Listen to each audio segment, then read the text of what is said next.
In the previous view there's a picture of an Apollo astronaut doing a pressure check or getting ready to do one as well. So that's one of the nice things about this quarantine facility. The suit room is located right in that same building. It's so historic and so inspiring for us as astronauts as we get ready to embark on our mission, especially when it's your first mission and you see the faces of all of these astronauts going back decades and then knowing the things that they accomplished, the barriers that they broke. It's really inspiring to be kind of part of that lineage. And I love that sort of tradition that we keep going. You know, it makes it so much more special when you can connect it to the decades of explorers that have come before you. You know, as we always say, completely true, we are riding on the shoulders of giants, and you can see that throughout this room, throughout the whole quarantine facility. With a T-minus 4-hour situation awareness briefing. We're currently counting down to a T0 of 23:03:48 UTC, 19:03:48 local time. The crew are currently getting suited up with leak checks completed at ONC. The advanced team's at the pad, opening the side hatch to prepare for crew arrival. Vehicle gases are MEOP, FTS checkouts are complete, and Dragon prop tanks are pressed. Falcon 9 is not working issues this time. Weather looks great across the board for launch site and descent weather. In the event of a scrub, the next available launch opportunity will be tomorrow, March 15th. Procedure 52.91 is open in the event of crew contingency from crew ingress through launch. As a reminder, the launch escape system will be armed prior to propel mode today. Hangar racks go on lockdown at T-minus 45 minutes and last until spacecraft separation, or after the launch escape system is disarmed. All personnel are required to stay in their locations until lockdown is complete.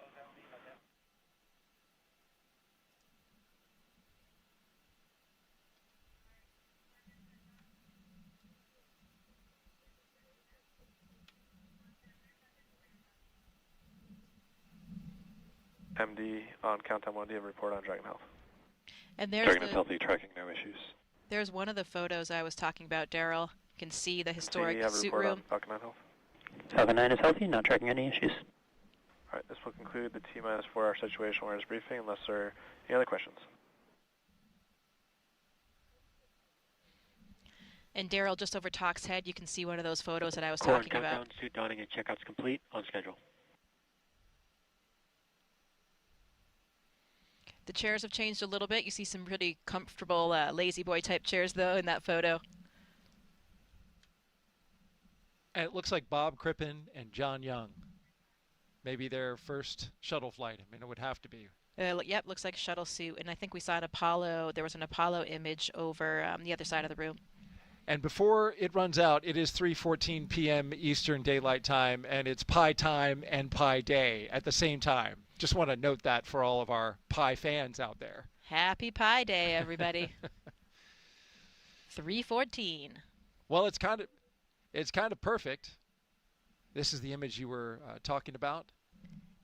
Looks like Neil Armstrong. Yeah, I think it's Neil Armstrong in that one. So another iconic image, and those are the kinds of things that really inspire you when you're in there getting suited up yourself. Absolutely. Holding that spherical helmet, which, you know, Pi plays a role in, right? Everything that's circular. I mean, big role in aerospace. Absolutely. If we're talking about fuel tanks, or you're talking about cylindrical rockets. Oh, I'm sure that all the NASA geeks watching right now know exactly what Pi entails. Do you count yourself among that crew? I mean, I guess by default, right? So we got a good report from the launch director there that you heard not too long ago. Everything is running on time. They got the advanced team out at the pad. They're opening up the side hatch to get that ready for astronauts to ingress. The weather, as he mentioned, just perfect for launch. Weather is good also in the ascent corridor, an area that runs up the eastern coast along the Atlantic.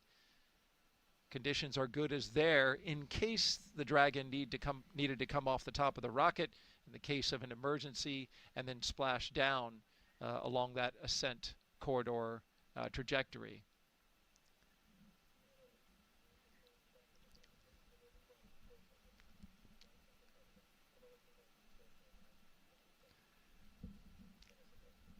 And as we look at our Crew-10 astronauts taking their photo op inside of astronaut crew quarters, I want to remind you that we would like you to participate in the show again today.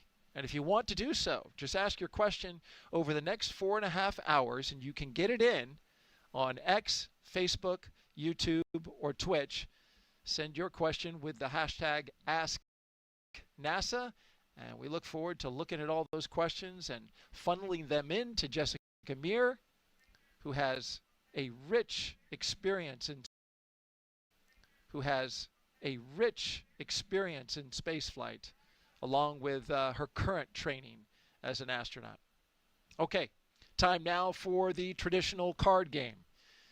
It's a tradition to try and get rid of any bad luck.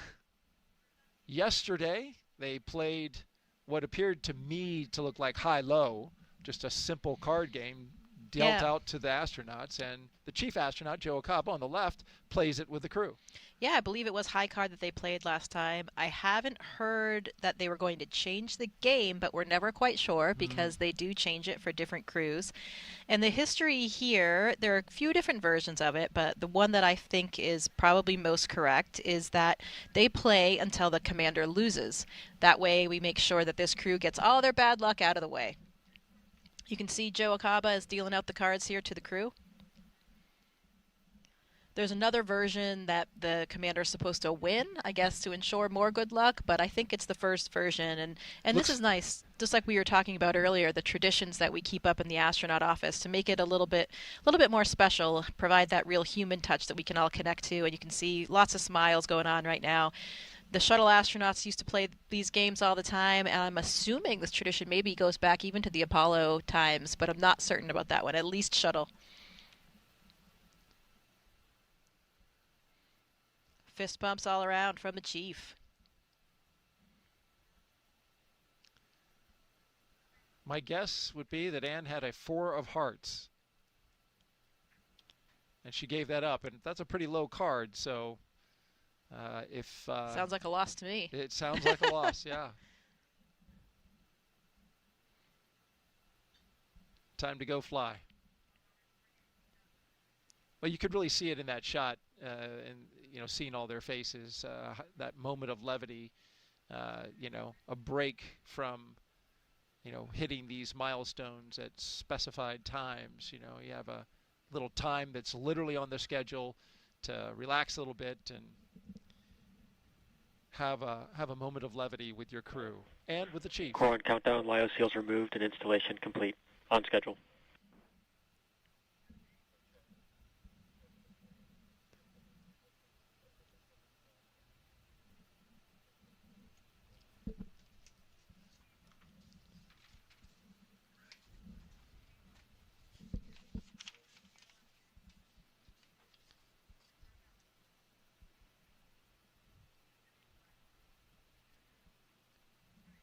Coming up next for the astronauts, they will walk out of the crew suit-up room, but they will do so at the specified time. While we are out at the pad, I want to talk about something that is new for this mission. After the long-duration mission is complete for Crew-10, they will be the first NASA commercial crew mission to target a return splashdown in the Pacific Ocean. NASA and SpaceX have been working together toward the certification and readiness for Dragon recoveries on the West Coast. Since 2019, Dragon recoveries have primarily occurred off the Florida coast, as you see here. SpaceX is moving Dragon recovery operations to off the coast of California now to allow Dragon to complete its deorbit before safely jettisoning the trunk over the Pacific Ocean, comparable to the first 21 Dragon missions. Crew splashdown locations are on the map that you see here near Los Angeles, Oceanside, and San Diego. The recovery vessel Shannon will be stationed in Long Beach, California to support the new operations. To establish this capability, it not only improves public safety, but NASA and SpaceX worked for months establishing new sites to do this, along with a laundry list of other things like obtaining regulatory approvals, performing engine assessments, and updating flight rules.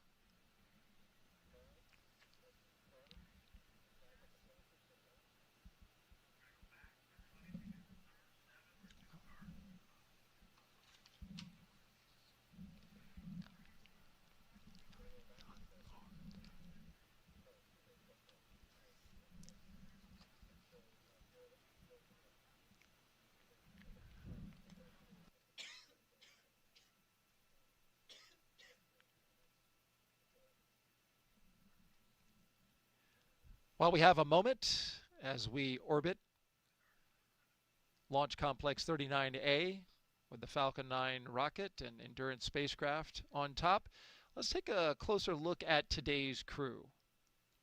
And let's start with NASA astronaut Anne McClain. She is your Crew-10 commander. Born and raised in Spokane, Washington, NASA selected Anne as an astronaut candidate in 2013. Crew-10 will be her second space flight after launching aboard the Soyuz MS-11 in 2018 and serving as flight engineer on the International Space Station for Expedition 58 and 59. In total, she spent 204 days in space and completed 2 spacewalks, totaling 13 hours and 8 minutes. Anne is a West Point graduate and colonel in the U.S. Army, a highly decorated Master Army aviator. Anne has more than 2,000 flight hours in 20 different aircraft.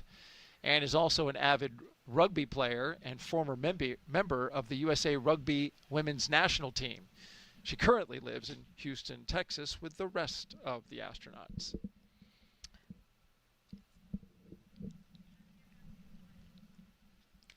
The pilot for Crew-10 is NASA astronaut Nichole Ayers. Crew-10 mission will be the first spaceflight for Nichole Ayers, a major in the U.S. Air Force and the first member of NASA's 2021 astronaut class named to a crew.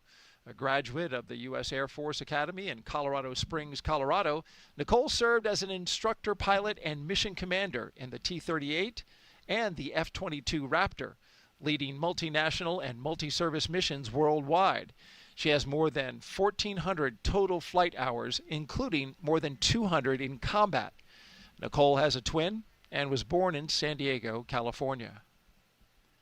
To the mission specialist now. This will be the second mission to the space station for JAXA astronaut Takuya Onishi.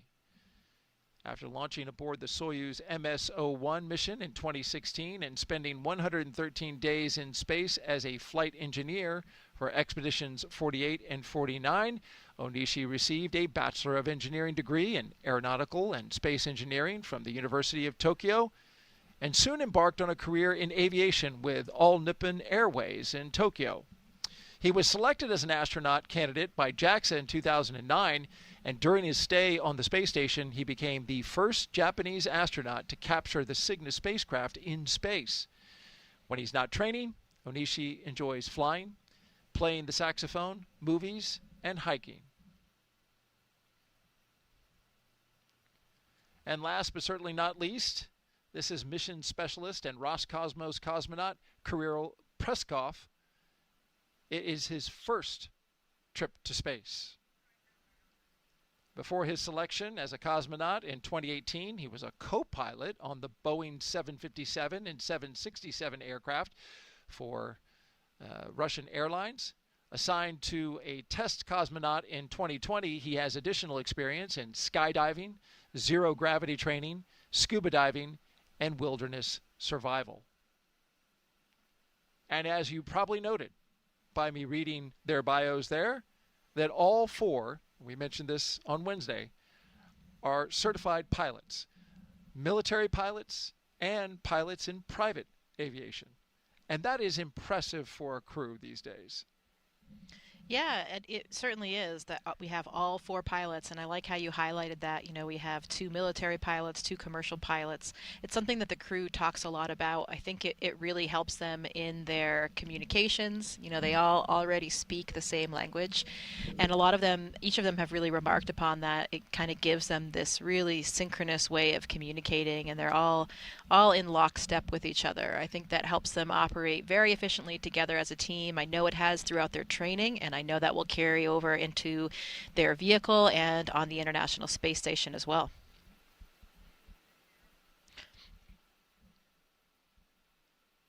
Gives them even more of a kind of shared language, you know, to relate to each other.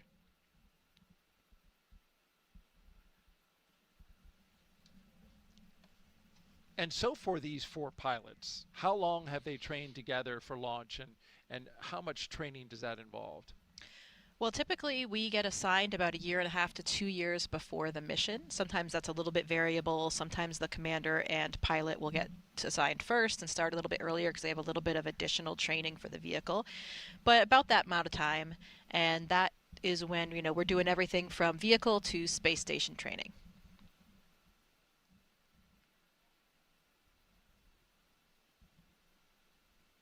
And Anne McClain was talking the other day about being a pilot and how pilots like to go over the entire aircraft before they fly, tip to tail, walk around it, take a look at it, inspect it, kick the tires, pull open the compartments, review the log, go over maintenance. But that's not something that can be done by the NASA astronaut today. You guys rely on a support team, hundreds and hundreds of people, if not thousands, across NASA and SpaceX to get ready for this moment. Yeah, that's a huge part of the process, and it's something that we become accustomed to where we get to know these teams on a personal level. We know the people, we get to know the hardware, and through this very intensive training regime that we have, we develop a lot of trust in both the hardware and the people, all the ground teams that are keeping us safe. We know that safety is NASA's and SpaceX's #1 priority. And so you develop this camaraderie with the people. You know that everyone is ensuring safety in everything that you do from launch day and really watching every minute of the day on the space station to make sure things are operating correctly. So yeah, as Anne kind of mentioned, for these pilots, it's a little bit different where, they have really put their eyes on every piece of hardware and checked it on their own. Now they're using that trust that they have. But thankfully, to the way that we operate, the incredible relationship that we have with the SpaceX team, we have that level of trust and integrity between both partners, and we know that they will be watching all those factors, and that's a good thing because as an astronaut, we have so many different things. We really have to compartmentalize our brains. We're switching back and forth between a spacewalk training and then doing a spacewalk, capturing a vehicle using the robotic arm, fixing the toilet on the space station, and then doing an experiment. So we're doing so many different things all the time. There's no way that we can be experts really at any one. And so you become this kind of dabbler, a dilettante on all of them. And what you do is rely on all the people on the ground to help you through that process and make sure that everything goes as smoothly as possible. And we appreciate all of those people who have really spent a lot of time, long hours, weekends, nights, working to prepare this mission for launch. We move you now to looking live outside astronaut crew quarters, where family, friends, and some media have gathered to document Crew-10 as they walk out of their living quarters and then into their vehicles. 3 Teslas all lined up with that license plate. Yeah, I really like this tradition where the SpaceX crews actually change the license plates for every mission. And so it adds a little bit of levity, a little bit of something original to each one. You can see this one, the Liftoff with the 10 in the middle, lift 10 off. So that's a very appropriate message for what we're here for today. And I think we have some history about what all the other license plates are here too, don't we, Daryl? We do indeed. As you can see here, what's in a name? These are all of the previous crew missions that flew on SpaceX and the license plates that they chose for their vehicles. And as you can see, many of them worked in the number into the phrase, which is quite clever. But you had Demo 2 with ISS Bound, Crew-1, later Earth, Crew-2. Each vehicle had one, and it was reuse, reduce, and recycle for the 3 vehicles. Crew-3, I like Crew-3. Send it with the 3 and the E. Go for launch was Crew-4. Blast off with the number 5 for Crew-5. Crew Dragon for Crew-6. You and I did this launch. Bye! Yeah. That's one of my personal favorites. You had actually corrected me during the show. I didn't say it long enough, but you did it just there, so I appreciate that. Crew-8, yay space. Crew-9, ready for it. And, of course, Crew-10, liftoff. I enjoyed that. Which one's your favorite? I would say I'm partial to Crew-2 because I was the astronaut support person for that one, and also I'm quite an environmentalist at heart, so the reduce, reuse, recycle was one of my favorites. But then the bye. Oh, yeah. Okay. Well, let us know what you folks think, what your favorite license plate is. And remember, you can also ask Jessica questions. Hashtag AskNASA.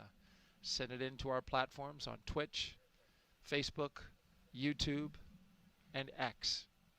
And as a matter of fact, we have a question for you right now. So let's take it. Pablo Moisem asks, each astronaut must have a personal routine before a launch. Do scrubs make them rethink it, make little adjustments, order a different meal, alter the playlist, or do they faithfully stick to their pre-launch routine? Kind of a nod to, like, I think of athletes and baseball players who have a very specific routine because many of them are, worried about things like that. You want to have the lucky charm, so to speak. Yeah, Pablo, I think that it really does depend on the individual, but I think probably more than likely most people stick to that tradition. As Daryl was just kind of mentioning, you get a little bit superstitious about that. I know that's something that I really did all through the last 12 years of training. I eat the same thing the night before I do training in the spacesuit. Really? Very recently, I guess I've become sort of old and crotchety, but I sometimes don't do it anymore, but I was always religious about it. So I think probably they're sticking to those traditions, probably not changing the playlist or anything like that, though as we did mention, they did have a different meal before. They had that butter lemon chicken last night, whereas before Wednesday's attempt they had fajitas. So steak fajitas, right? I think so. They think they might have a mixture. But yeah, so it depends on the individual. I'd say more than likely they're keeping most of the same traditions. Great question, and thank you for sending that, Pablo. We've got another one. And I'm going to apologize in advance if I get this name wrong. But Anne Modzalewski asks, I know that the astronauts are in excellent health, but has there ever been research done with someone who is in not perfect health to see how zero gravity affects different diseases? Yeah, good question. I mean, generally, we do need to be in good health. That's very important to the mission since we wouldn't have direct access to all the medical resources or a hospital, if something happened. Though we are very adequately staffed on the International Space Station in terms of supplies that we have for any medical emergency, and the fact that you're really not that far away from home. So you could be on Earth back in a few hours if you had a major medical situation. Of course, that won't be the same when we go back to the moon and to Mars, and so that's when we need to think about being a little bit more autonomous. But about studying different diseases, that is something that we do all the time on the International Space Station. Not directly through an unhealthy astronaut or person, but with a whole suite of biological, physiological, and medical experiments that is designed precisely to understand more about disease states back on Earth. For example, there are a lot of parallels with osteoporosis or muscle wasting diseases on Earth with processes that happen in space. And really what happens, space is kind of like an accelerated aging model. So we can study bone cells, we can study muscle cells, we can study our cardiovascular physiology on board and get that data to use not only just for the future of astronauts in space, but also with all of these disease applications that are really direct in many cases back to help improve the lives of patients back down on Earth. Well, I was excited to go to space until you said it accelerates aging. But I had heard that, and I thought that was interesting. Temporarily, yeah. It depends on the system, and it depends on the effect. But, for example, one of the experiments that I participated in when I was there it was called vascular echo, and there's a follow-on vascular aging, and it's looking at blood vessels in the human body. We use the ultrasound on board the station to look at what's happening in these blood vessels. And what was found on some of these previous studies is that the blood vessels actually get thicker and stiffer, the walls of the blood vessels, equivalent to about 10 to 20 years of aging in only a 6-month time period. So really important that we understand these kinds of things and start unraveling the mechanism behind it so that we can keep astronauts healthy. But then, as we just mentioned, a lot of corollaries to aging back down on Earth as well. You're looking live now down the hallway towards astronaut crew quarters in the suit-up room where the astronauts will turn the corner, walk that hallway, get into an elevator, go down to the ground floor and pop out those doors before walking to their vehicles and having a few minutes of time to spend with the people who have gathered there. Special guests, VIPs, family members, loved ones, and the press. And we can see in the middle of the screen, I do believe we have our acting administrator, Janet Petro, there. Yeah, I see Vanessa Weish as well. She was very recently the director of the Johnson Space Center, and now she's the deputy for the administrator. Yes, there is Vanessa on the right side of the screen. And Janet Petro, currently blocked by the fellow there in the blue suit. But Kelvin Manning, I see him in his Crew-10 shirt, or Crew-10 cap, rather. Yeah, and he's acting director of KSC That's now, right. Where we are. Kelvin, great guy, interacts with us as crew members quite regularly whenever we're out here.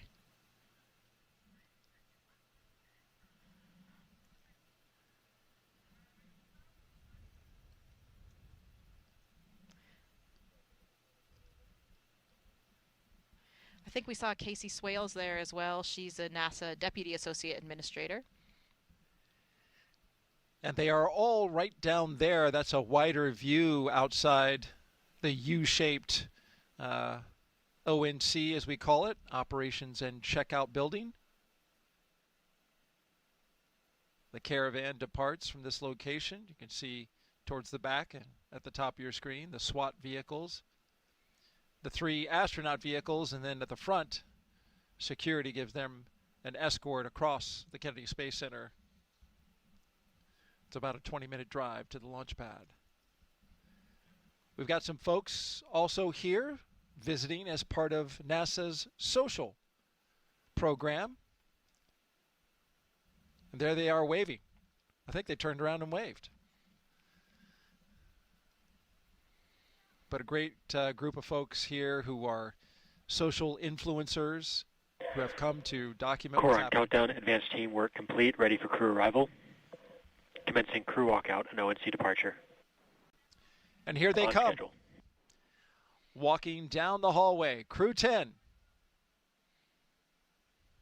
leaving the astronaut crew quarters, going into the elevator amidst some applause and revelry. That was astronaut Kjell Lindgren just on the other side of the elevator door. He is the acting director of the Flight Operations Directorate. So that's the directorate that resides above the astronaut office, the flight director office, all the flight controllers. And Kjell actually flew on Dragon as well himself back on Crew-4. He did indeed. And he and his fellow crewmates all came out to Kennedy sometime after their launch and did a meet and greet with everybody who works out here. And it was really a special time to get close to the astronauts, ask them questions, take pictures. For the people who support the launch operations here at the Kennedy Space Center, I know that meant a lot to the people who went out and saw Crew-4 when they visited here. As you look here at the doors and see all the patches around the frame there from the various missions that have most recently been done, we have the mission signing for Crew-10. That was Anne McClain, and here's Nichole Ayers, Takuya Onishi, and Kirill Peskov. Yeah, I think that happened last Friday, and from that image you saw outside, the Crew-10 patch was actually the bottom left in that image. You'll see when they come through the doors. That sticker was placed on Tuesday evening by Anne and Nichole. You can see the bottom left over there. But another great tradition, because you can see all the stickers there. There's certainly way more mission stickers than we've had Dragon missions, and that's because we see all the historical ones as well. Loads of shuttle mission patches there, and another one of these strong traditions that really bond us as astronauts and really add another element of what makes the things that we do unique and makes us all connected. Jessica, when you eventually fly, I dare you to put one right there smack dab in the middle of the NASA meatball. Okay, challenge accepted, Daryl. Challenge accepted. All right. There you can see Haley Esparza and Katie O'Neill walking out, gave a little fist bump, and they're getting ready to pump up the crowd. They are SpaceX employees that really are the key liaison for SpaceX with all of the things that astronauts do. So two incredible women that we know very, very well in the astronaut office that are really essential to all of the SpaceX operations.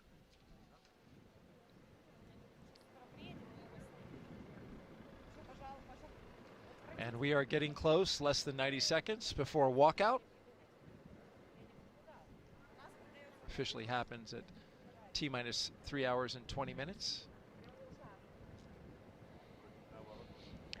So among the crowd, we mentioned some of the VIPs earlier, and then we have a few loved ones there as well to see the crew off. So that last moment to wave to your spouse, to your kids, to whomever you have there supporting with you, and another special moment right before you get into those vehicles and make your way to the launch pad. And here they come. Crew-10 taking their first steps outside as they prepare for their journey to the International Space Station. From left to right, Kirill Peskov, Nichole Ayers, Anne McClain, and Takuya Onishi.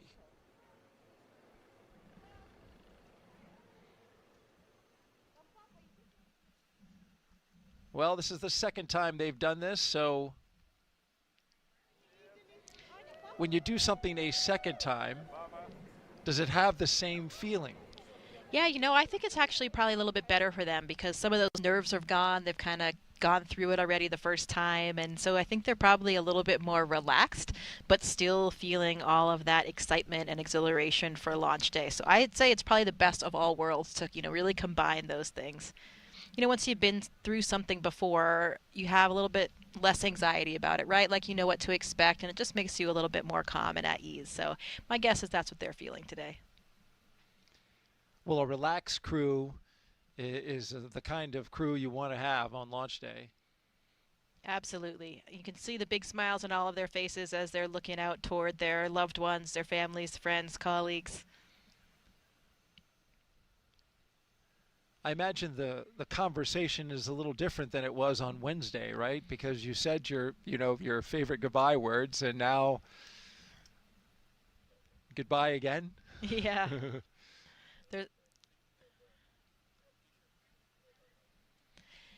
Yeah, so you probably had a pretty good view of the crew there when they came out, and I don't know if you noticed the height distinction between the crew, but Anne McClain is actually certainly not a short woman. She's taller than an average female. I think she's 5'7", maybe a little bit more than that.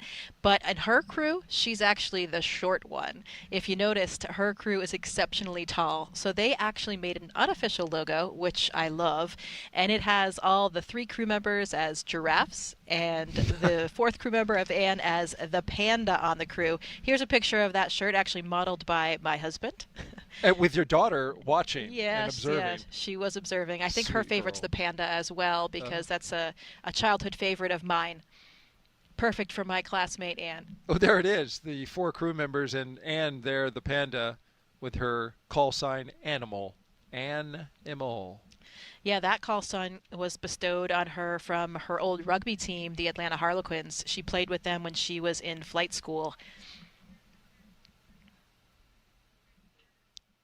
Doors are closing. Getting ready to blast their playlists, I assume. It's one of the cool aspects. I remember when I was the astronaut support person actually riding in the car with the crew back on Crew-10. Get to participate in that. They're blasting their personally designed playlists with some, real pump-up music for them. The lights are blaring on the escort cars, and it's a really exhilarating time. Did you rock out? Oh, yeah, certainly. Got to get pumped up. That launch was actually at night, which I think allows you to get even more pumped up with the lights and the music in the darkness, but beautiful weather day for what we're doing today. Can't complain. Speaking of the weather, Daryl, I'm glad we have such a sunny day, because on that walkout, not sure if you knew about this, but Nichole Ayers, call sign Vapor, she is actually very anti-umbrella, stemming back to her days in the Air Force. I guess it's an Air Force an Air Force jet pilot thing where they're too tough for umbrellas, so they have to really stick it out no matter what the conditions are. And apparently Vapor is very religious about this. Even, no matter where she is, even if she's off duty, she will not use an umbrella. Some people say that this also carries over to all the military branches, but I talked to some Navy pilots last night, and they say, no way, like, certainly not. They use umbrellas, and even Anne told me today that she wasn't even aware at all about this thing about umbrellas. So, I think it's really just Vapor, at least on this crew, and definitely an Air Force thing. Which is interesting because the closeout technicians have umbrellas with them when there is a little bit of rain or mist in the air. Right. And so their job is to immediately cover and keep those suits dry. So I would be curious to see what Nichole would do. Yeah, you got to protect that suit, and that's exactly what I mean. A good thing we have no rain today, because I don't know what Vapor would have done. Right. Well, this was a nice moment here where the family and loved ones got to come up close to the open window of the vehicles as they are just minutes away from leaving and departing the ONC.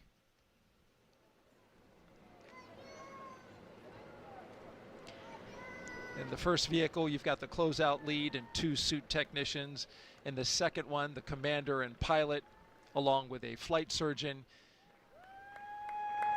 And in the third, the 2 mission specialists. They're getting a wave out the window as they drive off.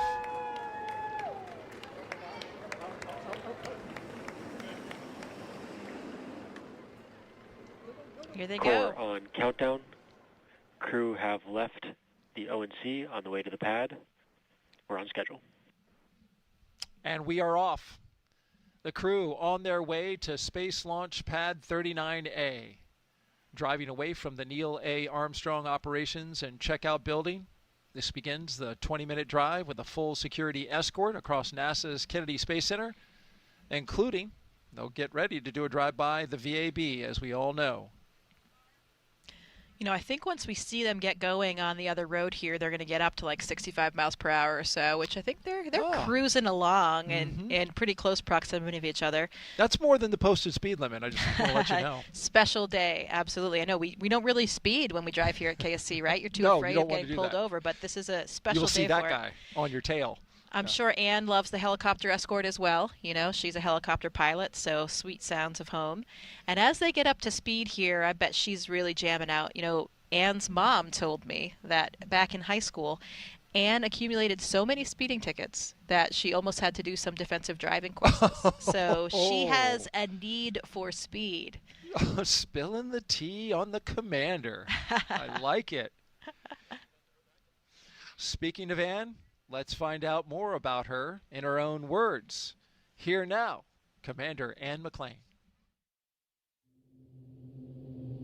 When I get asked why we explore, oftentimes I think, what would our society look like if we didn't explore? What would our society look like if we didn't ask what was over the next hill, what was across that ocean, and for us now, what's beyond our planet? My name is Colonel Anne McClain, and I'm the commander of NASA's SpaceX Crew-10 mission to the International Space Station. I was 3 years old when I first told my family that I wanted to become an astronaut, and I'm fortunate that no one of my family told me that it was impossible to do. They all said, that's going to be a lot of work, and they were right. But they were ready to support me every step of the way. They reminded me of my dreams if I started to get discouraged, because it is a long and challenging road. One thing I knew about becoming an astronaut is that not a lot of people get to do it. It was important to me to choose a career that I was going to love and be fulfilled in, regardless of my selection to becoming an astronaut. So I chose to serve my country as a helicopter pilot and an officer in the United States Army. I still am an active duty officer in the Army. It's something that brings me a lot of meaning to be able to serve the American people in that manner. And it's something that I would be doing still every day if I was not fortunate enough to wear this blue suit. This is my second flight to the International Space Station. I think on your first flight, there's a lot of unknowns, right? You don't know how it's going to feel to go to space. You're very focused on making sure that you know your stuff. On this flight, as the commander, I'm really focused on building a cohesive crew. So over the last year and a half, I've had the pleasure of working with my crewmates on Crew-10, Tak, Nichole, and Kirill. We've shared a lot of meals together, we've traveled together, we've done some tough sims together, and they are 3 very special people to me. And now we get to go launch to space and do this incredible mission with our good friends. The International Space Station is a proving ground for a lot of technologies for deep space exploration, but it is also a national orbiting laboratory where the U.S. can work with universities, research labs, other countries to develop things that benefit us on Earth, everywhere from cancer research, Parkinson's research, materials research, and at the same time, we're looking at the things that we're going to use on Mars and future moon missions. In my career at NASA, and especially on my first space flight, there were certain moments that I had, like when I came out of the hatch on my first spacewalk, where I realized we are operating at the edge of what humans are capable of. And that is such a special moment. I think it's that intersection of the magical and the technical, where I can look across the amazing beauty of the Earth, but I can see also this amazing creation, the International Space Station. And it doesn't belong to me or to NASA anymore, that it belongs to every single human on Earth. It's our platform to figure out how we got here, or where we're going in the future, and the context in which we live. Our goal is to be a beacon of hope for all of humankind, so that people can look and say, this is what we can accomplish when we work together. The next member of Crew-10 we'd like to hear from now is pilot Nichole Ayers. Space exploration is so important for humanity. You know, we learn so much as we get further away from Earth. Every time that we make a further step, we learn something and we learn how to adapt, and that is so important to humanity. We are explorers, each and every single one of us. My name is Major Nichole Vapor Ayers, and I am the pilot on NASA's SpaceX Crew-10 mission to the International Space Station. As a little kid, I always wanted to be an astronaut from the time that I was about knee-high. Growing up in Colorado really inspired me to go explore. I loved exploring in the mountains and learning how to camp and hike and live in a weird and exciting environment. Growing up as a twin is probably my favorite part of growing up. You have this built-in best friend to get in trouble with, to go exploring with. We grew up right there in Colorado Springs. We got to see the Thunderbirds fly over the Air Force Academy every year, which really inspired me to become a pilot in the Air Force. I always had an affinity for the sky and for space. Being next to the Air Force Academy kind of was the natural path for me. So I was a very serious little kid who set my goals really high and worked really hard and never got bumped off that path. I got my wings in August of 2014, and then I flew F-22s in Alaska, got to do some great flying up there in the mountains. I had a no-notice 6.5-month deployment. From there is when I moved down to Houston to start my job as a NASA astronaut. Crew-10 is a group of pilots who are going to space together to execute science and maintenance. We are about to launch to the International Space Station for a 6-month rotation aboard the orbiting laboratory. We've got a great group of humans who are funny and caring and kind and also wicked smart and capable and efficient. Our major goal is to get to the space station, execute the mission as well as we possibly can, and then come home still funny, kind, and caring about each other. Doing science in space is so important because here on Earth, there's gravity and it's a force that holds things down, and in space we can remove that force. And so we get a glimpse into processes and forces and structures that are too small or too weak and they can't actually flourish here on Earth. Long duration spaceflight is so important for human research to figure out how humans adapt and what happens to your body in microgravity.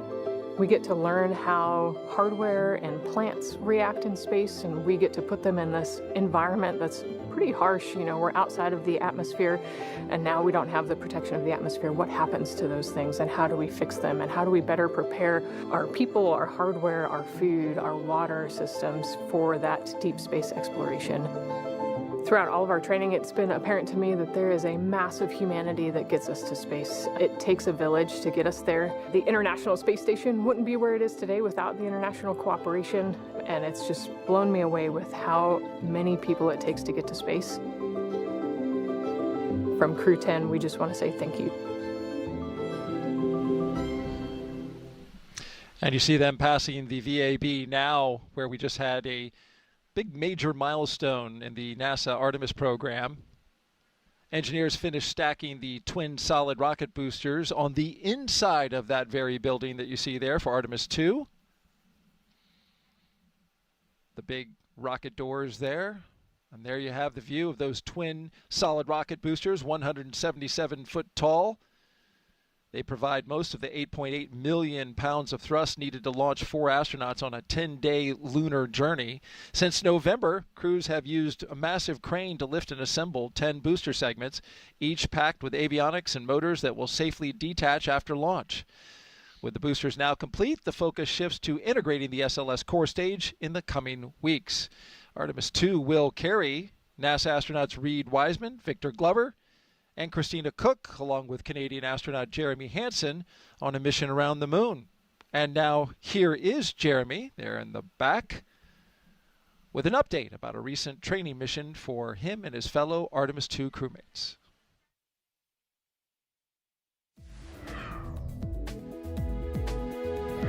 Hey everyone, I'm Canadian Space Agency astronaut Colonel Jeremy Hansen, mission specialist for the Artemis II mission. I'm here at the Johnson Space Center here in Houston, Texas, where we normally do most of our training. But every once in a while, we like to change it up a bit. Reed, Victor, Christine, and I recently spent several days in Iceland trading in our spacesuits for hiking gear to study its geology and surroundings. Why Iceland? Well, as you can see, it has a similar landscape and terrain to the moon, with various volcanic rocks like basalts and breccias, and has limited to no vegetation. The Nordic island has been a lunar training site for NASA astronauts since the days of the Apollo missions. My crewmates and I teamed up with scientists and geology experts to explore the huge boulders, formations, and volcanic craters across the lava fields. During our journey, we stopped at various spots to discuss what we observed. Some of the really fine material is compacting into what's like the glue holding this together. And even tested different types of tools to collect rock samples. Although we won't be landing on the moon during our mission, this field work and navigation practice will allow us to make informed observations when passing the lunar surface and pave the way for future Artemis crew training. And that's your Artemis Moon Minute. For more Artemis updates, scan the QR code on your screen that you see right here. There it is. Scan that QR code or visit nasa.gov/Artemis2 to get the latest updates as we get escorted across the Kennedy Space Center. Security leading the way. There they go. They're up to top speed now, I bet. You got a little construction they're coming up on, but and it's a two-way road, but there's no problem there. They've already pre-cleared it for them to go by. Another interesting note that we get to see when we have a daylight launch is those crawler tracks that you see just to the top of the screen. You know, those two rock-bedded crawler tracks, that's where the SLS rocket and Orion spacecraft will slowly march its way out to the launch pad, the giant crawler transporter. You know, there's river rock down there, just a massive track of river rock that allows, there's a great shot of it, that allows the crawler transporter to carry many, many millions of pounds of Artemis hardware out to the pad. Special rock, too. I think it's from Tennessee or something. It is. Yeah. It is. Riverbed of Tennessee. It's known for its qualities of low friction. So it doesn't spark or build up heat as much as some other rock. So it was chosen for that very reason. Nice job. Luckily, no alligators out on the road today, because that does happen from time to time. It does indeed. Alligators, wild boar. And this is always my favorite. You have a rocket in your front windshield. Say, hey, I'm getting ready to fly on that. There it is. There it is, guys. There's our ride. Yeah, definitely an exhilarating feeling right now as they're coming up that incline in view of their rocket. It's getting real right now, Daryl. Yep. It's getting real again. Again. You know, like you said, more clouds today, but they're really gorgeous in that image that we just had there, aren't they? Make for some spectacular photos, I think, of a liftoff. Absolutely. And we have lots of press out here, very talented photographers who document the launch and the Core liftoff. on countdown. Crew have arrived at the pad on schedule. I'm always amazed at how they're able to incorporate the environment around the rocket as it's flying, whether it be a moon or a cloud. They do a great job. We enjoy their imagery. Let's pick back up with finding out our crew and learning about them firsthand. Up next is JAXA astronaut and mission specialist Takuya Onishi. He is one of the Crew-10 mission specialists. When people are born, they naturally want to explore their environment. That's how we expand our world, and that's how we find something new, advance our technology and civilization. My name is Takuya Onishi, and I am a mission specialist for NASA's SpaceX Crew-10 mission to the International Space Station. I was born in Tokyo, in Japan, and I grew up mostly in the west part of Japan. My family moved our locations so often, so that experience actually helped me to get used to a new environment quickly and comfortably. I have always been interested in space since my childhood, but I never thought I would actually become an astronaut. I chose to become a pilot. I think I was very lucky because the experiences as a pilot of a commercial airplane really helped me to go through astronaut selection process. Space is hard, very challenging, sometimes unpredictable, and there is no 100% guarantee of success. And that's why I think cooperation is the key to success. Each country, each crew member, each agency, each company brings its own expertise and its strengths in order to be able to cooperate as a team. And I hope our Crew-10 mission becomes one of the best models of that cooperation. We've been training together more than a year. I believe we can be very successful in our goals and build a closer friendship among all of us. And of course, most importantly, have a lot of fun together. While we are on board the ISS, we are going to perform a lot of scientific experiments, including some medical experiments to better understand our bodies and for future space exploration. Our ultimate goal is to go to Mars, but it's not an easy journey, and when we face a new challenge, we must solve it step by step. Continue pushing the boundary of possibility makes us gain new skills and also enhance our experiences. What I like about the International Station program is each country brings its own strengths. It's like a patchwork quilt. Each country is just one patch. Putting all the patches together creates one beautiful quilt that is ISS. And now our other mission specialist, Roscosmos cosmonaut Kirill Peskov. I think that we explore because it's a really deep part of our nature. This is one of my things that makes us humans. My name is Kirill Peskov. I am a mission specialist for NASA's SpaceX Crew-10 mission to the International Space Station. I grew up in a Siberian town called Nazarovo. It's in the middle of Russia, in the middle of Siberia. I decided to be a pilot. Actually, this was my dream during my childhood. And after becoming a pilot, I realized that it's not a limit and we can go higher and further. So I started to work towards becoming a cosmonaut, and now I'm standing here. Our crew is great. I love the fact about our crew that all four of us are pilots. I think that it helps us to understand each other really well, sometimes even without saying a word. Every day we learn something new about each other. The training itself, this is the thing which brings us closer. We do science in space because it's an environment that cannot be created on the ground, and it helps us to develop all kinds of materials, medicines. It helps us to push our knowledge forward. I think doing research is not only on station, but everywhere is somewhere deep inside in human nature. And this hunger for exploration, this is one of the main things which drives us forward and helps us to survive as a species.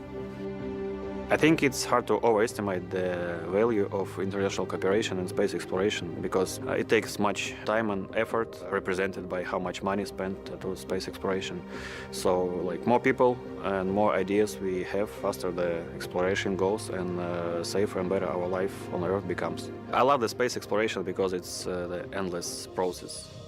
When I became a cosmonaut, I was surprised how big this team is. The team who makes these flights possible. It is like thousands and millions of people, and what I would say is to say thank you, not only for aerospace industry agencies, but also for all the people who are involved in creating something and in different kinds of research. You are making the world better.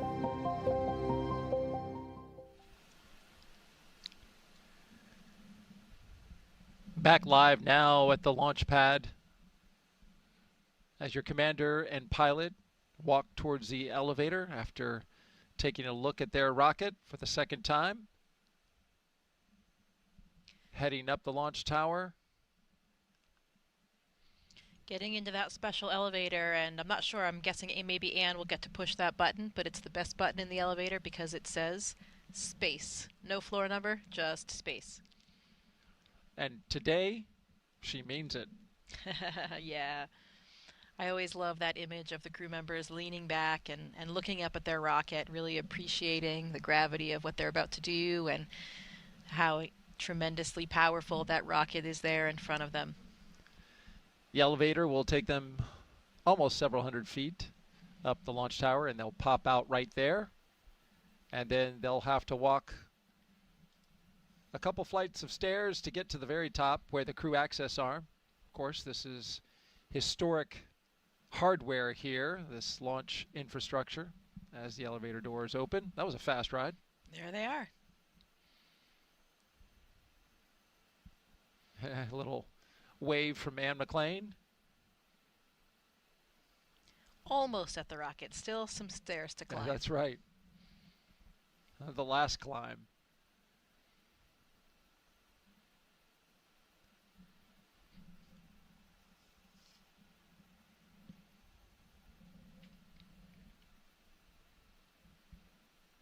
We talk about how this, is a launch tower that went all the way back to Apollo and through shuttle.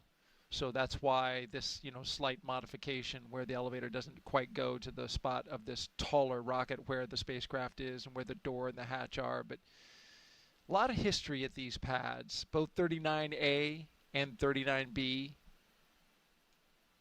kicking off in the 70s with a historic launch, Apollo-Soyuz, that led to cooperation for the very place where they're going today, the International Space Station. International cooperation. Yeah, that's right. Apollo-Soyuz, the 50th anniversary for Apollo-Soyuz will be this July when Crew-10 is on board the International Space Station as part of Expedition 73. Apollo-Soyuz was, of course, a 9-day mission, and it was testing the compatibility of the docking and rendezvous systems and the capacity for international space rescue, which I would say is incredibly impressive at that time because, of course, it was the Cold War, the Soviet Union, and they still were able to demonstrate that countries can work together in a peaceful way for a greater good of exploration and science, and even demonstrating that rescue capability if we had to help each other out in space. I always love that bit of history that, depends on where you're from. Some people call it Apollo-Soyuz, and in Russia they call it Soyuz-Apollo. Of course they do. Well, beautiful shots here on the left-hand side of your screen. You can see our helo shot of the launch tower and tiny little astronaut there on the balcony. Yeah, that's Kirill and Tak, and we just heard in Kirill's package that he's from Siberia. And I love this fact that his fellow colleagues told me. Even though he grew up in Siberia, he never saw a bear until he came to California for training. So that was his first bear, being from Russia and from Siberia. I thought that was a very fun fact. And speaking of animals, here comes Animal, Anne McClain on the right, and to the left, Nichole Ayers making their way into their Dragon spacecraft Endurance. They signed the patch yesterday, so no need Core on to countdown, sign it crew again. in the white room.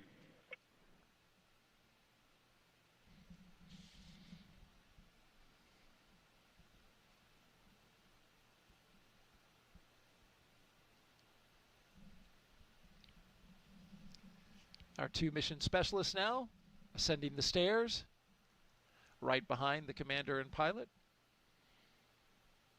And another commander coming up the stairs, since Tak will be the commander of the International Space Station once they arrive up there. So excellent experience for an experienced crew member like Tak to be in charge of the space station. And it's a really nice transfer of controls from Anne McClain being the commander of the vehicle and then handing over to Tak, really giving both of those experienced astronauts a chance for leadership and a commandership.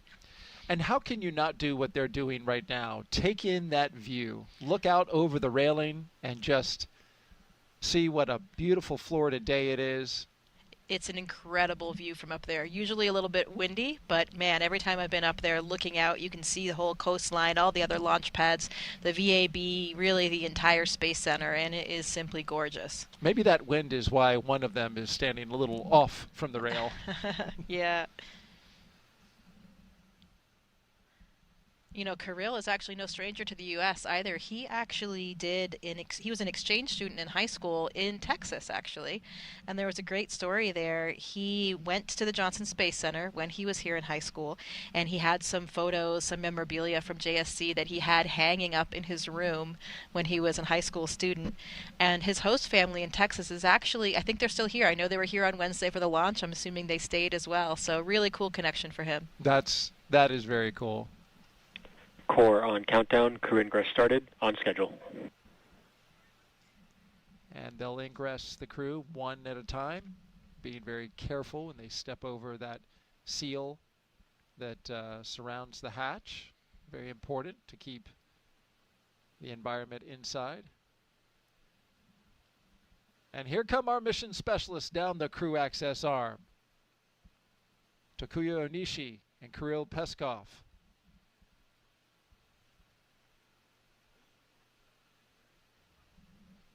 We can see them on both sides of your screen there, from the outside and the inside. Love that shot.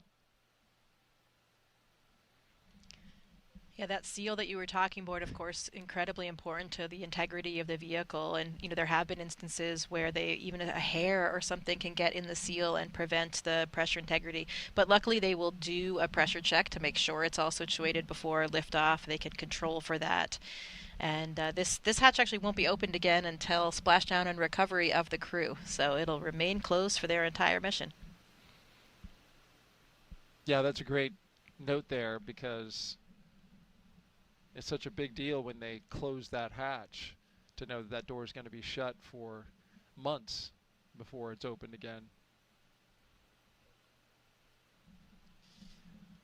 While our commander and pilot are getting buckled in, why don't we take a social question?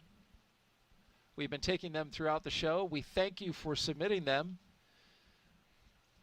Chloe Bokeli asks, Jessica, what is your favorite part about the ride up to the International Space Station? Well, it is an incredibly dynamic ride. You know, as you are launching in any rocket, I launched on the Soyuz rocket and the Soyuz capsule, so different than what we're seeing here today. But all of those launches involve, you know, the accumulation of the G-forces. You especially feel that kind of kick in the pants when the different stages of the rocket detach. But I think my favorite part was, you know, only about 8 minutes, then you're in space. Everything in the capsule starts kind of lifting up, even anything that was on the floor, little bits of dust or anything that was dropped. Your pencil, your arms start lifting up, and everything is weightless. And I remember looking over at my crew. Oleg Skripochka, my commander, he had flown before, so it was familiar for him.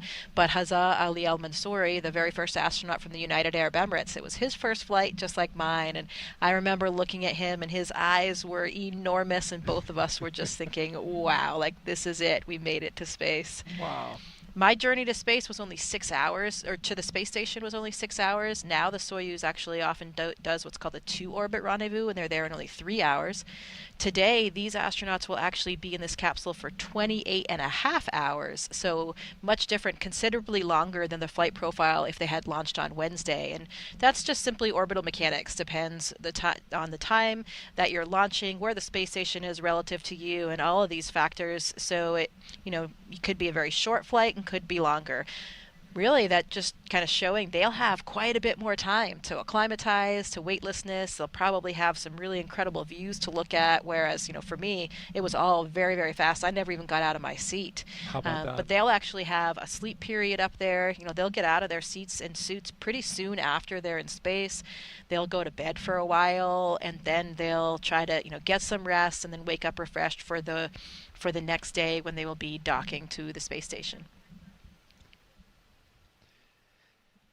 Yeah, I imagine that is something to really, something challenging about getting some sleep after you just launched to space in a spacecraft. Yeah, for sure. I haven't had to do that yet, but I do remember when I got to the space station, you were pretty exhausted. It's a very long day, but your head is just going through so much. You have this whole new mapping of new neural networks as you're starting to navigate in a three-dimensional volumetric way of space, and it is very, very stimulating. I think my memories of those first few days are a little bit hazy just because of that.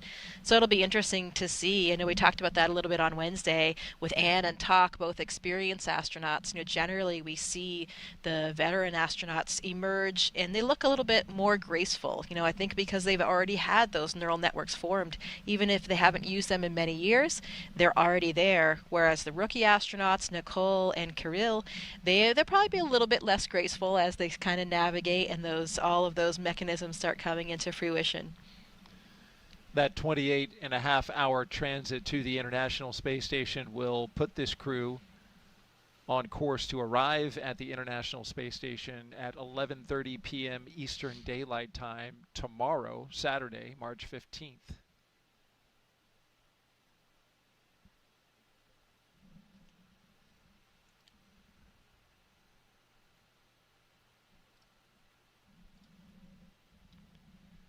Let's take another social question now, Jessica, as we have all 4 crew members inside the Dragon Endurance now as they're getting settled in.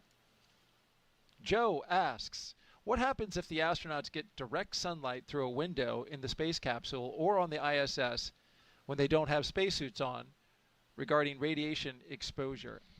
This is a curious question because I was wondering that. You don't have the atmosphere, filtering the sun in any way. Yeah, so some of the windows on the space station actually do have like a UV protection built into the window, just like, in your car or other types of windows, but some of them do not. So that's actually, my crew, I remember from training in Russia for the Russian segment, there are 2 of their windows that actually don't have that UV protection, and in training they really emphasize that to you so that you remember that and, you take some precautions if you do use those windows. We do have different types of sunglasses on board so we can help protect our eyes. We don't actually have sunscreen though, so you can put clothes on to have cover your skin with clothes, but you can get a sunburn through the windows. As far as radiation exposure, that is something that we have higher levels of radiation when we're on board the space station, and that's actually something that limits our careers as astronauts. We have radiation dosimeters on us at all times, and we're tracking those levels because we want to make sure that we don't go too far beyond a very high radiation limit that would, of course, then increase your chances of getting diseases like cancer.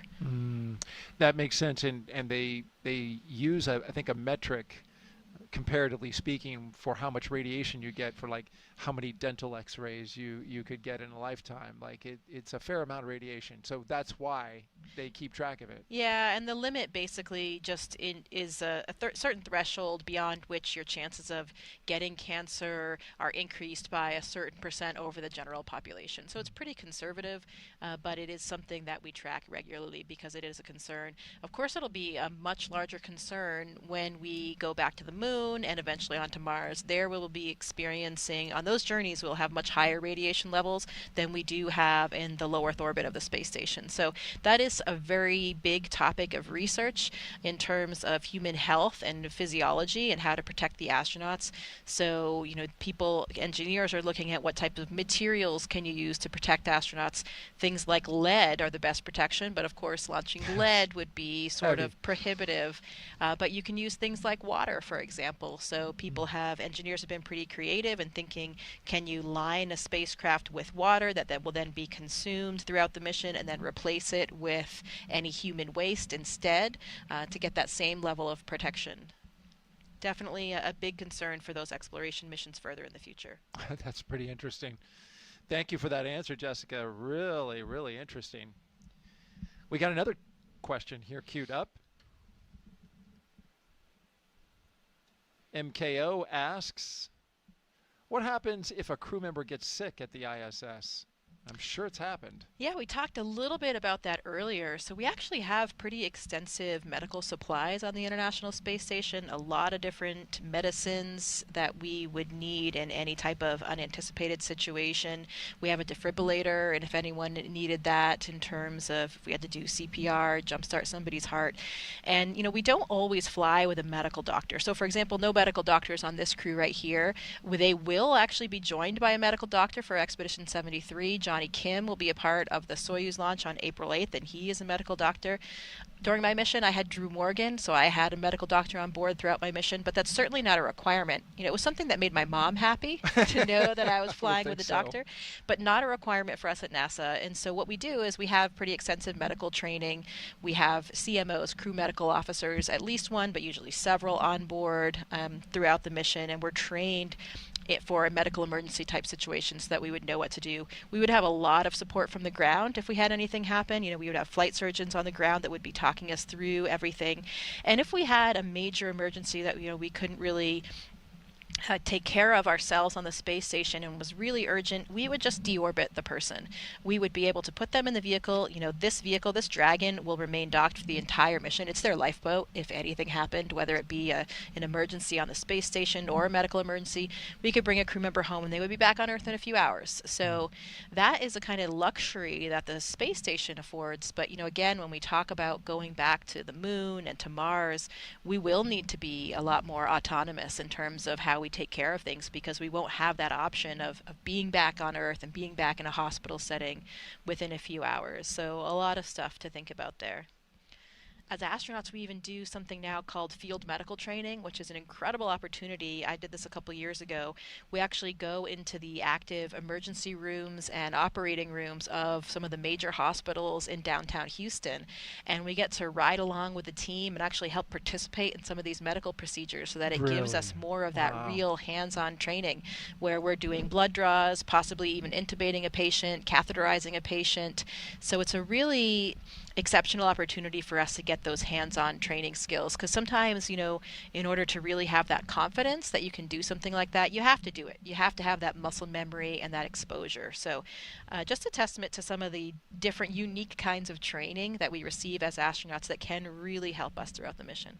I can imagine when you're getting ready to, do one of these procedures and say, hey, trust me, I can do this. I'm an astronaut. Yeah, I mean, it's what? pretty shocking sometimes. We're like, they're going to let us do this? Right. For me, I was a physiologist in my former life. I did a lot of medical procedures on animals for my research, so it's something that I'm pretty familiar with as a physiologist, and I love it. I really appreciate those types of opportunities. But then, sometimes the test pilots that we fly with, for example, some of them have very little exposure to that world and, might not be so fond of it. So it's nice to be able to expose everybody to that. When I did my field medical training, I did it along with Matt Dominic, who is a pilot, of course. And so it was a really nice juxtaposition of our very different skill sets from our former lives, and it was a great opportunity for us to work together and to learn a lot from that experience. If I were going to Mars, I would certainly want Dr. Kim or Dr. Morgan going with me. I mean, that would be comforting for sure. Great answer, Jessica. Thank you very much for that. As we look at Crew-10, now seated in their capsule. Up next for them, we'll be rotating those seats up. I should say articulating their seats upwards so they can get into a heads-up position. A fist bump from the closeout crew to the flight crew as they make their way out of the capsule to begin evaluating the seal around the hatch. You know, we had a beautiful shot outside during the daytime as we look at the crew there huddled. We've been showing you the beautiful shots outside during the daytime, but there was a really cool shot last night during the blood moon. Check this out. Now this is time lapse, as you can see the shutter capturing the moon as it went by the Falcon 9 rocket and the Dragon spacecraft. So you can see in the middle there where it was a total eclipse, a total lunar eclipse. You know, this is where the sun, the moon, and the Earth are all aligned, and the moon gets into the darkest part of Earth's shadow, and it gets that reddish look. And look at that! Like, what a shot that was. Yeah, that is absolutely gorgeous. And we haven't had a total lunar eclipse visible here since 2022. How about that? So really a beautiful view that we had here throughout the U.S. and other places of this blood moon. Okay, Dragon, Crew-10, good afternoon. We're in 4.100. We're complete through 1.3 and 1.4. We're ready for comm checks. SpaceX copies, and stand by for umbilical comm checks.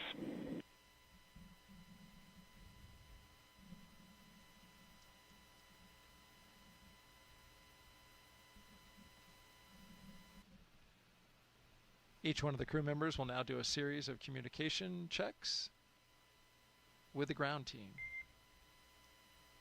Commander, pilot, MS-1, MS-2, comm check. Loud and clear. Clear. Loud and clear.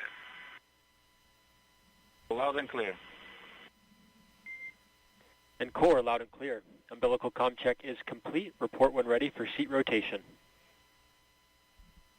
Okay.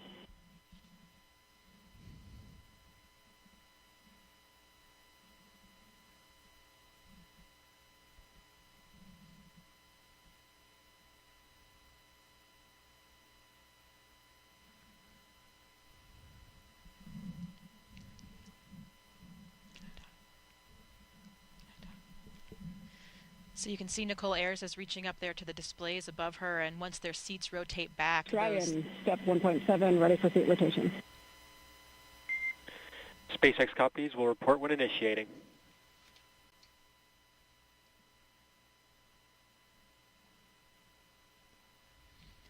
So once they rotate back, they'll have Anne and Nichole will have a direct view of those control panels that will be right in front of their faces. We can just kind of see the top of it there. That's where Nichole was reaching up.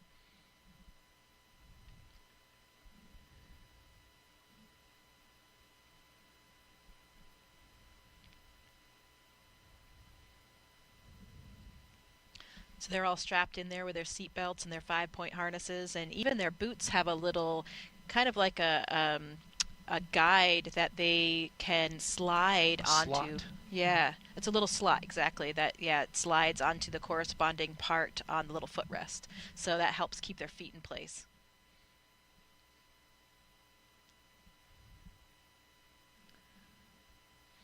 They have what's is that a paper checklist of some sort up there in the upper Yeah, left they've hand? got some different checklists, and then they have on their left knees, they have what's called the satchel. So they have a few different things that they might need in those early phases of the mission in there, and they also have their crew tablets so they can be following along with procedures and different phases of the mission.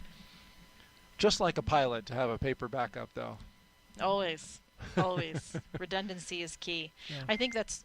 Dragon, SpaceX, initiating seat rotation. Copy. I think with that cue card that we see there is probably their launch cue card, which has kind of their key trajectory and the key phases of that, the different corresponding abort sites if they would need to abort anywhere along there. And we'll actually hear them call out those different phases as they initiate the launch profile. And there they are rotating back to that position. You have a better view there of that display panel.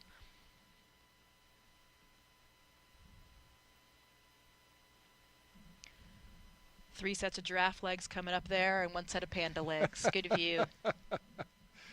It's quite stark in this particular camera view. Black and white, just like a panda. There you go.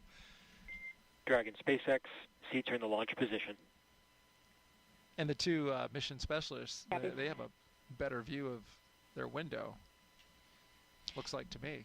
Yeah, that's one of the big differences. So, as I mentioned, I flew on a Soyuz, and the Soyuz has a fairing covering it for liftoff. So the windows essentially are covered until you jettison that fairing. Dragon does not have that. So these astronauts will actually be able to see their ascent away from the launch pad. And I've heard that that is incredibly beautiful, a very cool thing to see as you're lifting off. There's a little bit of what their view will look like, clearing the launch tower, perhaps seeing a bit of coastline along the way, depending on which way their windows will be facing. One of the things when you don't have that fairing like we have in Soyuz, apparently other astronauts have told me that it makes the Dragon much louder in those first few minutes because you don't have that additional layer of protection like you do on Soyuz. That makes sense. A window much thinner than the rest of the capsule. The astronauts also use those Dragon windows sometimes for photography and aurora viewing when they're on ISS. So you get, more windows to do exactly what astronauts like to do best when they're in space, is to look back at Earth, the incredible view of the Earth below them. It's really spectacular and never gets old. Dragon SpaceX, go for Section 2, suit leak check preparation. Something every photographer can appreciate, having multiple different angles to take photos. Yeah, and just the way that the windows on the space station are lined up, the angle that you get from those Dragon windows is really great for the aurora because you can see them coming from hundreds of miles away and get your cameras ready better than you can from some of the other windows. So, we've seen a lot of incredible photography, especially lately with astronaut Don Pettit on board. Yeah, he does a great job. Exceptional photographer. Definitely recommend checking out some of his imagery and that of other astronauts on social media or on the NASA website.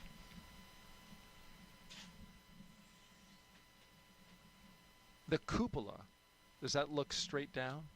It does, generally. In the attitude that we generally fly in on the space station, the cupola is facing directly down, and there's some other windows that are facing directly down as well. And then there are some that are kind of looking out at the sides, the ones that are in the Japanese module. So you get a few different vantage points.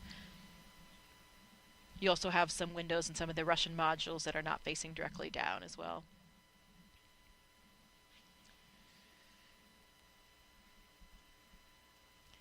Taking photographs in space is not easy, though, so extra props for Don's incredible photos. Matt Dominic also took a lot of exceptional photos. Really, most astronauts do, but those two really kind of stood out.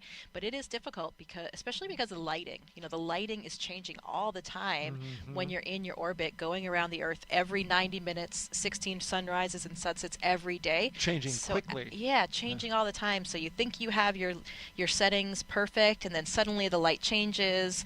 Suddenly there's some different shading from a cloud on the subject. There's all kinds of things that are changing all of the time, and that makes it really difficult to get that perfect photo or video. I had never thought about that. Of course, on Earth, when you're trying to shoot photos in the dusk or dawn time and that light is changing quickly, it's a challenging time. But when you're going around the Earth every 90 minutes and the sun's zipping around... Dragon, set 2.9, carry complete, ready for leak checks. That can really be challenging. So we got leak checks coming up right on time. SpaceX copies. Your go for Section 3, suit leak check. Go for Section 3, suit leak check.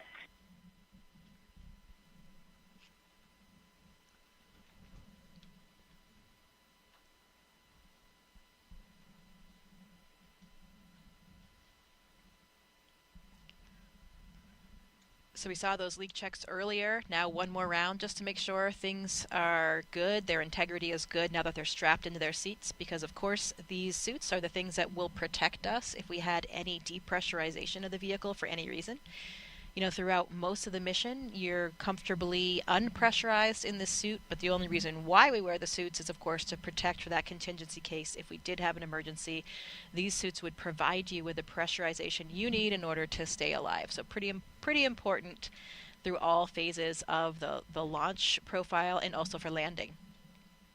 And why they check it a second time, as you mentioned, because they did disconnect since doing that first test with their their checkout at the astronaut crew quarters, and now they're plugged into the system in the capsule. Right, in a different system. The system, of course, that they used was just one in the building. This is their actual vehicle. Right.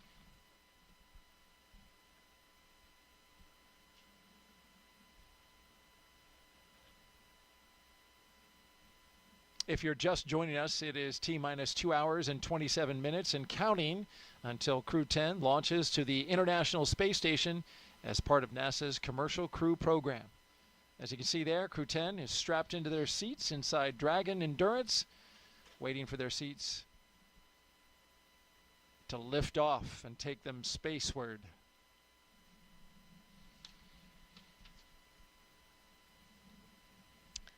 Yeah, so these vehicles actually don't have a ton of cargo space when we have the astronauts on board. Most of our cargo comes up on the cargo vehicles. There is a Dragon cargo vehicle version, and we also have the Northrop Grumman Cygnus, and we have the Russian Progress vehicle. And that's how we get most of our supplies up there. We, in the past, have had a Russian vehicle called HTV, and now there's actually a new one during this mission that TAK will be able to capture, and it's called HTVX. So that'll be the first flight of that new cargo vehicle. But interestingly, not a ton of other room on this vehicle with the crew. So their personal belongings are actually already up there. They've been up there for months. All of the clothes that they need, most of the food that they need, and that kind of thing. Personal things will already be up there. There's a small amount of items in this vehicle with them, maybe some more food, a few, very small amount of personal belongings. But really, the cargo comes up on those cargo vehicles. And Anne McClain had written me in response to some questions that I had and mentioned that some of their personal gear will come up on SpaceX 32 in April, because this spacecraft is packed.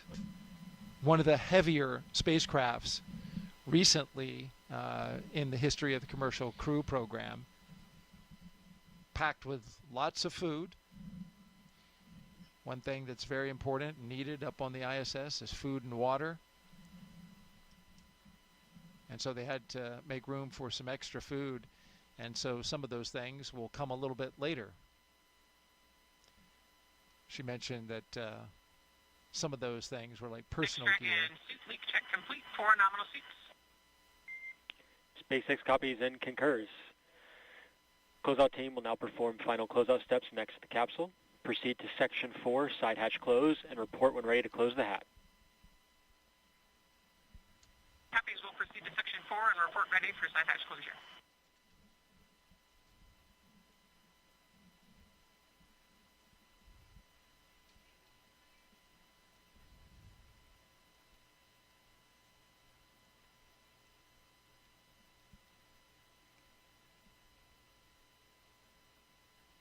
Anne McClain said that she packed some shirts from sports teams. Dragon SpaceX, we got a question for MS2. Would Seat 4 like their Valsalva installed for launch?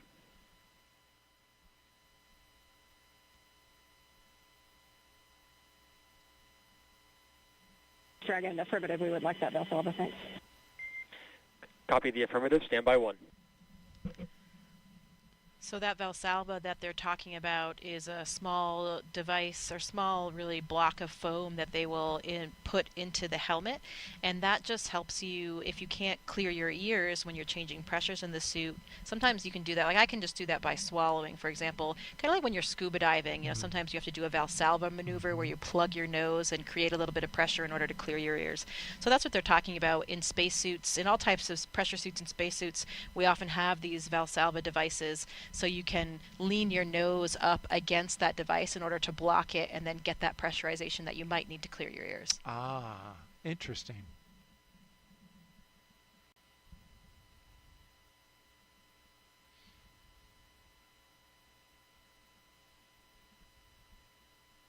I can, when I'm diving, just kind of do it. I guess some people can do it, just kind of Yeah, exactly. open up that, you feel it open up and the pressure releases. Of course, pressure is built up, so easier to get it out. For some people, swallowing or kind of massaging your eustachian tubes in your neck. And when I'm diving, I actually do have to physically hold my nose to do it. But when I'm not in a water environment, if I'm in a spacesuit, I actually don't need to use a Valsalva at all. I can just swallow or even kind of move my jaw. So I think it depends a lot on your physiology. Everybody's a little bit different. But for me, with the air interface versus the water interface, I think that makes a pretty big difference. Right. So it's more like when you fly on a plane, right? And you get up 33,000 feet. Exactly. You feel your ears clear. That is complete. Crew is ready for Section 4.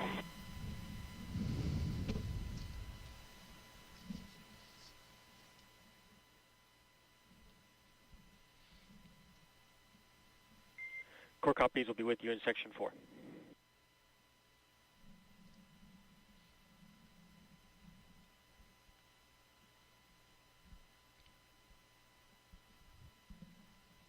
A look outside from the press site. A historic site itself for the fact that countdown clock. And Dragon SpaceX, for one more ask following that install for Valsalva, we'll look for affirmation that Crew is go for hatch closure.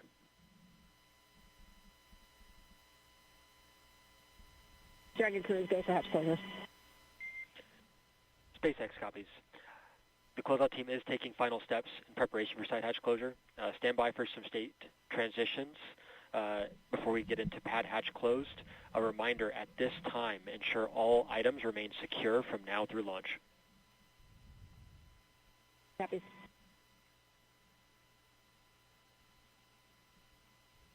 And there they are, removing the protective cover for that seal, so they're now ready to do an inspection of it and then get the hatch closed.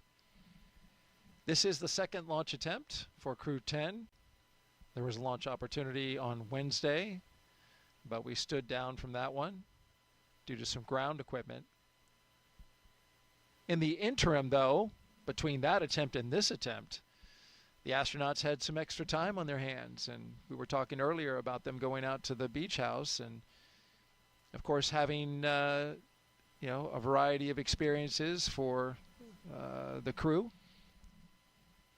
It's a time to relax, maybe a time to tell a few stories about their time in space between the two veterans, Anne McClain and Yeah, and I think Takuya? one of the biggest things is really just appreciating and enjoying the elements on Earth.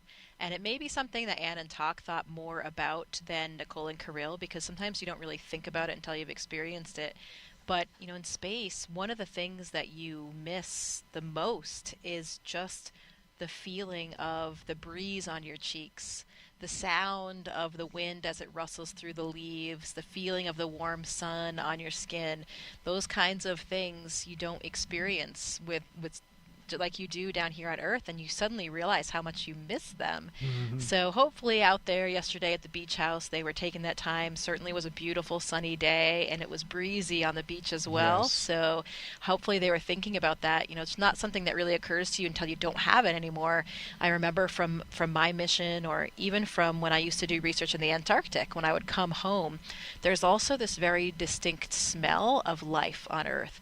And of course, it's not something that we notice every day because it's always there. So it's just part of all the background. But suddenly when you don't have it, and then you come back to it, it becomes very, very strong. So I remember coming back from the Antarctic, the plane would touch down, and in the Antarctic it's this cold, austere environment with no natural things growing outside. So when you land again in New Zealand, there's this really powerful smell. And it's just the smell of life. I think it's like the smell of the humidity in the air and all forms of life that are growing that you don't notice until you have it removed. And then it lasts only for a few minutes, so you really have to appreciate it. Like somebody will point it out to you. You appreciate, because then it's gone. And it's just full in the background again, and you don't notice it anymore. I had that experience coming back from the Antarctic, like I mentioned, also when I did a caving expedition with the European Space Agency in Italy. The same kind of thing. You didn't have any of those smells in the cave, and you come out, you're overwhelmed by it. Your sense of smell is just overwhelmed by it, and it's so fleeting, and it's gone. And the same thing coming back from space, where you're suddenly back, you land, the capsule door opens, and it's this overwhelming smell, once again, of just life. How about that? for all the excitement of going to space, it's oftentimes these things here on Earth that just give you such a feeling of nostalgia once you come back into it. And that smell of life that you're talking about, that is fascinating. There's really, as we know it right now, no place like Earth. Yeah, I mean, you don't know what you have until it's gone, right? That's right.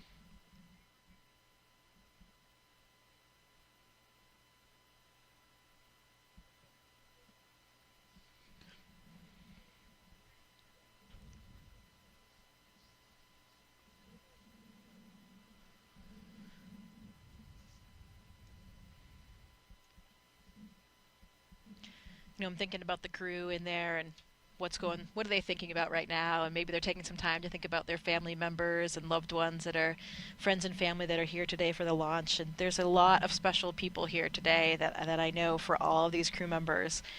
I've been able to spend quite a bit of time with Anne's family, and she has a lot of friends here as well. The Axiom 4 crew, who will be joining them on the International Space Station hopefully during this mission, they were here for the first launch attempt, but unfortunately they had to go back to training. Peggy Whitson, the commander of that mission, is a close friend of Anne's, and all 4 of those crew members were here as well. Anne's high school friend Steve Gleason is here. If you're not familiar with that name, he was a safety for the New Orleans Saints, and then unfortunately came down with ALS, Lou Gehrig's disease, but has become quite a notable figure and on behalf of ALS and research and support for that disease. Vapor has an incredible presence here with all of her family and her volleyball team, and I love it. I remember this when Vapor was selected as an astronaut as well. Both Anne McClain and I were actually on the selection board for Nichole Vapor's class, and I remember her family being there to celebrate their announcement. They all had matching t-shirts, and they do again today, her volleyball team as well, so a lot of spirit that they're showing. Kirill, I mentioned he has his host family from when he was a high school student in Texas, as well as friends and family members here from Russia. Dragon, SpaceX side hatch is closed, and we have begun the side hatch leak check. Copy. And Tak has a lot of friends from school and his previous jobs back in Japan, so everybody has an incredible representation of family and friends here to support them. And I bet the crew members are thinking about them a little bit. It's interesting. It's something we've talked a lot about as astronauts, that this launch day is the hardest for the loved ones, for those friends and family members. As crew members, we are so well trained in every little step along the way that we don't really have any surprises. We know what to expect, and we're pretty calm because you're just doing your job. You're doing what you're trained to do.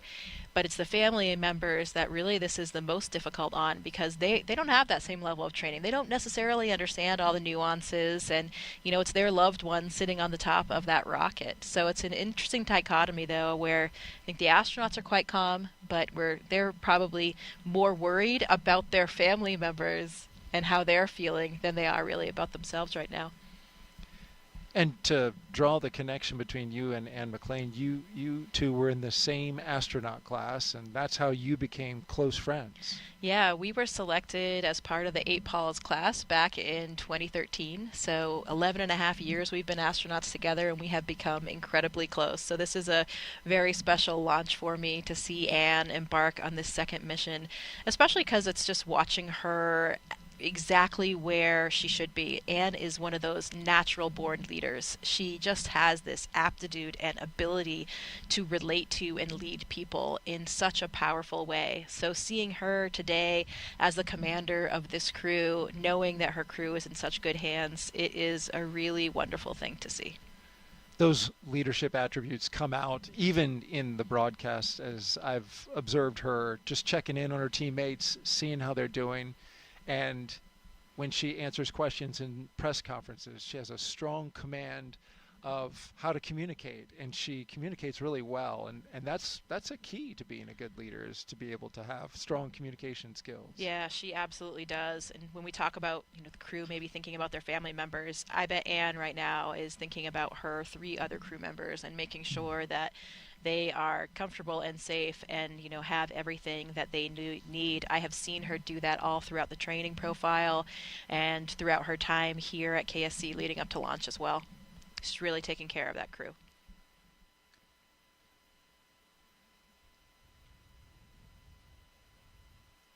From inside the capsule to outside of it, there at the press site, see the countdown clock, a historic site. It's on the National Historic Register, in fact, with the flagpole blowing and a nice breeze going. Weather conditions for liftoff today, they're fabulous. There's your forecast. We are 95% go. Winds are coming 7 to 12 miles per hour out of the south-southwest. Temperature is a mild and comfy 70 degrees. The only concern for that 5% resides in the cumulus cloud rule, and that's because we have a little more moisture in the air than we did 2 days ago.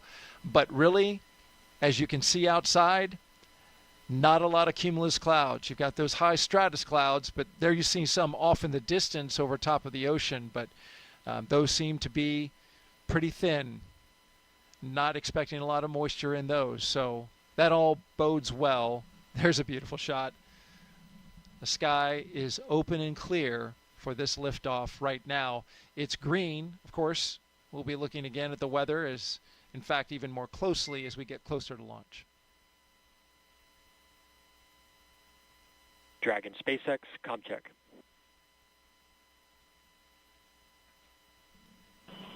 SpaceX Dragon, loud and clear. Core, loud and clear. TDRS ComCheck complete.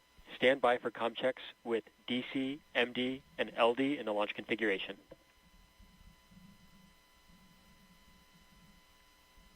Dragon D on countdown 1, ComCheck.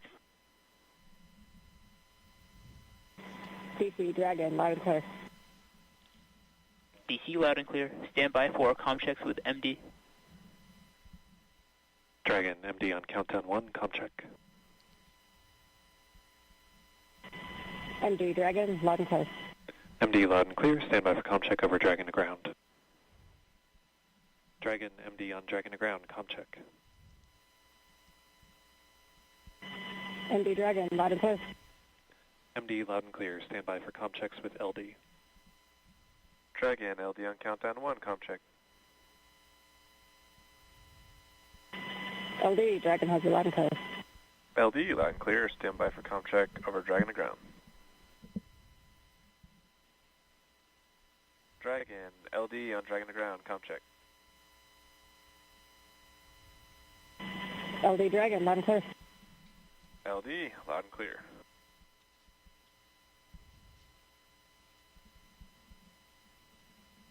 Dragon SpaceX, launch configuration, ComChecks complete.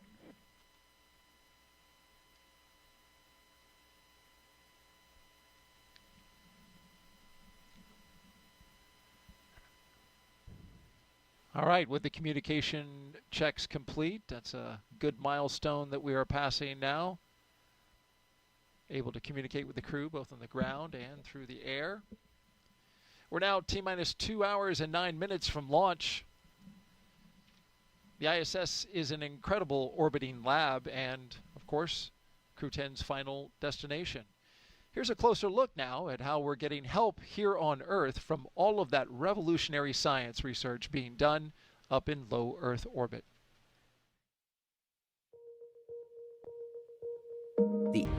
But we're not just along for the ride. We're explorers, diving headfirst into the challenge and harnessing the power of this unparalleled platform, just as we have been for decades. We're on a relentless quest for answers, seeking to understand the intricate workings of the human body in space and ensuring future crews stay safe on their daring journeys beyond Earth's orbit. The human aspect of human space exploration is always going to be very important for decades to come. And when it comes to technology, we're not waiting around. We're discovering new ways to grow crops in harsh environments and engineering innovations to tackle Earth's greatest challenges.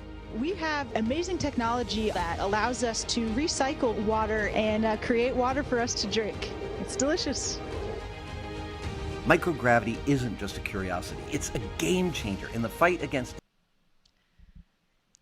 Seeing that video brings a lot back of A lot of fond memories of my mission. We didn't grow peppers, but we actually grew Mizuna lettuce during my mission, and that was something that I very much enjoyed because you had something green and growing that you were taking care of.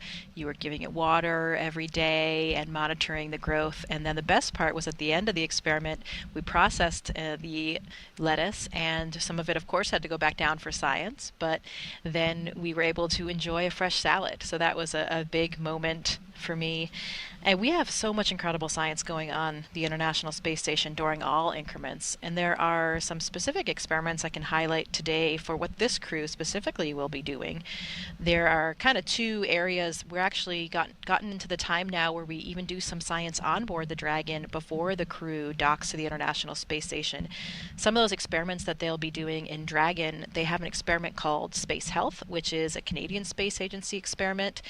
It's a biomonitoring wearable technology garment, and it's looking primarily at things like the cardiovascular system in terms of understanding more about how that system responds to microgravity to make sure that we can monitor these aspects of astronauts and keep them safe on orbit. There's an experiment called Thigh Cuff that they'll be doing in Dragon as well, and this is really a small kind of restraint that they put around their thighs, and this can help prevent and counteract some of the fluid shift that we experience in microgravity. So in microgravity, we have this upward fluid shift of our blood volume where it really leaves our legs, because here on Earth, gravity is pulling, of course, all that blood down to your feet. So in space, you have this upward fluid shift where the blood goes upward into the torso area and in the face. Sometimes you can see that in some of the astronauts, especially as they start adjusting to the microgravity environment. And some of these fluid shifts may be actually contributing to some of the problems that astronauts are experiencing in space. There's one example, the spaceflight associated neuroocular syndrome, and this has some different hallmark features, but basically it is causing some vision deficits in some astronauts when they come back, and actually changes to the anatomy of the eye, the back of the eye, the retina, and the choroid layer, which has the blood supply for the retina. Some astronauts have an optic disc edema, so a swelling of the optic disc, and also even a flattening of the eyeball. So a flattening of the back of the eyeball actually changes the refraction and changes your vision. This was something that I actually experienced during my mission. I had a pretty severe case of SANS. Luckily, everything is kind of back to normal now, but the one lasting symptom that I have is that I have perfect vision now. When I launched to space, I actually did wear glasses and contacts, and because of that globe flattening, I now have 2015 vision that has persisted for the last 5 years. So, most expensive corrective surgery I think possible. Thank you, taxpayers. When you mentioned that on Wednesday, it really kind of surprised me that it fixed it. But then I thought about it, and for most people who know, I wear glasses. For people who also wear glasses or contacts, you can have an astigmatism, which is an irregular shaped eyeball. And I was wondering since then if that's what ends up happening. Does it then take that irregular shaped eyeball, which is more like a football, and kind of make it more into a basketball when you go to in terms of your case and getting better? Not necessarily. In terms of my case, it's not like it's causing an astigmatism, and I didn't have an right. astigmatism. No, but I'm saying reversing it. Yeah, well, I didn't have an astigmatism to begin with. That's see. Different than just being nearsighted or farsighted. Okay. So I'm not sure actually if we have any data on people that experience SANS that have an astigmatism. That's an interesting question on how it would affect that overall shape. This is kind of just a flattening of the back of the eyeball that's normally round, so it changes that refraction, which of course changes, your prescription and changes your vision there.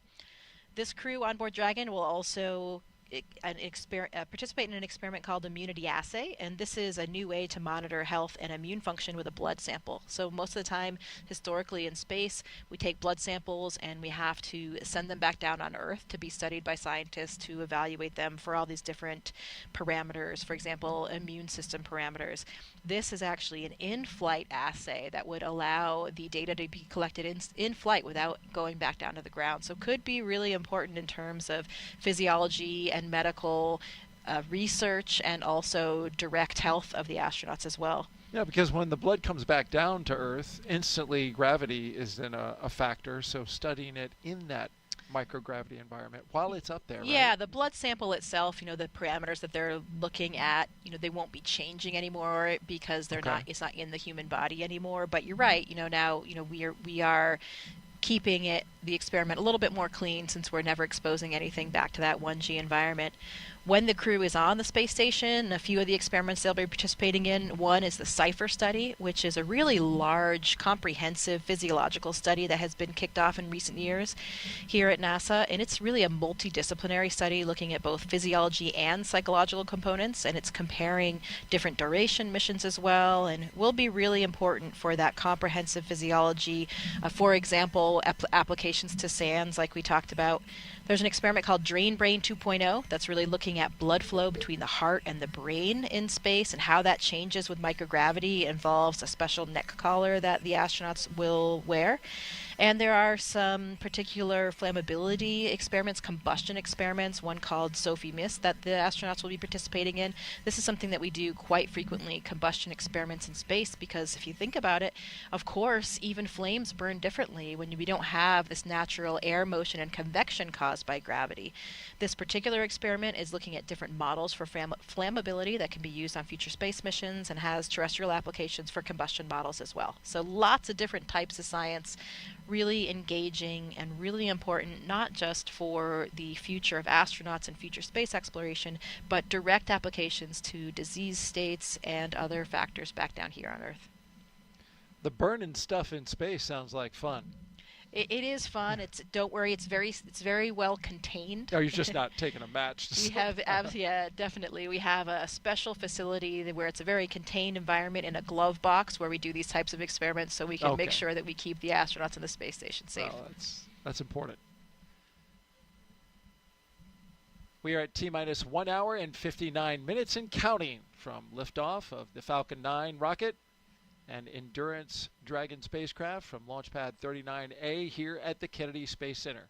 Crew-10, as you can see here, currently inside Dragon. So far, Crew-10 has completed their comm checks to make sure they can communicate with the teams here on the ground. Their seats have rotated from their upright to their reclined launch position, which allows them to see and access their display panels.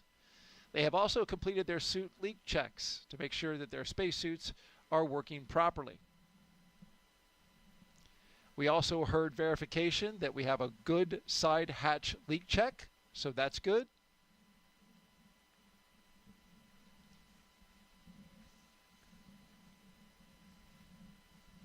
If you've been watching us since we came on the air at 3 p.m.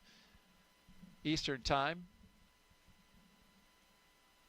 you know that we've had fantastic commentary from NASA astronaut Jessica Meir.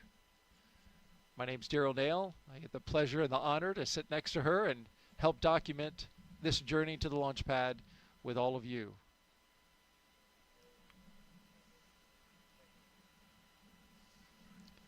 Let's go over the crew so you have a sense of a little bit about the folks who are inside the capsule today. We'll start with our crew commander, Anne McClain. This NASA astronaut is a West Point graduate and U.S. Army colonel who has spent 204 days in space and completed 2 spacewalks. She's a highly decorated Master Army aviator with over 2,000 flight hours. Post-ingress briefing.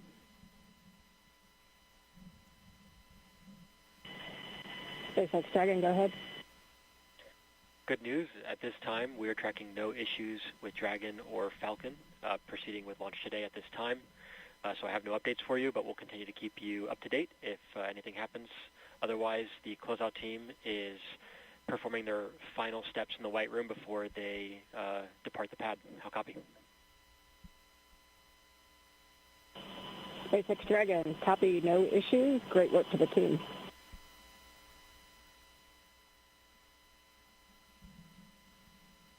That's a great update. Working no major issues. The launch vehicle, the spacecraft, the ground systems, all good as we watch the closeout crew continue to do their work before leaving the launch complex. And just to wrap up on Anne, she's a former rugby player and a pretty good one from what I hear. She got the nickname Animal. Yeah, she is pretty tough. We talked earlier about her need for speed, and I think that leads into the story we told on Wednesday that I have to retell about how she has a particular inclination to operate vehicles in complex situations. And this one goes back to high school, where she apparently ordered a pizza so large it could not be transported in the car. So she and her friend got in the car, they put the pizza on top of the car, and Anne, as the driver, natural commander seat of course, had her left arm up on top of the car to hold the edge of the pizza box and her right hand on the steering wheel, and her friend had her right hand up on the other side from the passenger seat. So Anne is really ready for anything, I would say, in terms of transportation and complicated vehicle setups. And where in the world is it that you can order a pizza that's as big as the roof of a car? Spokane, Washington, apparently. Apparently so, right? Wow. Colossal something, I guess they were called. Okay. Well, it's a good thing it didn't come off the roof, because it sounds like it would cover an entire windshield. So good job, Anne. Hey, let's talk about our Crew-10 pilot now, NASA astronaut Nichole Ayers. She's a U.S. Air Force major and graduate of the Air Force Academy. Nichole has flown the T-38 and the F-22 Raptor, logging over 1,400 flight hours, including 200 in combat. This will be her first spaceflight, making history as the first astronaut from NASA's 2021 class to fly. And she has said that that is very special to her. She feels humbled by it, and she's flying stuff up into space for her fellow classmates in honor of her being able to go first. You know where she got her call sign, Vapor? I do not. It's an interesting story as well. You know, she's an F-22 pilot, and apparently it was one of her early flights, and I think she had a formation flight with her colonel or something as her on-wing, so big deal flight. She got ready to start the aircraft, and suddenly as she was doing so, there was some kind of smoke building in the cockpit. So her training kicked in, and she was abort, abort, abort, quick, you know, ready to leap into action and abort that engine start. And turns out it was just condensation.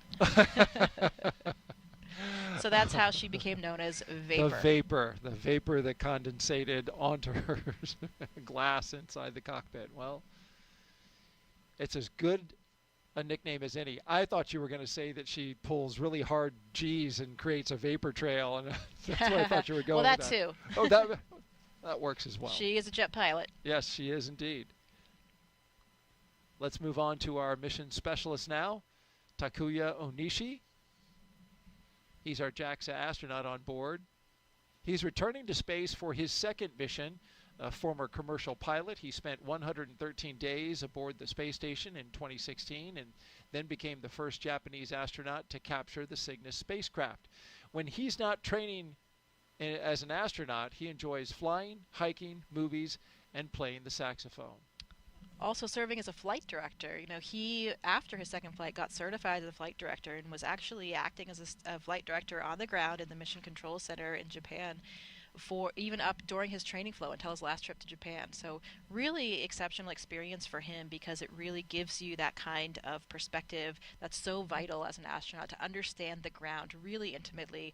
A lot of us as astronauts work as Capcoms in the Mission Control Center, talking to the astronauts from the Mission Control Center, and that affords that as well. But being a flight director is even more impressive. So well done for Tak for keeping that up. He even has an asteroid named after him. Yeah, you mentioned that before, and I'm still very curious at how that came about. We'll have to dig that one up. Yeah, but you know, you mentioned his qualifications, which flows into his upcoming assignment as ISS Station Commander. Those are some great qualifications. The fact that he has seen it from both sides, both in space and on the ground. The second mission specialist is Roscosmos cosmonaut Kirill Peskov, a former airline co-pilot. This will be his first trip to the International Space Station. Trained in skydiving, zero gravity, scuba diving, and wilderness survival, he's ready for the challenges of space. Not a man of very many words, but when he does speak, he's very succinct, very clear. Kirill, we talked about the fact that he had never seen a bear until he went to California, even though he grew up in Siberia. But another great fact that I came across from his colleagues was that, in this region in Siberia, it's very close to the Mongolian border, which is an incredible part of the world, where I actually had the opportunity to go to do some research to study bar-headed geese in Mongolia, and it is a very special area. But one of the things that's special about that area is that they do a lot of throat singing. It's this old traditional form of singing that's really deep and guttural from the back of the throat. I won't even try to do it because I can't, but if you've never heard it, you should definitely Google it and see. But apparently Kirill does throat sing. He can do it? He can. So I wonder if he's doing any of that for them in the capsule. I've heard this, just so happened to have heard it, and I was fascinated by the sound that they make with their throat in this singing. It's really pretty cool. At first I was like, oh, whoa. But there was a very popular commercial on TV in which they had some of that throat singing, and that's where I first heard it, so I had to go look it up. It is very cool. That is pretty cool, yeah.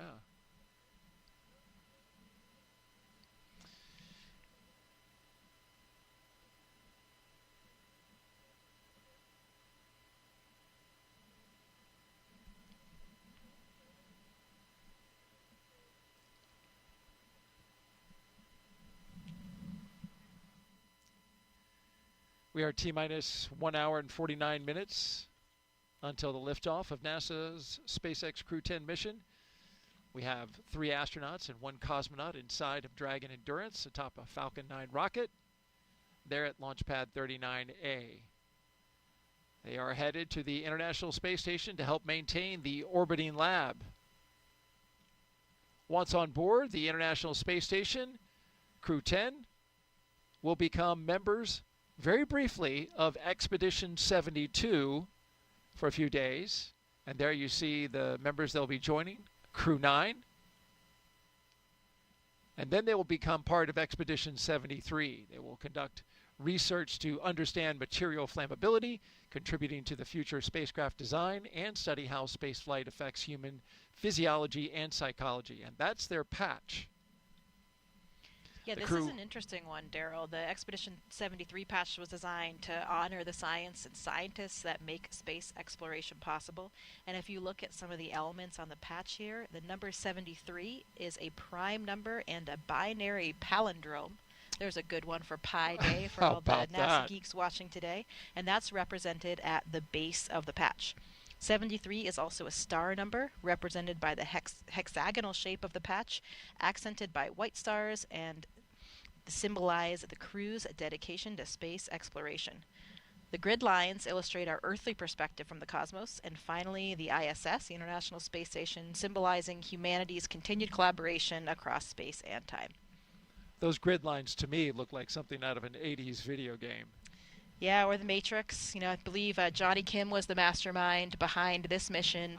I believe we talked about it on Wednesday, but the way that we start a new expedition on board the International Space Station, it actually rotates not with the Dragon flights, but with the Soyuz flights. So Expedition 73 will begin on April 8th with the launch of that Soyuz mission. Sergei Ryzhikov, Alexei Zubritsky, and NASA astronaut Johnny Kim for his first flight.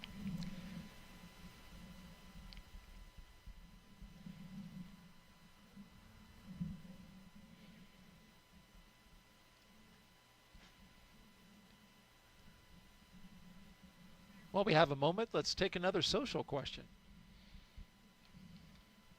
Let's see. Landon Davidson asks, how long does it take to readjust to gravity on Earth once you return? Well, Landon, like all things physiology related, there is a bit of individual variation, so different humans experience it a little bit differently. For me, it was interesting when I went to space, I actually adjusted very quickly. Even though, as humans, we've never evolved without gravity, I felt really comfortable and like I was at home.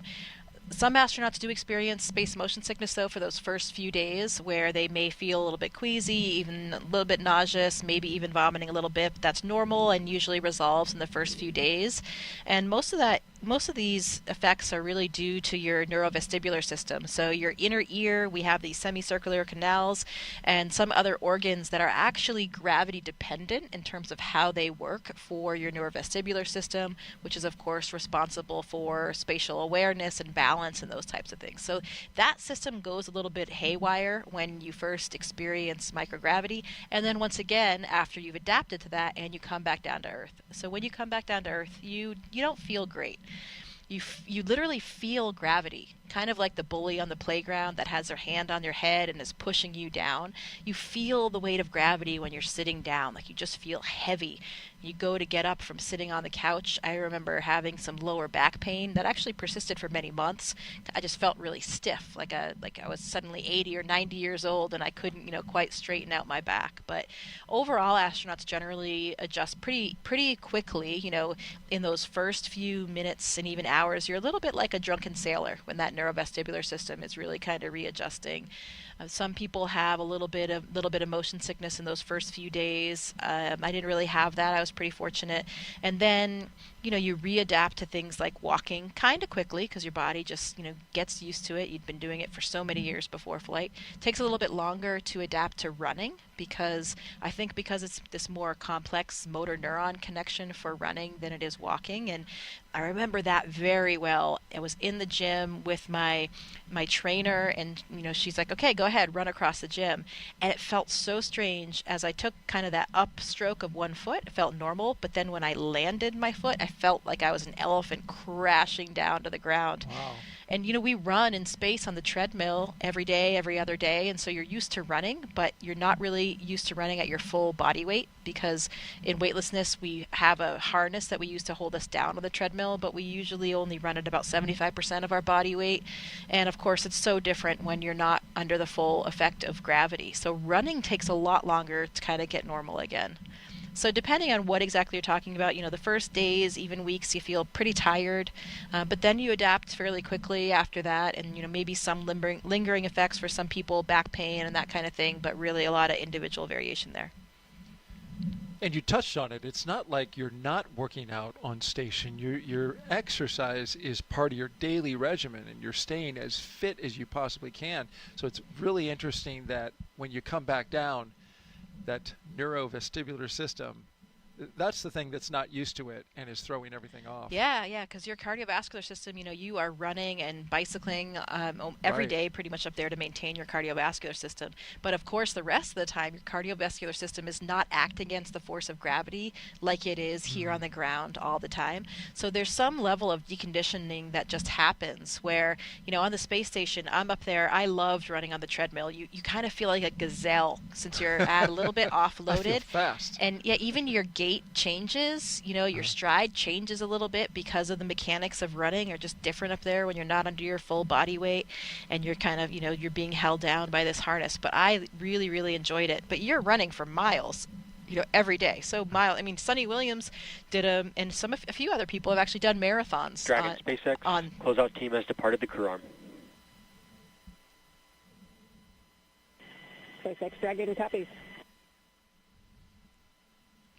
So what happens is when you come back down to Earth, you just like, even though you've been running miles a day, you come back to Earth and you can't even run a mile because you've had this kind of cardiovascular deconditioning. So that takes a little bit longer to come back. Interesting, from a marathon to struggling with a mile just because of the change in coming back from space to Earth. Well, we are now T-minus 1 hour and 42 minutes and counting. Let's take you now inside Mission Control in Houston, where flight controllers are constantly monitoring the International Space Station and the people living on board. NASA's Gary Jordan is there. Good afternoon, Gary. Good afternoon, Daryl and Jessica. Thank you. This is Mission Control Houston, and we're in the International Space Station's flight control room here at NASA's Johnson Space Center in Houston, Texas. The team continues to prepare for launch, led by Flight Director T.J. Creamer. Today we'll be, of course, launching the 10th rotational crew mission to the International Space Station under the agency's Commercial Crew Program. Following Crew-10's arrival, the space station will have a total of 11 crew members aboard for just a few days. 4 of those 11 crew members include the Crew-9 cadre, with NASA astronauts Nick Hague, Butch Wilmore, and Sonny Williams, alongside Roscosmos cosmonaut Alexander Gorbanov. During the next few days, Crew-10 will go over handover procedures with the off-going Crew-9, including a safety briefing and orientation. Then the new crew will jump right in to help advance scientific knowledge and demonstrate new technologies. After a few days of handover activities, the members of Crew-9 will prepare for their undocking and return to Earth. Direct handovers between crews allow for continuity of the activities and helps to ensure a continuous U.S. presence on the space station, which is now at 24 years and counting. Ahead of Crew-9's return, NASA astronaut Sonny Williams turned over command of the space station to Roscosmos cosmonaut Alexei Ovchinin. In just a few weeks, NASA astronaut Johnny Kim and Roscosmos cosmonauts Sergei Ryzhikov and Alexei Zubritsky will join the on-orbit crew. Shortly after the departure of the Soyuz MS-26 with NASA astronaut Don Pettit coming home will mark the commencement of Expedition 73 led by the new commander, JAXA astronaut Takuya Onishi. All of this, of course, coming up after today's launch. We continue with the countdown, and with under 2 hours before launch, we'll send it back to Kennedy. Daryl?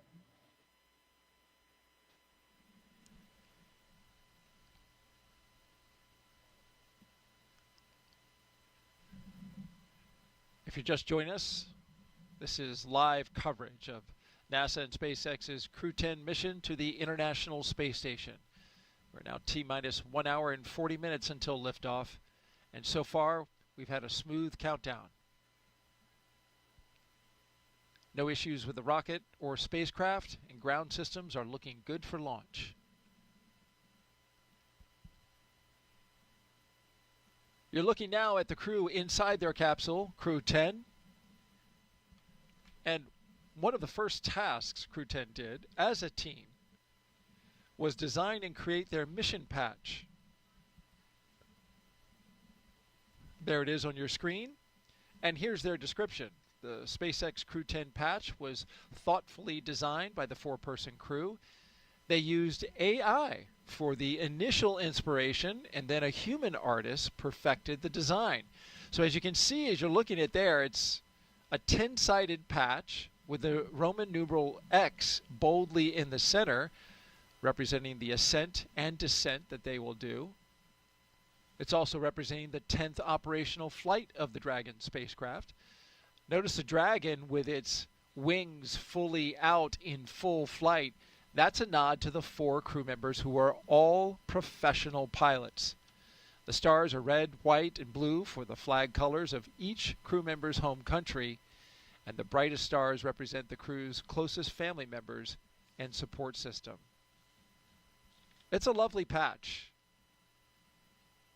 And it was interesting, Nichole Ayers was asked about it. She said she kicked off the design of the patch when she and her husband initially used the AI image generator to come up with some ideas, but it was really just to kind of kick off some ideas, and she took those then to the human artist, who then was able to artfully design that Crew-10 patch. And I really like that X in the middle and how it's got them ascending into space and then returning to space. It's a good one, and you can see it there represented on the flagpole just below the American flag. Flies the Crew-10 patch on the CCP flag. CCP standing for Commercial Crew Program. Yeah, it's one of the great things that we do together as a crew. Another one of those traditions like we talked about. You know, I don't know that everybody knows that we really do design those patches by ourselves. So we try to capture the elements that are important to us, special things from our professional and or personal lives, special things about the mission and timing, and just things that mean a lot to all of us as crew members. Oftentimes, you know, we are capturing the international spirit of cooperation and collaboration that's reflected by the makeup of our crew. We talked already about that 50th anniversary of the Apollo-Soyuz mission as well. All of these things really play into our patch design and thinking about what components to put there. Will you have some artistic influence in your patch if you do a patch one day? Oh, absolutely. So yeah, I did help design the patches for my previous mission and for future missions as well.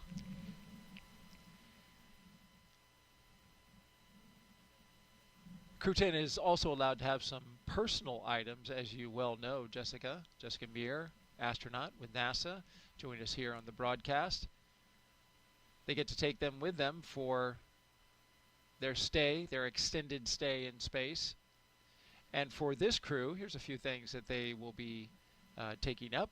Anne McClain, her and her crew were able to pack some personal gear to meet them on the ISS. It's going up on SpaceX 32 in April. She packed some sports team shirts, and those are from the schools she attended, along with some holiday gifts for the crew.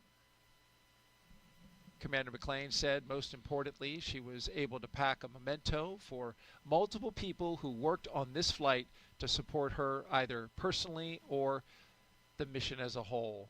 Those items will be returned to their owners after flight, and they include things like pins, necklaces, and rings. It's neat to have some jewelry that's flown in space. Takuya Onishi, he's having a lot of pictures of his family, friends, and colleagues sent up. He's also flying some banners from elementary schools he participated in when he was a small kid. Yeah, it's always fun to bring a few of those personal affects from home. You know, one of the things as astronauts that's so important to us is being able to share this mission. You know, and this is not just for us as individuals or even just for us as a crew. This is really a mission for everybody.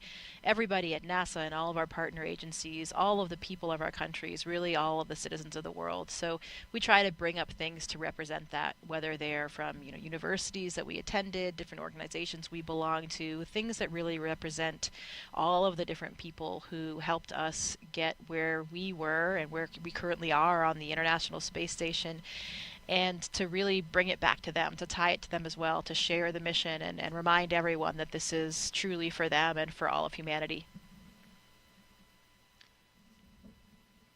And just add a note about Nichole. She said she's taking items from alma maters and the Air Force volleyball team, which you mentioned. Some of them are here today. Yeah, they are. She's also taken a bunch of pictures of her friends and family so she can keep them close. And since she's the first person from her astronaut class to go to space, she's also taking up something for her classmates, the Flies, of course, Group 23. But she didn't want to say what it was. She wants it to be a surprise. But she's said that she's getting nothing but love and support from her classmates. Yeah, absolutely. I know that they are all so proud of her today. So excited for her. I never forget that first moment when you see your first classmate launch. It really does feel different. You know, you get to know all of the other astronauts and cosmonauts that are flying, and every launch, of course, is very special when it's one of your friends or colleagues. But it's a little bit different when you see your own classmate, because it just makes it more real for you. You know, your classmates are like your friends and family, and they started at the same time as you, and it just gives this extra dose of reality of, you know, wow, I didn't just become an astronaut. We actually are going to have the chance to go to space now. So very exciting day, I know, for all of the Flies. And a relaxing one for Kirill Peskov, who's on the left side of your screen, who looks to be taking advantage of some relaxing time before liftoff. Absolutely. Maybe he's getting ready for some throat singing. You know, maybe this is part of the process. He just heard me. He woke up.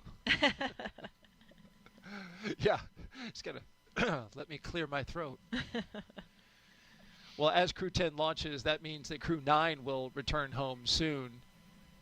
Crew-9 launched from Pad 40 at Cape Canaveral Space Force Station back on September 28th, 2024. And that was a unique flight because it was only 2 crew members in order to make room for Butch Wilmore and Sonny Williams, who, of course, flew up on a Boeing Starliner test flight, but are now coming down in those 2 open seats with Crew-9. That capsule is on station right now.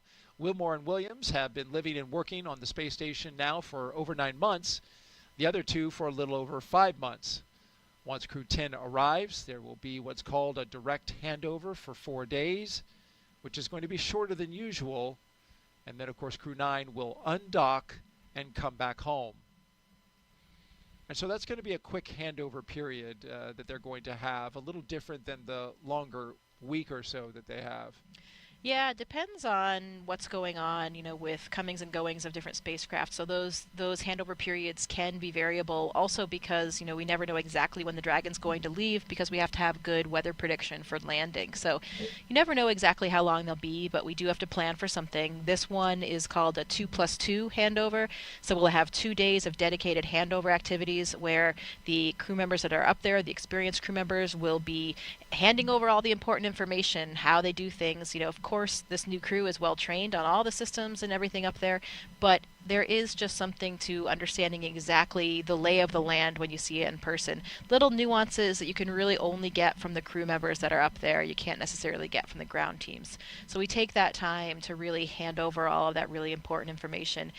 That will be, especially for the new astronauts that have never been on board, but even for Anne and Tak, who are experienced and have been on ISS before, things have changed. It's been years since their mission, so there's different hardware on board, different systems. Some things are running a little bit differently, so really important time. The other component of 2 from that 2+2 is 1 arrival day and then 1 departure day. We will be extremely happy to have Sunny and Butch back down here on Earth. They've been up there for longer than expected, but they were up there in space doing their mission, doing what we do as astronauts, the moment we all wait for as astronauts. So they've had a very productive mission.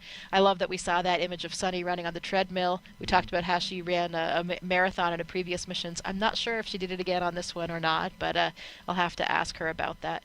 It'll be great to have them back, and they are coming back with another one of my 8-ball classmates, Nick Hague. So Indeed. And a lot has been made about the return of Sunny and Butch, as we know, in the media and the reporting that's been happening about that. What's your sense of it inside the astronaut office that so much attention has been given to their return?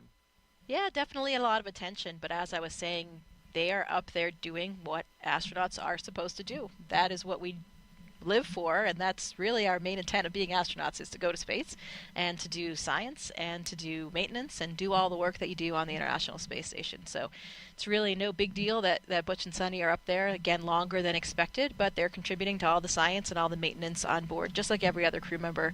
And it's just something as astronauts that we know we always have to be ready for. We always have to be flexible. You know that there's a plan for your mission. That plan can always change.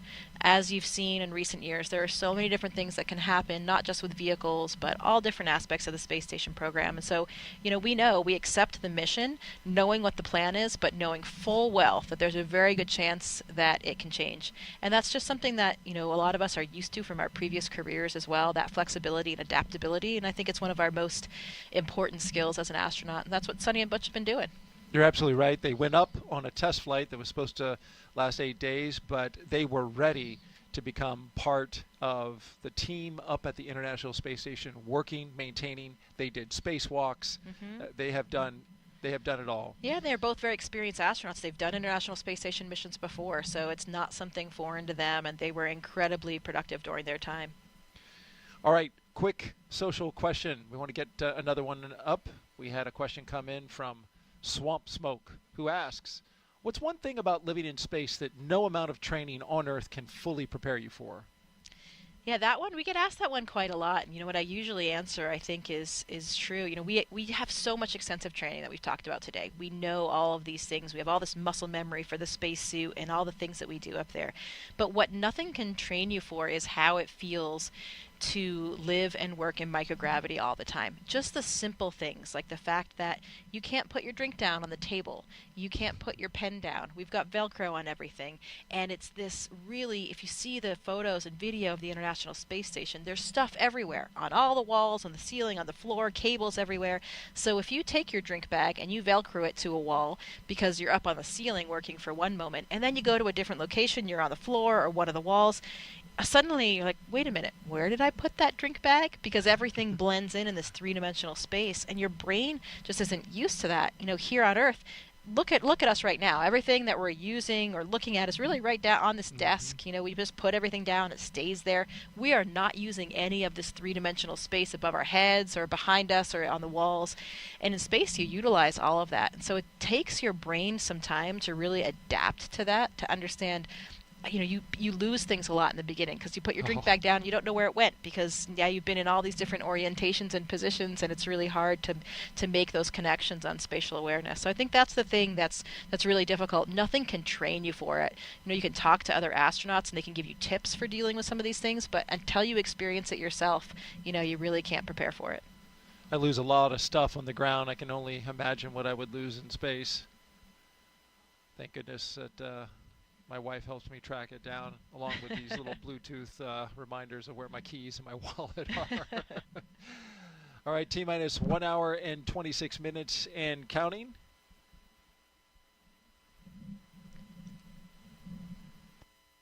Crew-10 getting ready for their mission to the International Space Station, and there you see them from left to right. We have Roscosmos cosmonaut and mission specialist Kirill Peskov. To his left, our right, the pilot, Nichole Ayers. To her left, going to the right, is the commander, Anne McClain. And then to the far right on the screen, mission specialist and JAXA astronaut Takuya Onishi.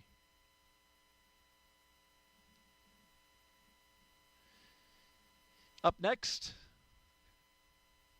we'll be looking for the Launch Escape System Health Check.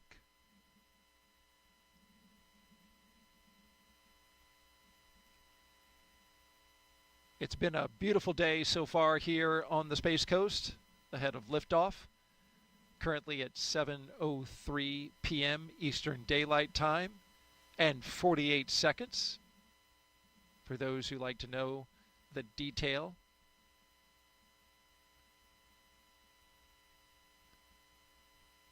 Our journey today began at astronaut crew quarters at T-minus 4 hours when the astronauts began suiting up after a good weather brief, some breakfast, and health checks.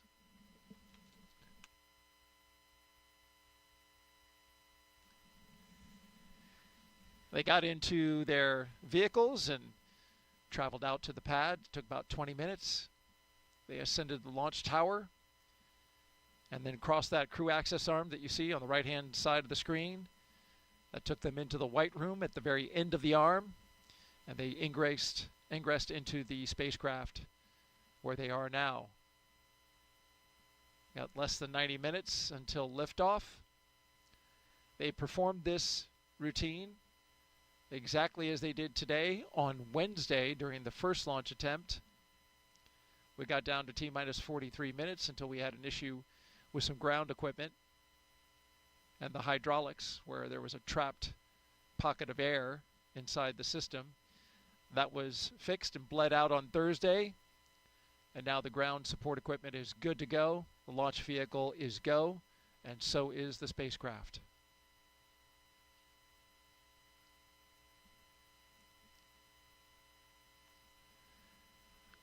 More recently, the umbilicals, you can see those attached. They're across the back of the rocket, actually, and into the transporter erector. They provided some comm checks through those. We did some suit leak checks for the astronauts inside the capsule. We also did some comm checks, completed those. And the closeout team closed and sealed the hatch right after they got a leak check of its own inside the capsule to make sure that nothing would leak out. There you see it there. And that side leak hatch check is good. Side hatch leak check, rather. Also a final check for FOD, which is foreign object debris. The closeout team carefully examined the area around the seal for the side hatch, and they have since left. They cleared out of the blast danger area, and now the only 4 people who remain inside the perimeter of Launch Complex 39A are right there on your screen. The crew for Crew-10.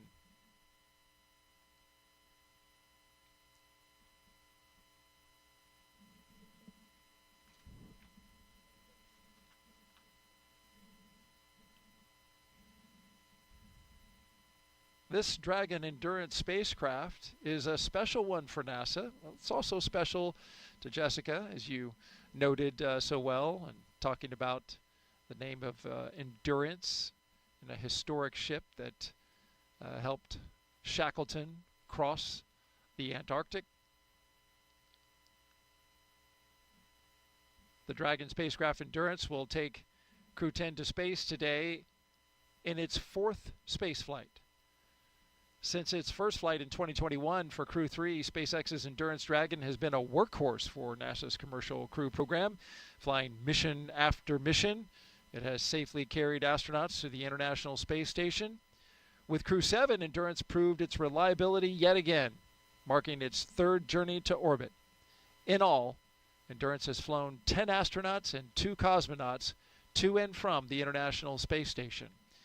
And it's supported international crews from NASA, ESA, JAXA, and Roscosmos.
Live coverage of NASA and SpaceX's Crew-10 launch to the International Space Station.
We are T-minus 1 hour and 17 minutes and counting until liftoff of Crew-10.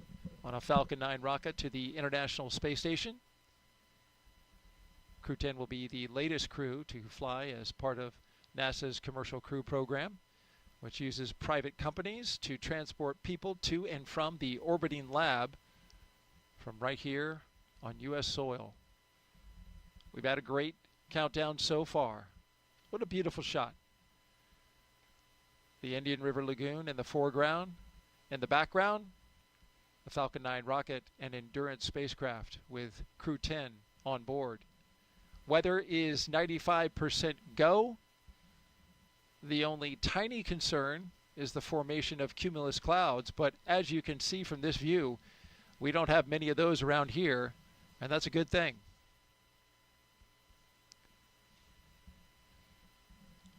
Excitement is starting to pick up as we get closer and closer to liftoff, and Jessica, it's been a good day so far. Yeah, absolutely. The weather looks perfect, and much to Vapor and other Air Force jet pilots' delight, no need for umbrellas today. That's right.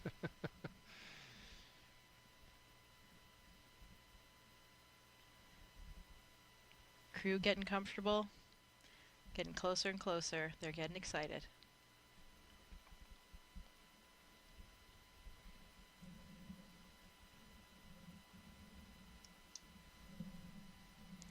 You know, Daryl, it's been 5 years since the Demo 2 mission, which was the first crewed mission of SpaceX, and that was an interesting timing.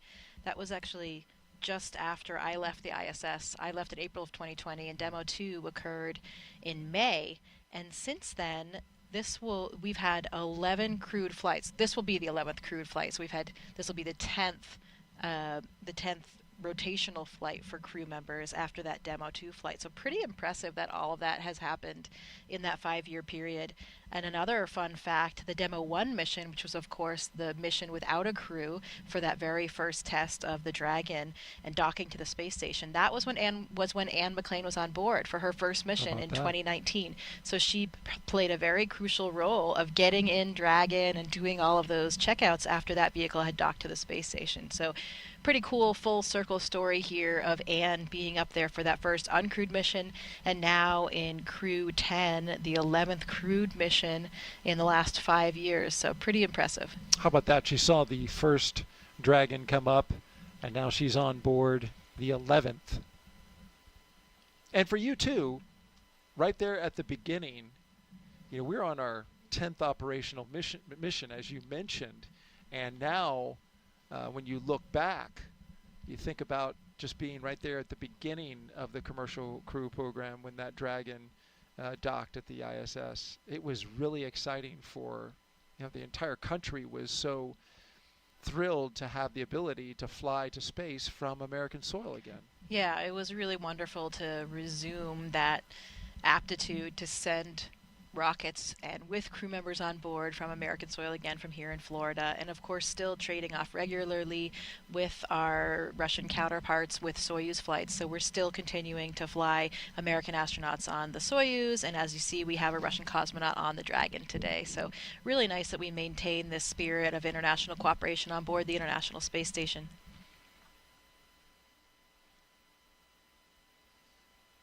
Especially, as we said, with that 50th anniversary of Apollo-Soyuz coming up in July. Another spectacular view. I think it's going to be a very beautiful launch day for all the people on the ground here in Florida.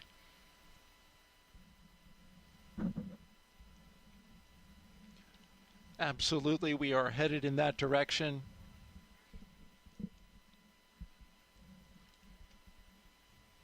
And hopefully so with the weather, because the weather gets a little iffy once we get into the weekend. So this is a prime opportunity to go. Just like that prime number 73 for Expedition 73. That's right. Let's grab another quick social question, Jessica. We're with Jessica Meir, NASA astronaut.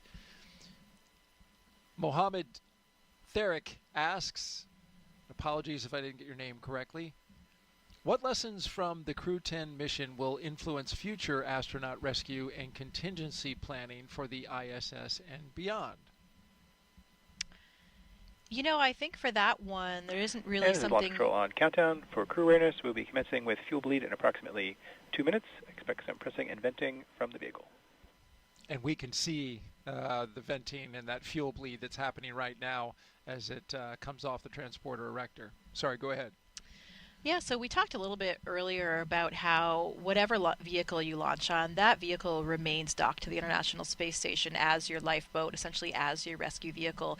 Even though you launch and you're not going to land for 6 months or more, you have that vehicle there at all times in case anything happens on the space station, anything happens to a crew member, though we needed to get the crew home safely. So we always have that rescue capability. From time to time, as you've seen in the last few years, we do have various situations emerge. If there's a technical issue on a certain vehicle, for example. And so we do what we do best here at NASA, and that is adapt and reevaluate and replan. And to me, that has always been the most impressive thing of working at NASA. When I am most impressed about NASA, it's when we have these challenges, because you see NASA rise to the occasion and do what we do best, readapt and be flexible. And that's the same thing for all of these rescue missions. You know, we will replan and do whatever we need to do.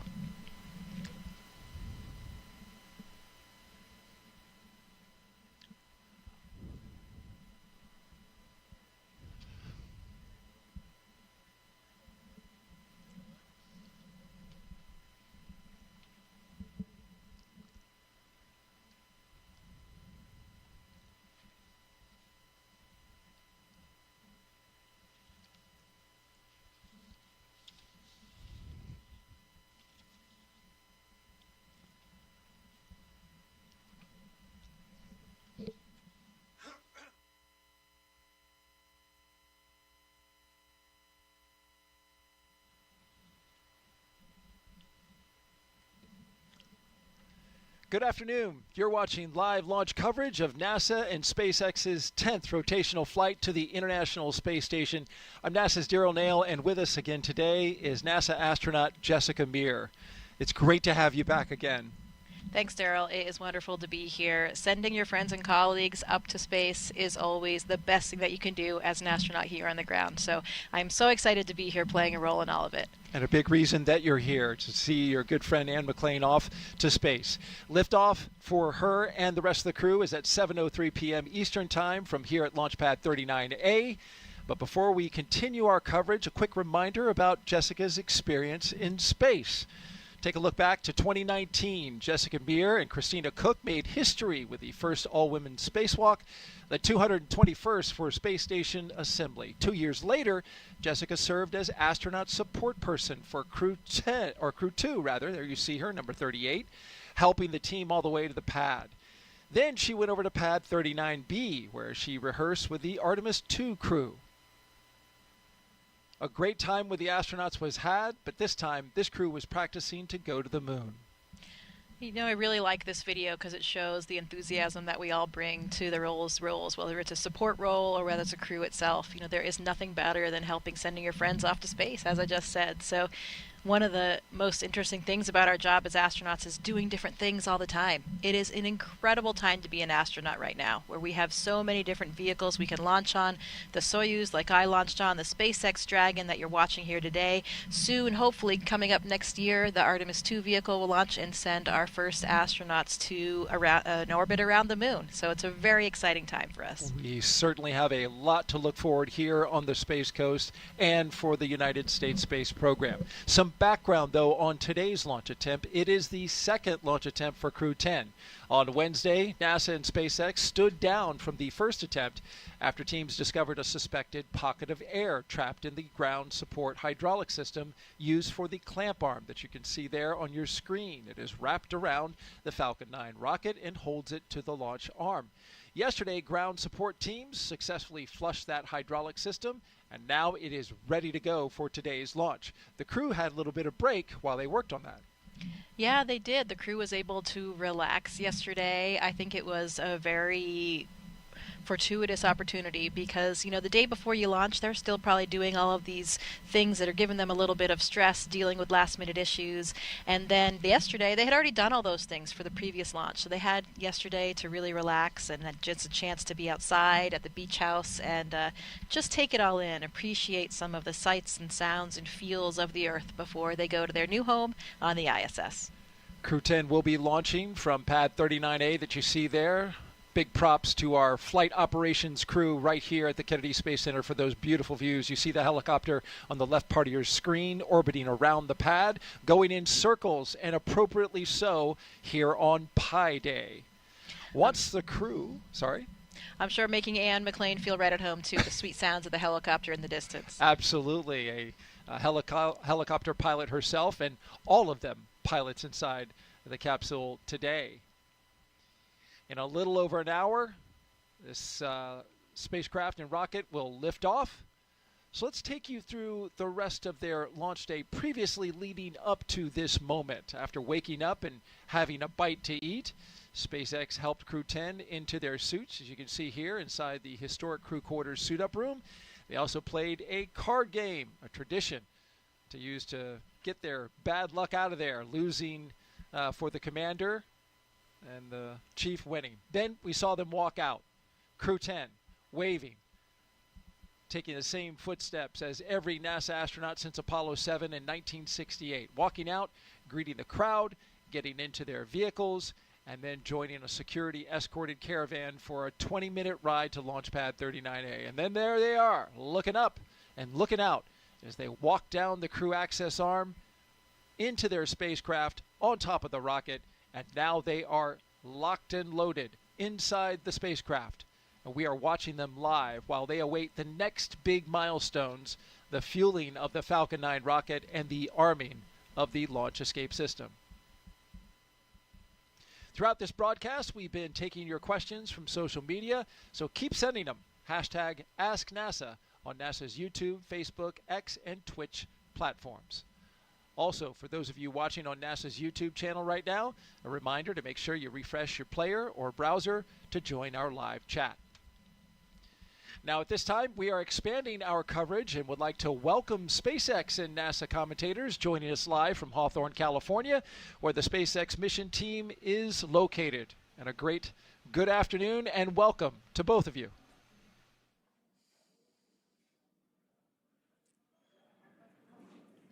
Thanks, Daryl. I'm Jessie Anderson, a Senior Production Engineering Manager here at SpaceX. And I'm Anna Schneider with NASA Communications. We are excited to be joining you once again from Mission Control here in Hawthorne as we count down to liftoff of Crew-10 just over an hour from now. Of course, Crew-10 is our 10th operational mission with SpaceX, flying astronauts for long-duration missions to the International Space Station. Crew-10 will have 2 first-time flyers on board, as well as a veteran NASA astronaut and a veteran Japan Aerospace Exploration Agency, or JAXA astronaut. And the multinational crew represents 3 different space agencies, with NASA, JAXA, and Roscosmos all represented.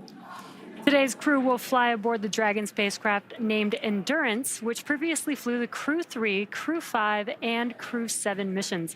Overall, this will be Dragon's 46th visit to the space station and its 14th human spaceflight mission to the orbiting lab, which includes NASA's Commercial Crew Program missions and private astronaut missions with Axiom Space. We're also celebrating the 23rd anniversary of the founding of SpaceX today on March 14th, which also is Pi Day, a celebration of the mathematical constant pi. Now, over the last 3+ hours, Crew-10 has been going through the detailed process of getting ready for their mission to the International Space Station. So let's go ahead and take a moment to introduce you to the crew. In the commander's seat is NASA astronaut Anne McClain. She's making her second trip to low Earth orbit. The Spokane, Washington native and U.S. Army colonel was selected by NASA as an astronaut in 2013 and has spent a total of 204 days in space, completing 2 spacewalks totaling 13 hours and 8 minutes outside of the orbiting laboratory. Next to McClain in the pilot seat is Nichole Ayers, who was selected as a NASA astronaut in 2021. The Colorado native graduated from the Air Force Academy in Colorado Springs and is a major in the U.S. Air Force, and this will be the first spaceflight for Ayers. Serving as a mission specialist is JAXA astronaut Takuya Onishi, and today's flight will mark Onishi's second trip to the space station. He was selected as an astronaut by JAXA in 2009 and has logged 113 days in space previously. To round it all out, the final mission specialist is Roscosmos cosmonaut Kirill Peskov, and he was selected as a cosmonaut in 2018 and will also be making his first spaceflight today. Once on board the International Space Station, Crew-10 will briefly become members of Expedition 72 and then Expedition 73 in April. They will conduct space station maintenance and scientific research to understand material flammability, contributing to future spacecraft design and study how spaceflight affects human physiology and psychology.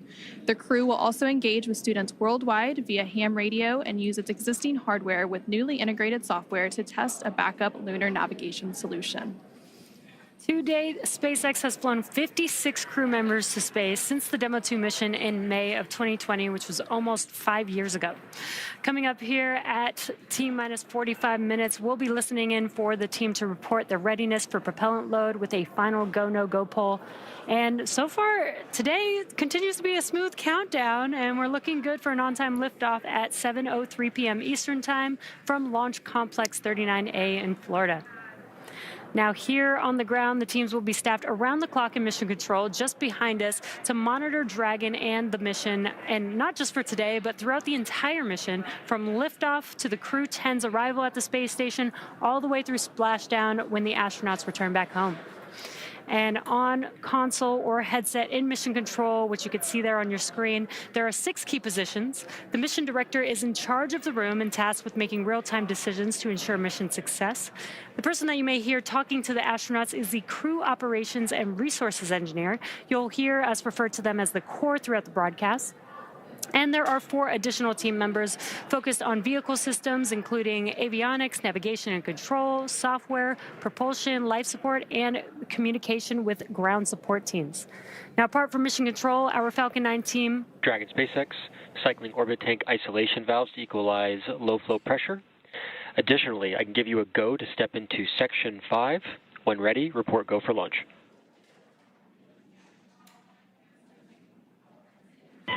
SpaceX Dragon, copy Section 5 and work. Just pausing for some comms between the core and Crew-10. Now, apart from mission control, our Falcon 9 team is currently located in the Launch and Landing Control Center at Hangar X. And we are now less than an hour until launch, and they are settling in for final checkouts, propellant loading, and getting ready for launch itself. Yep, and NASA has its very own set of team members at NASA's Mission Control Center in Houston, Texas, who have been preparing the International Space Station for Dragon's arrival. The teams in Mission Control Houston recently gave their go for launch, confirming that the station is ready to receive Dragon and the new crew. Following liftoff, today's flight to the space station will take about 28 hours, with Dragon flying autonomously the entire way. Docking is targeted for 11:30 p.m. Eastern, 8:30 p.m. Pacific, tomorrow, March 15th. And just like autopilot on a commercial aircraft, the crew always has the ability to take manual control of the spacecraft if needed. And before all of that happens, as the booster returns to the launch site and slows down from supersonic speeds, people in the immediate area may hear a brief double clap of a thunder-like sound known as a sonic boom.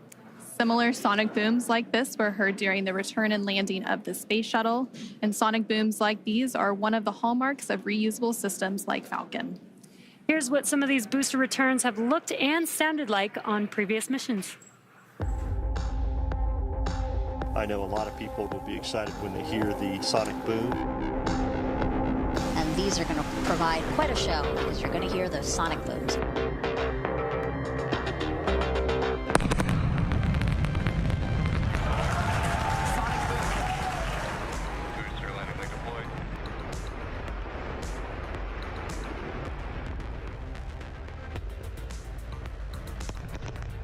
That sonic boom is great for us.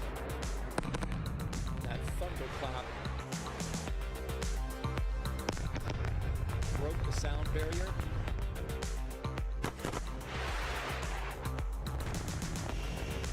Side booster separation confirmed.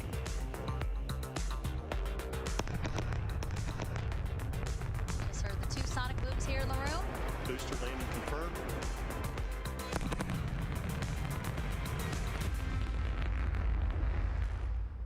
We are now at T-minus 57 minutes and counting to today's launch. While we wait, let's check in with NASA's Gary Jordan at Johnson Space Center to see how things are shaping up at Mission Control in Houston. Gary, how's it going?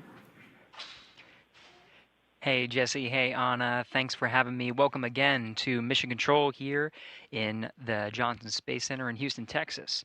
We're the hub of human spaceflight at NASA, and the team here is poised for launch and preparing for the crew to lift off and begin their journey to the orbiting laboratory. In the home stretch of rendezvous, NASA and SpaceX flight controllers will enter into what's called integrated operations. Both flight control teams will conduct a series of go, no-go polls for Dragon Endurance's docking to the International Space Station.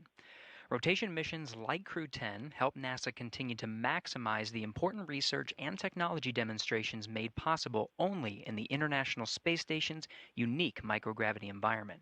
The space station is critical for NASA to prepare for future commercial low Earth orbit destinations and to understand and overcome the challenges of long-duration spaceflight necessary for a long-term presence on the Moon and crewed missions deeper into the solar system, including Mars.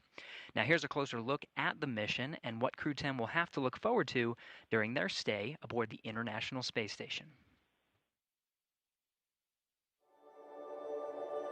The Crew-10 mission is going to be a rotational mission to the International Space Station. So we will launch aboard the SpaceX Dragon capsule and the Falcon 9 rocket. I'm just enjoying the way towards the launch. Of course, I'm looking forward for the day of launch. And we are going to stay there about a half a year. So the first goal of Crew-10 is to continue learning about the Dragon and the Falcon 9 rocket that we're going to be flying on to enable SpaceX to continue their development of rockets and even private astronaut missions in the future. The other mission is to get us safely to the International Space Station so that we can crew this incredible national orbiting laboratory that we have and continue the science experiments that we have ongoing there. One of the unique characteristics of the International Space Station is microgravity. We get to learn how humans and plants and other types of hardware react in the space environment and the microgravity environment. And it helps us to develop all kinds of new materials, medicines, and it helps us to push our knowledge forward. The discoveries that we make on board the International Space Station then inform what we do on Earth, and it allows us to further both humankind here on Earth and get to further places in the universe. So I've often been asked why we explore, and I think it's different for everybody. When people are born, they naturally want to explore their environment, first as babies, and then as kids, and finally as adults. That's how we expand our world, and that's how we find something new. Every time that we make a further step, we learn something and we learn how to adapt, and that is so important to humanity. This is probably the main things which drives us forward and helps us to survive as a species. There are so many unknowns in space, and as explorers and as humans, we want to find out what's in that unknown. For me, it's the fact that I get to be a small piece of figuring out what the unknown is and taking that next step to get to the Moon and to Mars and the Artemis program. Our ultimate goal is to go to Mars, but it's not an easy journey, and when we face a new challenge, we must solve it step by step. I think that's one of the biggest benefits of the International Space Station. We're outside of the atmosphere, and now we don't have the protection of the atmosphere. What happens, and how do we better prepare our people, our hardware, our food, our water systems for that deep space exploration? It's really important on the space station that we learn those lessons now when we're in low Earth orbit. That way we know what we need to bring with us when we go onto the Moon with the Artemis program. One of the things that we do on the International Space Station is work with our international partners all across the world. I think it's hard to overestimate the value of international cooperation in space exploration because we all know that it takes much time and effort. Space is hard, it's very challenging, and it's sometimes unpredictable, and that's why I think cooperation is the key to success. The International Space Station wouldn't be international without all of our partners. And our goal is to be a beacon of hope for all of humankind so that people can look and say, this is what we can accomplish when we work together. T-minus 52 minutes and counting. We just pulled go for NASA and SpaceX to begin propellant load at T-minus 35 minutes. A great update there to our milestones. We now have NASA's Megan Cruz live from a nearby launch viewing location here at Kennedy Space Center. Megan. Hey, yeah, back here again today, and the weather is as beautiful as it was Wednesday, and the crowd as excited as ever to see liftoff in less than an hour. Now, we again want to bring in Mike Ravenscroft with NASA's Commercial Crew program. He's on console working the launch today over at Cape Canaveral Space Force Station. Mike, great to have you back. Hi, Megan. Happy to be here. All right, so again, thanks for stepping off console. When we spoke during Wednesday's launch attempt, there was a ground hydraulics issue. What was done to resolve that to get us to launch today? Yeah, Megan. So the team worked really hard on Wednesday during that first attempt to resolve the issue. Unfortunately, we weren't able to get there. So the teams, the SpaceX and NASA team, met Wednesday evening, Wednesday night, and developed a troubleshooting plan to go ahead and restore this system back to operational. So we went ahead and met, and Thursday they went off and executed that plan. They went ahead and opened up some of the valves, did some inspections, opened up some of the valves, and went ahead and bled the system. And then they did perform checkouts and performed the checkouts, and the system was nominal at that point. So we got back here today on launch countdown, and did some additional checkouts, normal checkouts that are performed on day of launch, and everything's checking out good. That's wonderful to hear, and it's always great to see teams coming together to resolve issues to get us to launch. Now, as CCP's Launch Vehicle Systems Office Manager, you were also part of keeping an eye on today's booster, correct? Which is flying for its second time. Yeah, Megan. So we watched that booster from the beginning when it's starting to be built, the whole way through production, the whole way through all the testing that's performed, even before it's getting that first launch, which occurred in December for the Empower-E mission. So we track all that, track all the issues that come out from all that in the first flight, and we review all that data. And then when it goes into maintenance for our flight, we are tracking all that work along with SpaceX and ensuring that the vehicle is ready for day of launch and a safe flight for the crew to the ISS. And Mike, last question for you. How do you feel just being a part of NASA's Commercial Crew program? This is awesome. I can't imagine myself anywhere else. This program, I've been here for quite a while, and this is a family. You get to work with folks from all over the country, from California to Texas to Alabama to here in Florida, and it's just a family, and that's how we feel about each other. We work hard. We get to work with a lot of great contractors, and so day in and day out, you get to show up for work and enjoy what you do. Yeah, and do amazing things together. Mike, thank you so much. We appreciate your time. Thanks, Megan. Appreciate it. All right, let's get back over now to Anna and Jesse in Hawthorne.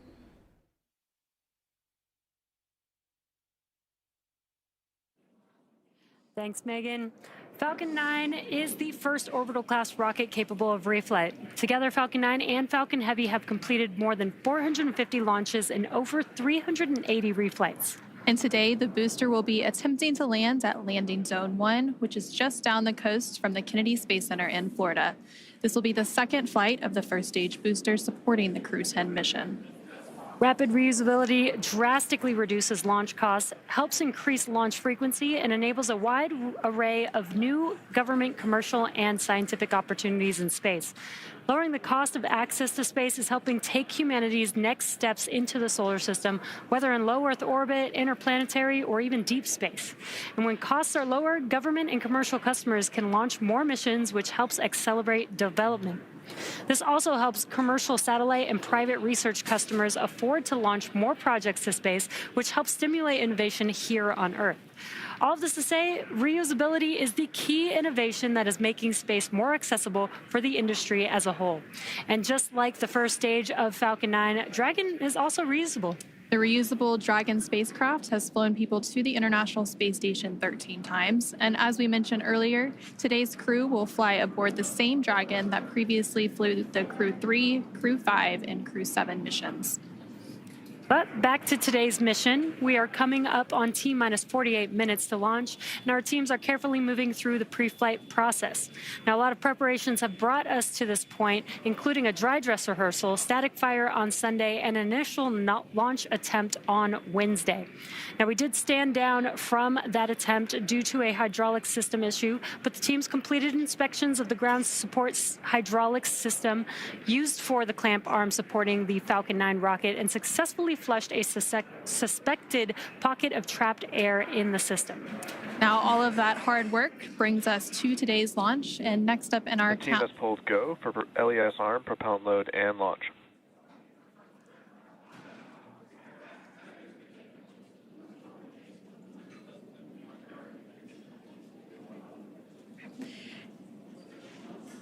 And there, you just heard that the team had pulled go for both prop load and for launch. So that was the next step in the countdown that we were waiting for, and that was from the SpaceX launch director, and they were calling up to the crew to let them know that we had received that go to continue with that prop load. And then, as we mentioned earlier, the Dragon launch team, as well as key NASA launch members, are in the Launch and Landing Control Center at SpaceX's Hangar X in Florida. And the launch director will also check in with the Dragon mission director, referred to as the MD, and the NASA launch manager to make sure everyone is on the same page and everyone is ready to move forward. Again, there's a lot of teams and a lot of moving parts to getting a launch off the ground. And so leading up to the final stages of launch today, you will hear various check-ins on that process. So right now, there on your screen, you can see Crew-10. They are on board Dragon, waiting to get the green light to stow the crew arm for the launch and arm the launch escape system. And we did just hear that go, so we should start getting a good view of that access arm moving away from the spacecraft pretty soon. Now, on the range side of things, the range continues to be go for launch, monitoring the clearance area surrounding our launch pad, as well as the air and sea space along the flight corridor. And as you can see in your on the left-hand corner of your screen, the weather is looking great for today's launch. Overall, weather is trending in the right direction, and we currently have less than a 5% chance of violation at our target liftoff time today, which is great. Our teams will continue to keep an eye on the weather, but we'll have a final pre-fueling weather briefing in about 20 seconds from now at the T-minus 45-minute mark. Now, weather is forecasted to be excellent on the Space Coast heading into today's launch opportunity. And again, the current forecast is greater than 95% chance of acceptable conditions at launch. Now, weather along the Atlantic T-minus coast... 45 minutes. Both control rooms go into lockdown and remain in that state until the launch escape system is disarmed. All operators are to remain at their console and maintain a sterile cockpit until MD confirms successful disarming of the launch escape system following orbit insertion or propellant offload in the event of a scrub. For non-urgent no-go conditions, brief the CE or LD and then approve aborting the countdown. Per urgent issues affecting the safety of the operation, operators shall call hold, hold, hold on the countdown net. Launch control will abort the launch auto sequence immediately and proceed into the launch abort auto sequence. At T-minus 10 seconds, launch control will be hands-off, relying on automated abort criteria for the remainder of the count. Operators advise the launch director whether structural breakup or fire is imminent or occurring per Dragon manual escape flight rules. Launch control, you may proceed with arming the crew arm for movement. Crew access arm retraction starting. And that was the launch director performing a briefing with the crew. Sounds like everything is go for launch, and we're going to start seeing that crew access arm moving away from the vehicle here shortly. We should also see propellant load getting underway in just a few minutes as well. Again, our teams are staffed around the clock in Mission Control here in Hawthorne, Mission Control in Houston, as well as the Launch Control Center to monitor Dragon throughout its entire mission from liftoff all the way to Crew-10's arrival at the space station and then on its return home to Earth. And there you're seeing some great shots of the crew access arm pulling away from Dragon. Clear skies as far as the eye can see. Perfect weather for today's launch. Getting exciting over here.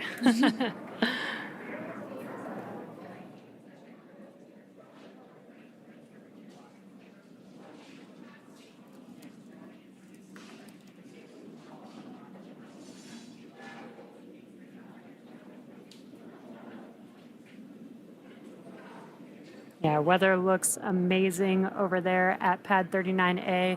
You can see that crew access arm still moving.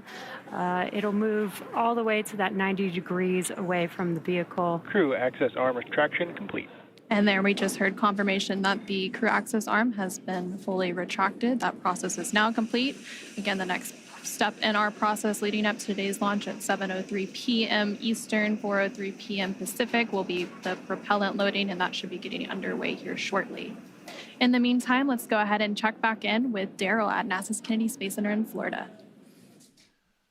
All right, thank you very much, ladies. Back here with NASA astronaut Jessica Meir as we orbit the launch pad, Launch Complex 39A here at the Kennedy Space Center, going in circles on Pi Day. Seems fitting, Jessica. Absolutely, it does. This is the day for it. We've got a few milestones coming up here in the next few minutes.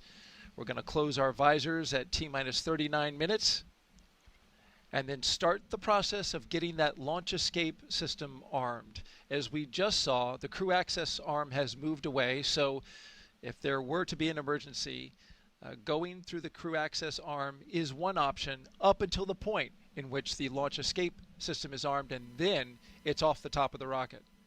Yeah, that's right. That launch escape arm could actually swing back in just about 30 seconds, and during that time, the crew would actually be unbuckling their seat belts and getting ready to egress, so that timing would work out. Visors closed, arming the launch escape system. Copy, Dragon. You are go for 6.6 arm launch escape.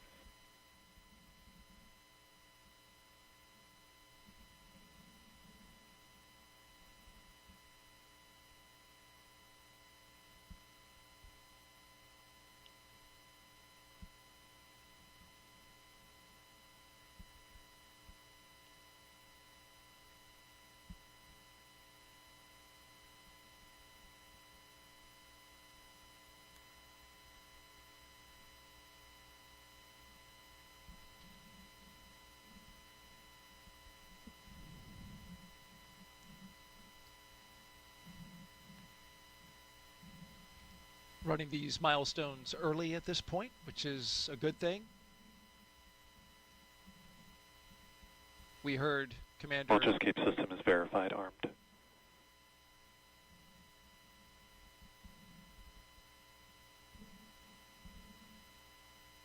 There we have the verification that the launch escape system is armed. A high energy system that could be very much needed in case something were to happen to the rocket.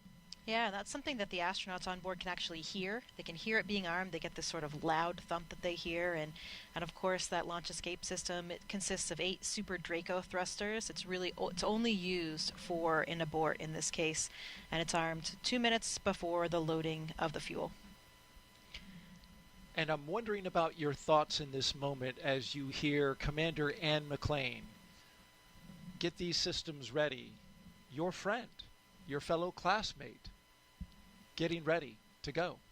Yeah, I think things are getting very real right now. It's really interesting on launch day. You know, I know from my own experience, sometimes you actually have to remind yourself that it's actually launch day because you have been through this whole series of readiness and all of these checks and all the comm checks and all the physical actions so many times in various simulations.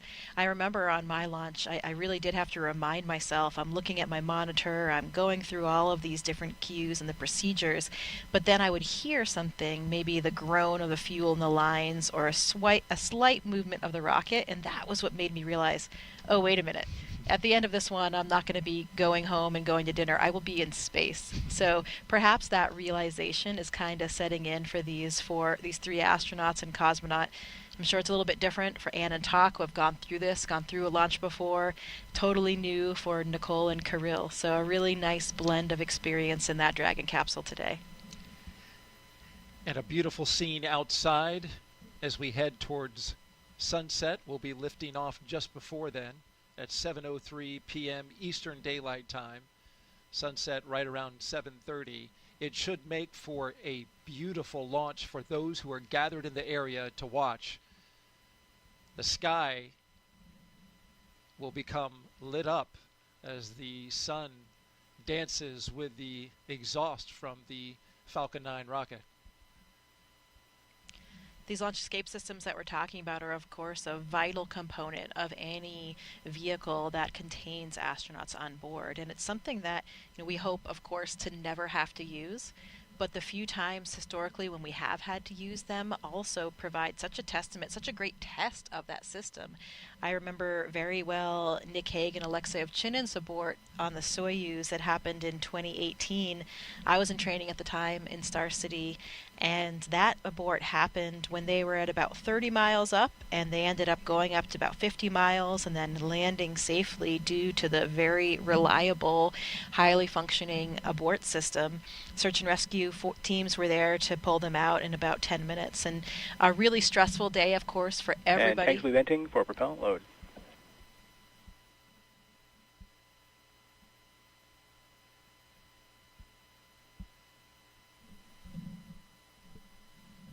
That was a stressful day for everybody on board and everybody on the ground, but again, a really nice test to see that these systems are in place for a reason and they do work. Nick Hague went to space that day and came right back.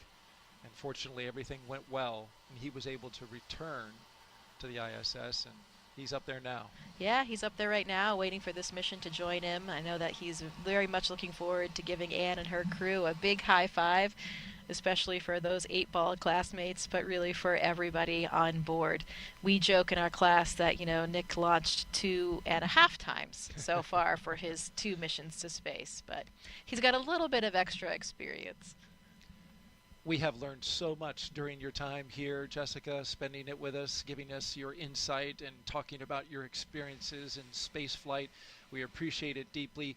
Also, the audience appreciates it as they continue to ask questions on NASA's social media channels, #AskNASA, Twitch, Facebook, YouTube, and X. Dolores Kiefer asks now, can the ground crew talk to the astronauts during fueling? Yeah, they can. We just heard a call go, and those comm loops are open. You know, of course, we can talk to the crew if in case of any type of emergency or any type of information that they need. We have those comm loops open.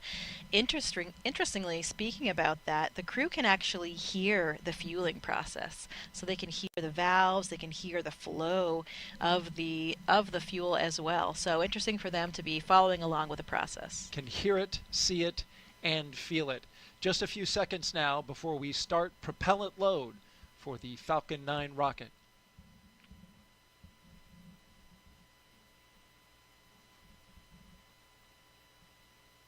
The launch auto sequence has started. And here we go. Tanks are being filled. Prop load is underway. A very dynamic time for the astronauts and the ground crews.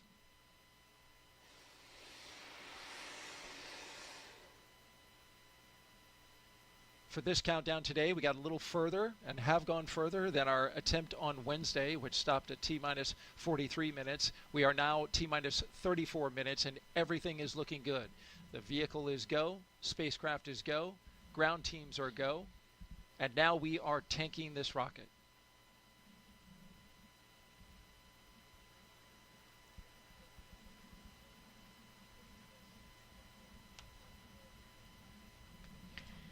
So this crew is hearing those sounds. As we mentioned, they can hear the fuel flowing through the valves and flowing through the pipelines. And this is a rocket-grade kerosene called RP1 and also liquid oxygen. That is the fuel for this powerful Falcon 9 rocket today.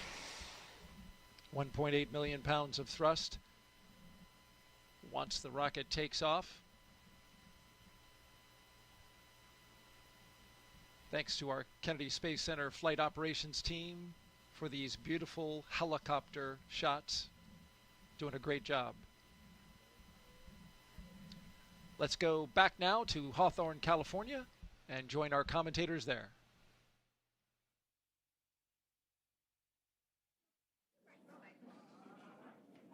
We are at T-minus 33 minutes from launch and getting closer and closer to launching Crew-10 into space.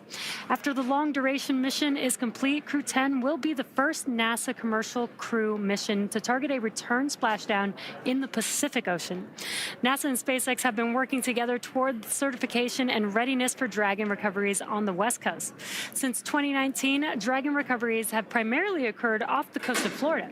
SpaceX is moving Dragon recovery operations missions to off the coast of California to allow Dragon to complete its deorbit before safely jettisoning the trunk over the Pacific Ocean, comparable to the first 21 Dragon missions.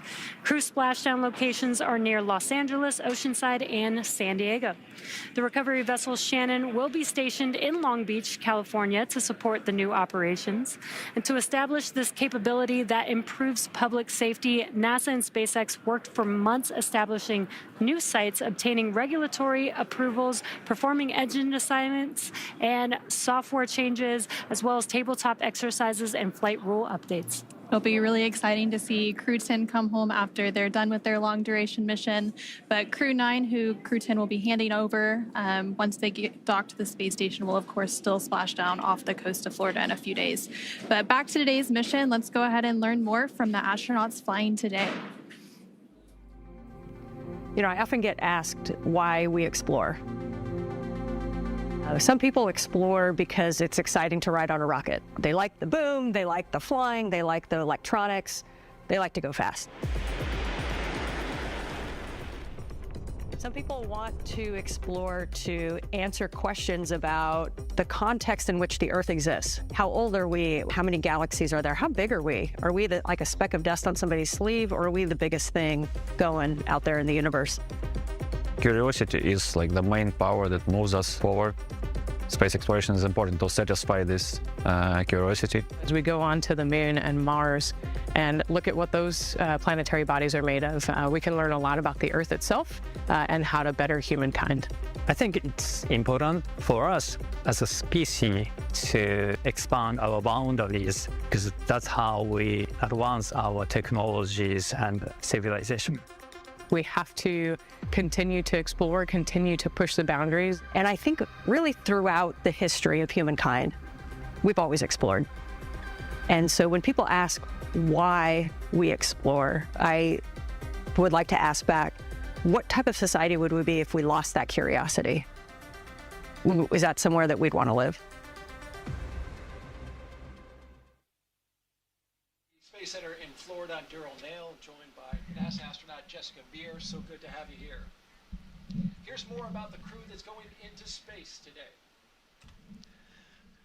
I'm Daryl Nail with NASA. Welcome back to the Kennedy Space Center in Florida, here with NASA astronaut Jessica Meir. Here's more about the crew that's going into space today. NASA astronaut Anne McClain, she is your Crew-10 commander, making her second trip to low Earth orbit.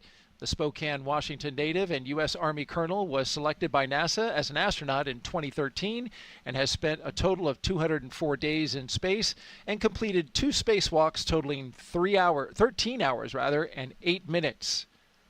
She's very competent and, as you've described, a very excellent leader. Absolutely, a natural leader, and it is so thrilling to be here watching her do what she was born to do and leading this crew to space today. Sitting next to her is the pilot for Crew-10, NASA astronaut Nichole Ayers. She was selected as a NASA astronaut in 2021. The Colorado native graduated from the Air Force Academy in Colorado Springs and is a major in the U.S. Air Force. This is her first space flight, and she's pretty excited about it. Absolutely. Takuya Onishi. He is the JAXA astronaut, serving as a mission specialist. Today's flight will mark Onishi's second trip to the space station. He was selected as an astronaut by Japan Aerospace Exploration Agency in 2009 and has logged 113 days in space, and he will eventually be the station commander. Yeah, that will be a very nice moment to see as Anne hands over those leadership reins over to Tak. Transfer of controls from her as the commander of the SpaceX vehicle over to Tak to be commander of the space station. So great opportunity for leadership for both of these experienced crew members. And the second mission specialist is Kirill Peskov. The Roscosmos cosmonaut was selected as a cosmonaut in 2018 and will be also making his first space flight today. This is really the ultimate of Kirill's very curious and adventurous nature. I hear he loves to discover all aspects of and areas of Russia and the U.S. now in his SUV, and he is always exploring, so this will be the ultimate of his exploration today for him and for all of his crew. And all 4 of these crew members are pilots. they speak that common language of aviation. That must be comforting to all of them. I think so, and I think it has brought them closer together as a crew. They can almost read each other's minds, they say. Sometimes, they don't even need words, and they have this shared sentiment, this shared language. It makes them a very synchronous, cohesive crew. And for the past year and a half, that crew has been training diligently to be ready to help conduct science investigations aboard station. The crew will perform biomedical research and technology demonstrations over the 4-month expedition. Commander Anne McClain is participating in the Canadian Space Agency space experiment involving heart health.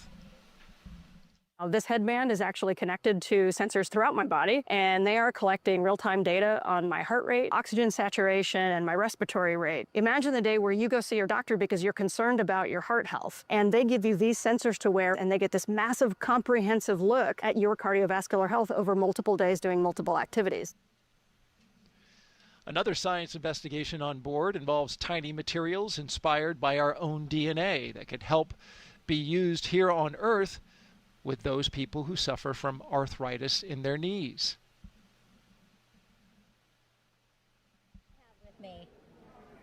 Let's go back to Megan Cruz, who is standing by with NASA Acting Administrator Janet Petro. Yeah, that's right. Acting administrator since January, and then, of course, before that, center director here at Kennedy since 2021. And how does it feel to be back here to watch another crewed launch? Oh my God, I can't, Megan, tell you how excited I am to be here. And I was here the whole week. We had unfortunately had the scrub on Wednesday, but I cannot explain the feeling of coming back home. I love this center. I love this workforce. I love the mission that we have here at the center. So it was very exciting. In D.C., it's not my normal job jar down here at the Kennedy Space Center being center director where, I had the workforce and the mission. So I'm super excited to be back here and to be able to witness this launch later tonight. Yes, absolutely. Launch is going to happen here shortly. And, I know we've been talking about this a lot in the broadcast that every single member of Crew-10 is a pilonaut. Yes, actually. A pilot, as are you. Did you get to talk to the crew? I see that they've signed your hat. I absolutely did. So I got to see them a couple times. So when they landed at the landing facility here, I got to see them and greet them. And that's where they gave me this hat, That's which amazing. is so cool. I've never gotten a present from a crew before. So Crew-10, hats off to them for giving me, and they did sign it. And then on Tuesday, we got to go what's called Behind the Glass tour and talk to them. They're behind a glass because they're in quarantine, and we got to talk to them and ask them questions and talk to them and just see how they were doing. And so that's pretty special. So I got to talk to all of them, all of those pilots there, and they are super excited, ready to go. Yeah, and speaking of excited, we have NASA astronauts Sunny Williams, Butch Wilmore, Nick Hague, plus Roscosmos cosmonaut Alexander Gorbanov. They're going to come back shortly after Crew-10 arrives on station. During a live press conference from station recently, Butch and Sunny said they're going to miss space. Absolutely, because you got to think about the astronauts. And by the way, last week from Johnson Space Center's Mission Control, I did get to talk to Butch, Sunny, Nick, and a little bit to Don Pettit there. So I got to talk to them as well. But you got to figure they, to be selected and trained and the passion that they have to go to space, for them, it's got to be, this is what they do for a living. Mm-hmm. This is what they're going to do. And in fact, I would bet they might have some mixed emotions for leaving because, every time you get to go to space, which is what all astronauts want to do, you never know. It might be your last time because you might not be selected for another mission or whatever. So I bet they have mixed emotions leaving their colleagues up there at the space station. I'm sure they're anxious to get home and put their feet on Earth and spend time with their family, but I think that they have enjoyed their time in space. When I said behind the glass to Butch and Sunny a while ago, I asked them, and they had told me that they hope they get to stay a little bit longer than 8 days in space. That was at their behind the glass. Now, I don't know if they meant to stay as long as they got to, but I know that they are a valued member of this expedition crew, and they've done amazing research. They've done spacewalks together. I think Sunny now holds a record for the most amount of time in the vacuum of space. So they have to be very, very very proud of what they've accomplished. They were very much integrated as a crew and did a lot of work on the station, research and science experiments. And so, yeah, I think they're going to miss space. I think so. Well, Janet, no mixed emotions here. It was great seeing you. I'm going to put this in a jar of memories of today because this was wonderful, and we're about to see launch. All right. Great Thank you, to have Megan. Janet. All right. Bye-bye. All right. We'll send it back to Daryl and Jessica. All right, thank you both. And just behind them, as you saw in that shot, was the Vehicle Assembly Building, a very iconic building here at NASA, where we recently reached a major milestone in NASA's Artemis program. That's, of course, preparing for the first crewed mission around the moon in over 50 years. Engineers finished stacking the twin solid rocket boosters for Artemis 2. These 177-foot tall boosters will provide most of the 8.8 million pounds of thrust needed to launch 4 astronauts on a 10-day lunar journey. There's a shot of the core stage, which they're starting to work on now. Since November, crews have used a massive crane to lift and assemble those booster segments. They're each packed with avionics and motors that will safely detach after launch. Now, with the completion of that, they're going to focus on the SLS. Artemis 2 will carry NASA astronauts Reid Wiseman, Victor Glover, and Christina Cook, along with Canadian astronaut Jeremy Hansen, on a mission around the moon.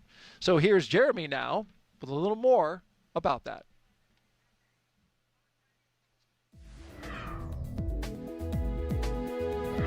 Hey everyone, I'm Canadian Space Agency astronaut Colonel Jeremy Hansen, mission specialist for the Artemis 2 mission. I'm here at the Johnson Space Center here in Houston, Texas, where we normally do most of our training. But every once in a while, we like to change it up a bit.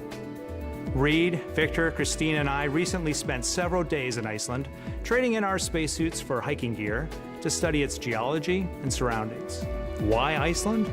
Well, as you can see, it has a similar landscape and terrain to the moon, with various volcanic rocks like basalts and breccias, and has limited to no vegetation. The Nordic island has been a lunar training site for NASA astronauts since the days of the Apollo missions. My crewmates and I teamed up with scientists and geology experts to explore the huge boulders, formations, and volcanic craters across the lava fields. During our journey, we stopped at various spots to discuss what we observed. Some of the really fine material is compacting into what's like the glue holding this together. And even tested different types of tools to collect rock samples. Although we won't be landing on the moon during our mission, this field work and navigation practice will allow us to make informed observations when passing the lunar surface and pave the way for future Artemis crew training. And that's your Artemis Moon Minute. For more Artemis updates, scan the QR code on your screen right now, or visit nasa.gov/Artemis-Roman numeral 2 or II.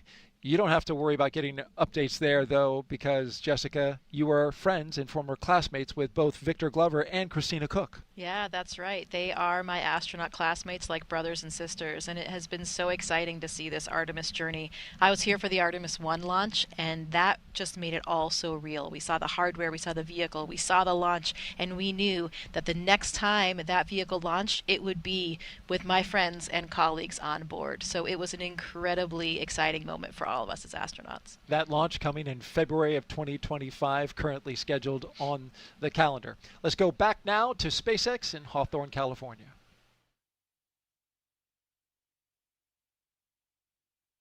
Thanks, Daryl. As we continue to count down, let's take a closer look at the vehicles that will be taking Crew-10 to the International Space Station today. Falcon 9 is a two-stage rocket developed and manufactured by SpaceX, known for its safe, reliable, and cost-effective access to space. It's also the first orbital-class rocket capable of reflight.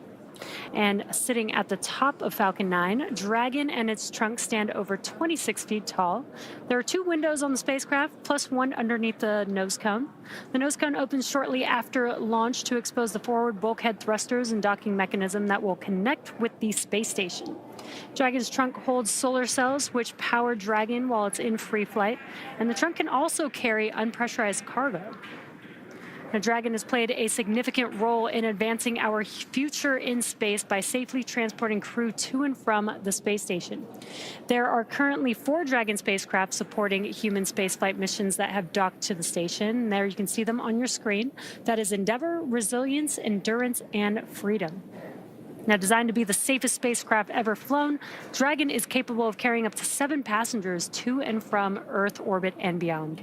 And Dragon has 16 Draco thrusters that can be used in space to help navigate the spacecraft to its destination, each providing 90 pounds of force. That doesn't include the 8 Super Draco thrusters used for an abort, which are no longer active once the crew is in orbit. Dragon has flown 49 times, with 15 human spaceflight missions since 2020, when Dragon became the first private spacecraft to take humans to the International Space Station. In that time, Dragon has flown over 1,000 experiments to space and 56 crew members representing 14 different countries. Dragon has proven to be a versatile spacecraft. It can autonomously dock to the space station when outfitted with the International Space Station docking adapter, as it is for today's flight. When it's not going to the space station and in free-flyer mode, the docking adapter can be swapped out for a cupola. Another option that we have is the Skywalker hardware, which supports extravehicular activities as the crew used during the Polaris Dawn mission. Now, continuing down the vehicle, we do have the second stage. The second stage is powered by a single Merlin vacuum engine, or MVAC engine, which is optimized to perform in the vacuum of space. After stage separation, the MVAC will ignite and carry Dragon to its target orbit. Now, the Falcon 9's first and second stages are connected by the black inner stage, which houses the MVAC engine and the system that decouples the 2 stages during stage separation. And below that is the first stage. Stage 2 LOX load has started. Good call out. Stage 2 LOX loading has begun. Below that is the first stage, which is powered by 9 Merlin engines. These 9 Merlin engines provide the initial thrust to lift. Dragon SpaceX reporting that we continue to track no issues with Dragon or Falcon proceeding to launch.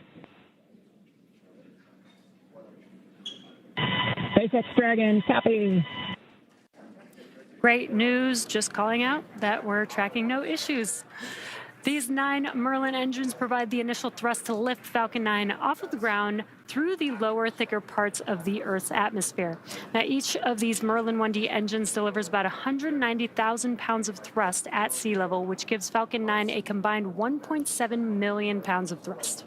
And after stage separation, stage 1 will return to Earth for recovery and reuse on a future mission using a combination of the Merlin sea level engines and the 4 titanium grid fins located near the top of the booster, which will guide it during its re-entry and landing. The Falcon 9 first stage is also equipped with 4 landing legs that deploy and allow for vertical landing on a drone ship or landing pad. Now, today we will be attempting to return the booster to land at landing zone 1. The second stage will power Dragon into its initial low Earth orbit before separating, leaving Dragon to continue its journey to the space station using its own thrusters. About 40 seconds after separation, Dragon's nose cone deploy sequence will begin, exposing the guidance navigation controls that help Dragon autonomously fly to the space station. With T0 coming up in just under 15 minutes, our teams are doing a series of system checks to ensure Dragon and Falcon 9 are ready to go.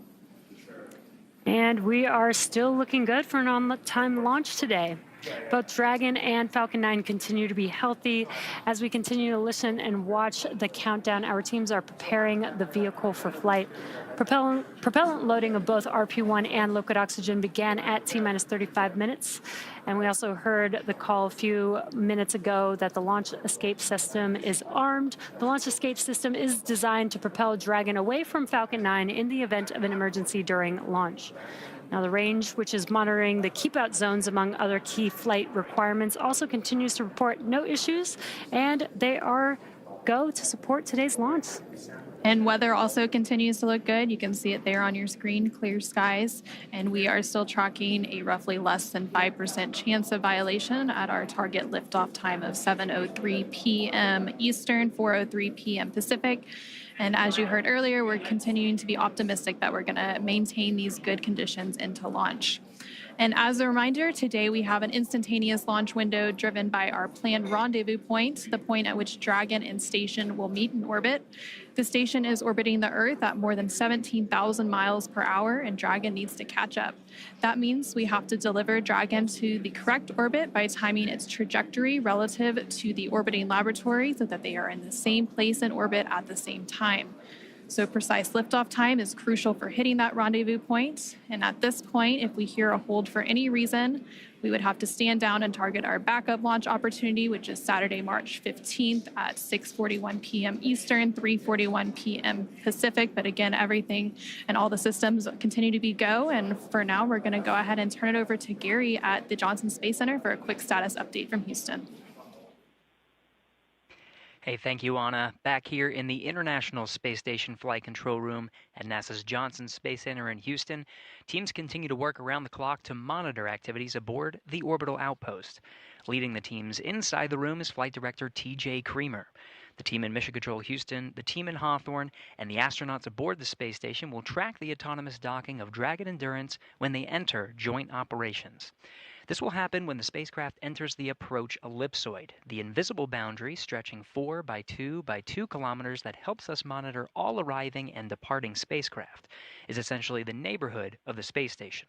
Once docked, crew members in both Dragon and aboard the station will perform a series of leak checks, then work to open the spacecraft's hatch for Crew-10 to float into the station and begin their stay.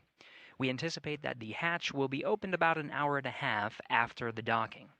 When they enter the orbital outpost, Crew-10 will be greeted by the rest of their Expedition 72 crew and will come together for opening remarks. That's all from us here in Mission Control as the anticipation continues to build for launch in under 20 minutes. How's it looking on the Space Coast, Daryl? We're looking great, Gary. Looking fantastic. We've got fantastic weather, 95% go. You see the beautiful shot outside of the pad there, the rocket and the spacecraft. When it launches today, the crew aboard the ISS, the destination for today's launch, will be about 260 miles over top of the west coast of Australia, so too far to see the launch. It's nice to see a rocket go off when you're on the ISS, but unfortunately it won't be the case this time. Oh, yeah, it is a wonderful thing to see when your crewmates are headed towards you. I remember a photograph that Christina Cook took of my Soyuz approaching the station, and one of these incredible opportunities that you could see the outline of the trajectory of the Soyuz as it approached, and it's such a beautiful image. It's a shame they won't be able to see it, but they will be so excited to have their crewmates come on board. And we're about to hear from the crew here before launch. We'll hear from them after launch. It'll be special. They have some important things to say. Oh, absolutely. I am very excited to hear these final thoughts coming from the entire crew right before launch. Okay. All right. With that, we'll send it back to SpaceX in Hawthorne, California.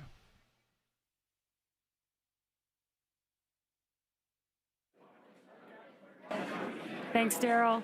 Our next major milestone on the countdown event will be around the T-minus 10-minute mark, which is just in about 5 seconds, when Falcon 9 launch commit criteria get checked by computers. Dragon, SpaceX, confirm crew displays are configured for launch.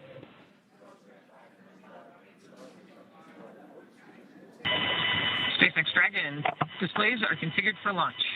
And with that, this is the pilot, Nichole Ayers. And on behalf of Crew-10, we'd like to say that today we celebrate the countless individuals all over the world that have made this journey possible.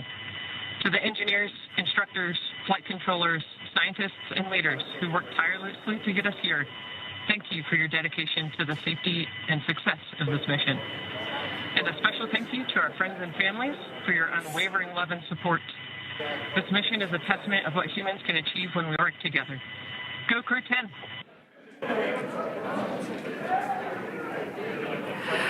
Such great words from the crew.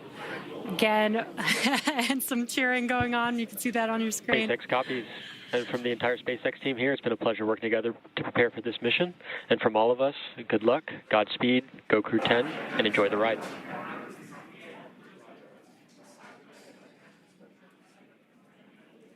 Great comms. That was from our core here in Hawthorne in Mission Control. Now, there are many systems in place to ensure that the rocket and the crew are both safe leading up to liftoff and during flight. And now that we are in terminal count, our teams are performing those final checks before launch. And coming up here in just a few minutes, we will start having that stage 1 engine chill start. And now we're just over 8 minutes away from launch. Again, today's ride to orbit will be about 9 minutes, which is from the time of liftoff to second stage cutoff. And then Dragon in the second stage will continue to coast for a few minutes after that prior to separation. You'll hear some performance calls along the way as we get into the final countdown and then after liftoff. And these are SpaceX flight controllers reporting on trajectory, speed, booster performance, and other key milestones. So some of the callouts you will hear after liftoff are a combination of letters and numbers, which will mark different abort zones throughout the flight up the eastern seaboard. The first two are 1 Alpha and 1 Bravo, which are abort modes available while the first stage is firing. And then the next round of numbers and letters you'll hear are 2 Alpha through 2 Echo, though you'll only hear the 2 Alpha call on the public loops, and those will come into play once the second stage kicks in.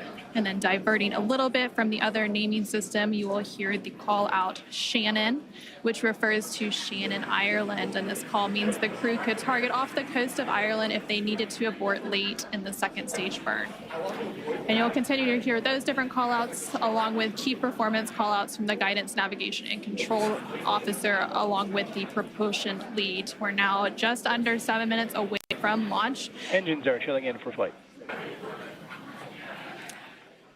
And we just heard that confirmation that the stage 1 engine chill has started. Yeah, exactly. That call out is because we are flowing a little bit of liquid oxygen into the engines. That's to help prepare the vehicle or the engines for the full flow of liquid oxygen into the engines. That makes sure that we don't shock the system at that full flow. Now we are still loading. At liftoff, Falcon 9 is consuming about 700 gallons of fuel per second. So engine chill helps us prevent that thermal shock into the engine. So again, we have passed that T-minus 7 minute mark. Next call out will be stage 1, RP1 loading complete, which we just heard that. And the RP1 is densified kerosene or rocket fuel that will propel the crew into orbit. All of that RP1 is now fully loaded into the rocket, and since we previously heard that second stage loading was completed. We are still loading the liquid oxygen or LOX onto the first and second stages, and this is the oxidizer needed to combine with the densified kerosene that just finished loading. The RP1 liquid propellant needs an oxidizer to combine with in order to ignite. Coming up in just under 30 seconds at that T-minus 5 minute mark, we will hear the call for Dragon to configure for terminal count and then transition over to internal power.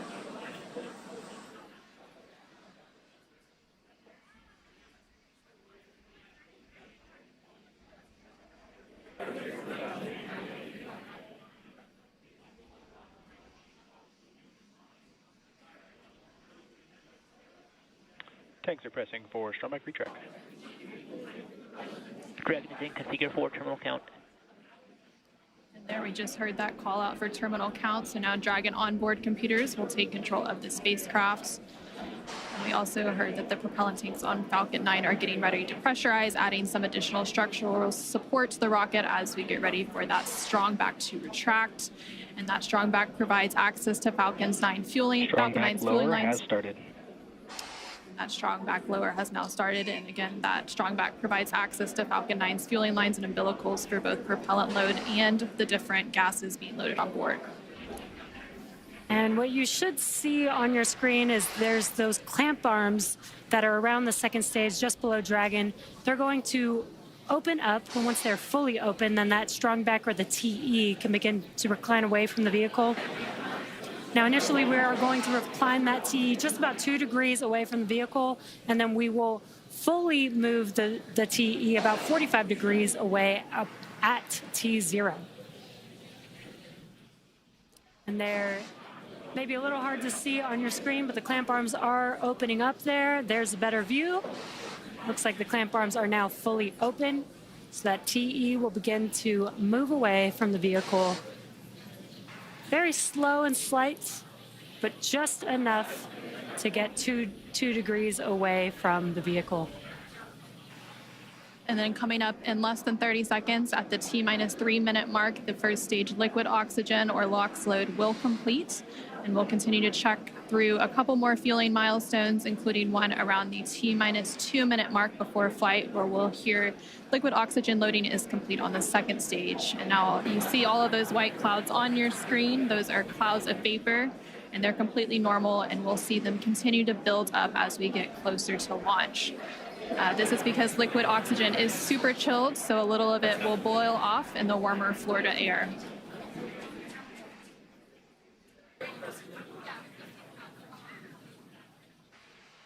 Stage 1, LOX load complete.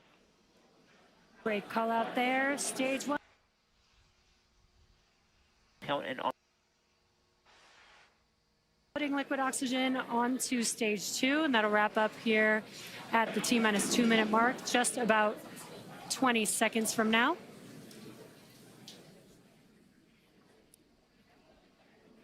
And once we finish propellant loading, that will mean that 1 million pounds of RP1 and liquid oxygen will be loaded onto Falcon 9 here, just under 10 seconds.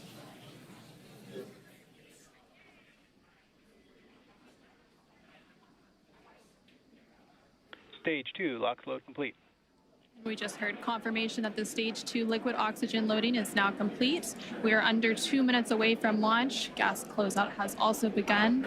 So we're now isolating all of the feed lines for the different gas systems from the Falcon 9 rocket. And those gases will then get vented overboard through umbilicals and the strong back. And you just heard that call out that Dragon is an Ground auto gas aisle. closeouts, expect loud venting. Well, you can hear that venting now. Obviously, rockets are very loud, and the sound can impart pressure loads back on the rocket itself. The ton of water absorbs and prevents the sound from hitting the structure and reverberating back onto the rocket.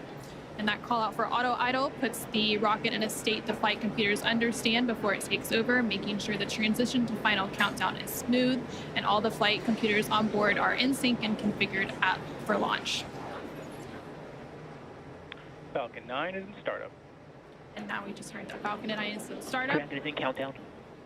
And in the final countdown, less than a minute to go, and at the time of launch, the space station will be flying 260 statute miles over the west coast of Australia. Dragon, SpaceX, go for launch. And great call out. SpaceX, Dragon Crew-10, copy, go for launch. Great call out that we're go for launch, and we do have a large crowd here in front of Mission Control. T-minus 30 seconds. Waiting to watch Crew-10 take off today.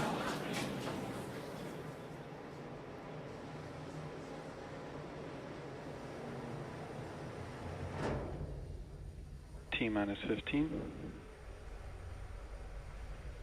T-minus 10. 8, 7, 6, 5, 4, 3, 2, 1. Ignition and liftoff. Go SpaceX, go NASA Crew-10. Copy, 1 Alpha. And liftoff of Crew-10 now Vehicles pitching down range. Space Station. 1.7 million pounds of thrust now propelling Falcon 9 and Crew-10. And we're continuing to get good call-outs on the first stage performance so far.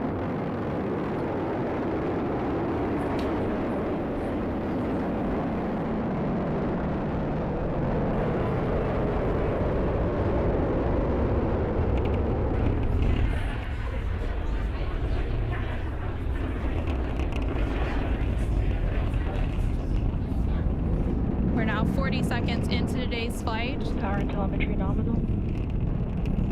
Continuing to get good performance call-outs. Throttle down.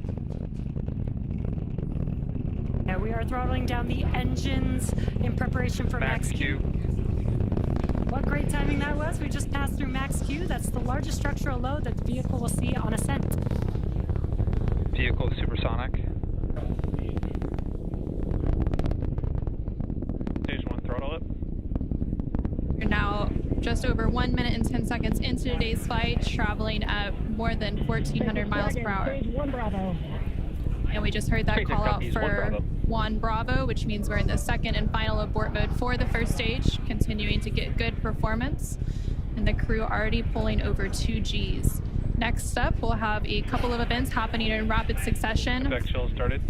First will be that engine chill on the second stage impact engine, which we just heard. And then we'll have MECO, or main engine cutoff, where the 9 engines on the first stage will cut off ahead of the first and second stages. Will be separating from one another. Then the single Merlin vacuum engine on the second stage will ignite and continue to carry Crew-10 to orbit while the first stage begins its journey back to Earth. Now we're just 2 minutes into today's flight. The vehicle is traveling just under 4,000 miles per hour.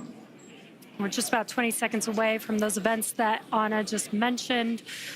The 9 Merlin engines will shut down here in just about 10 seconds for MECO, stage separation, and SES-1.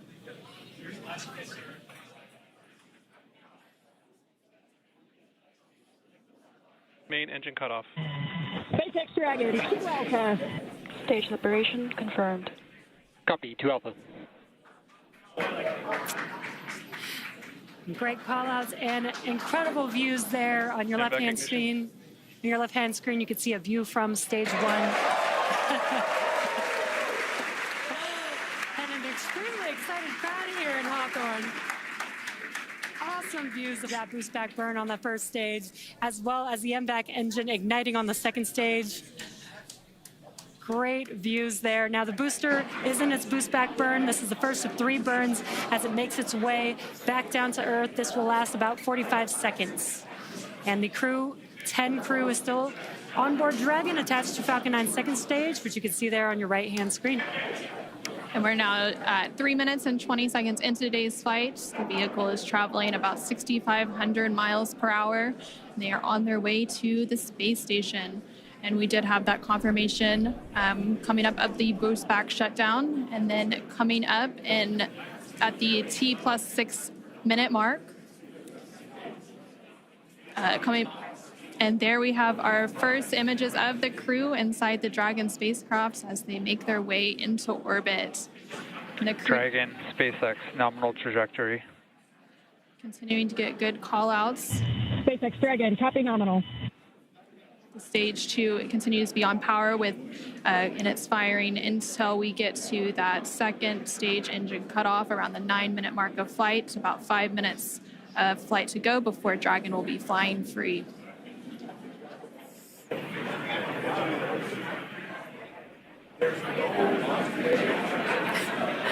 Some cool views there on your left-hand screen. That's the first stage booster as it's making its way back down to Earth. This is a ground tracking camera getting these awesome views. And on the right-hand side of your screen, you can see that lone Merlin vacuum engine of the second stage. We're continuing to get good performance on the second stage. And the crew's G-loads will dip right when we hit the separation event, and it's going to continue to build up until then. Dragon, SpaceX, nominal trajectory.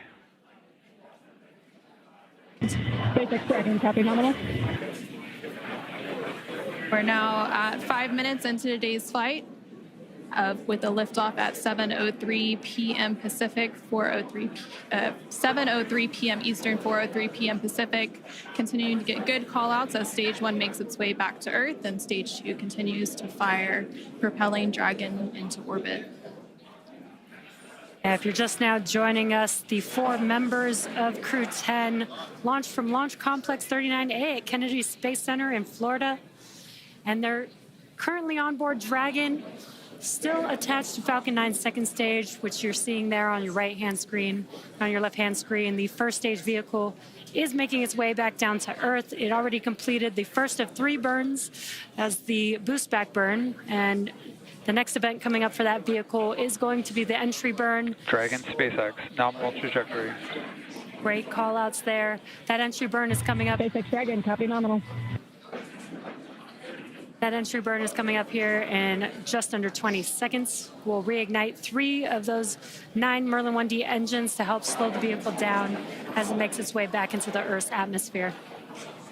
We're now just over 6 minutes into today's flight as Dragon and the second stage continue traveling at over 12,000 miles per hour, making their way into orbit and on the way to the International Space Station.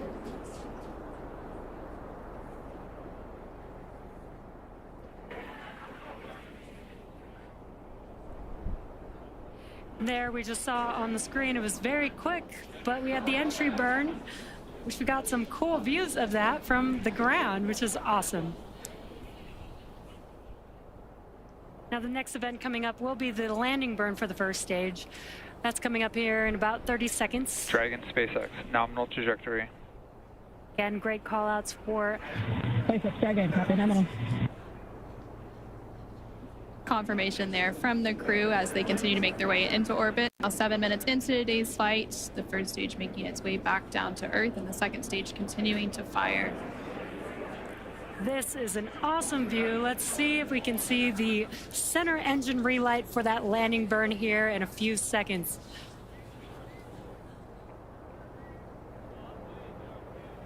There's that landing burn. Let's watch as Falcon 9 touches down on landing zone 1.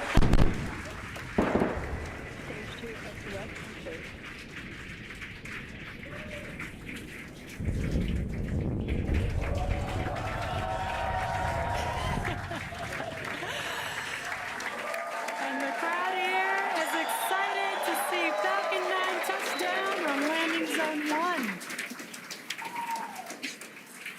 And now that the first stage has made its way back to Earth, we're about a minute away from the second engine cutoff, which we're expecting around the 9-minute mark of today's flight. We're continuing to get good call-outs, and Dragon and all of the systems on the vehicle are performing as expected. Just over 8 minutes into today's flight, traveling more than 21,000 miles per hour. Terminal guidance. Hearing good call-outs. We're about 30 seconds away from that second engine cutoff, and then shortly after that, about a minute or so later, we will have orbital insertion. SpaceX Dragon, Shannon. SpaceX copy, Shannon. And that call out there for Shannon, and that is the call out for Shannon, Ireland, which is the final abort stage for the second stage off the coast of Ireland. Standing by for a second engine cutoff. And back shutdown.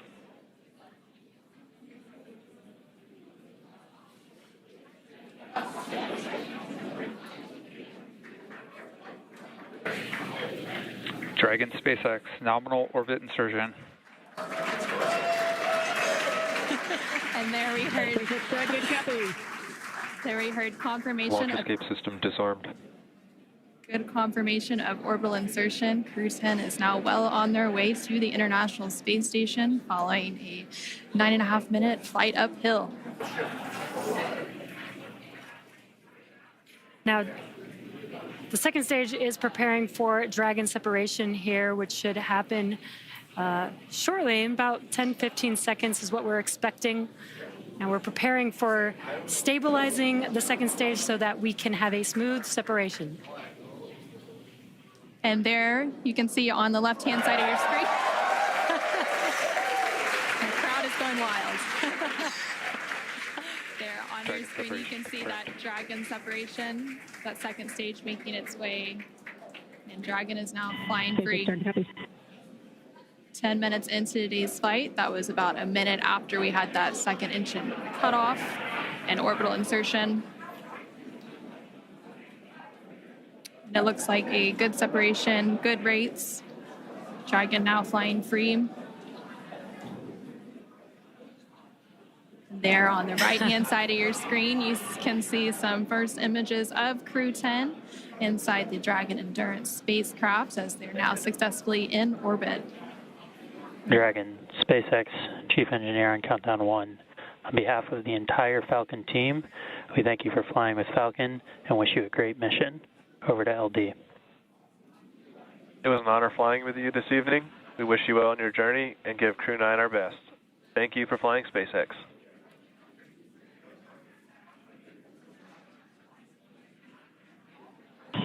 SpaceX Dragon, this is Crew-10 Commander Anne McClain. Thank you to all of the teams from across the world who contributed to the launch today.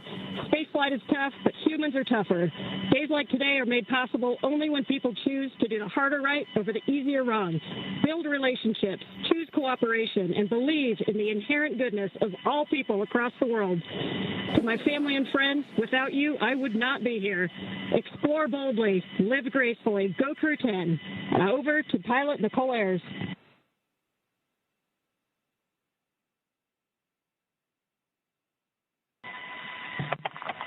Pilot Nichole Ayers again. We are not the first humans to get to orbit, and we wouldn't be here without the bravery and hard work of those who have paved the way for human spaceflight. We now get the unique perspective of Earth without borders and get to revel in the connectedness of humanity. I would be remiss to not once again acknowledge those who helped me get here to this wonderful view and this perspective, to the teachers, coaches, fellow officers, fellow teammates, Raptor Nation, to my friends and family that encouraged my dreams from the start. Thank you. I wouldn't be here without you.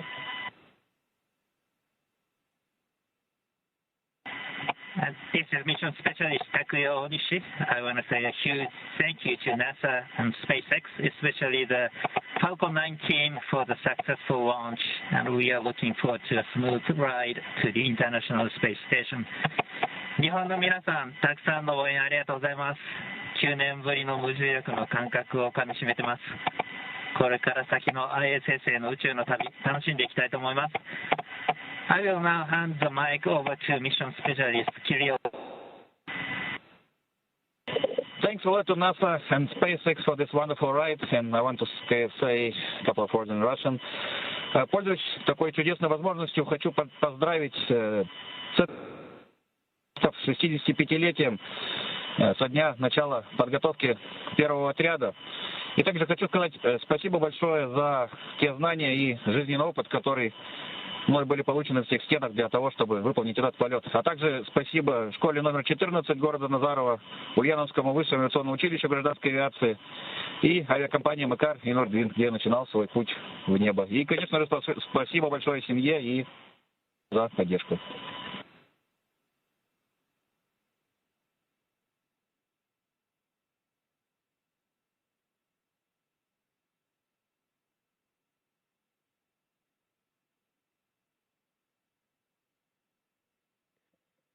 Thank you, Crew-10. At this time, I can report nominal dehumidifier activation and service section Draco checkouts. SpaceX Dragon, copies.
And such great words from Crew-10 as well as the core here in Hawthorne and Mission Control.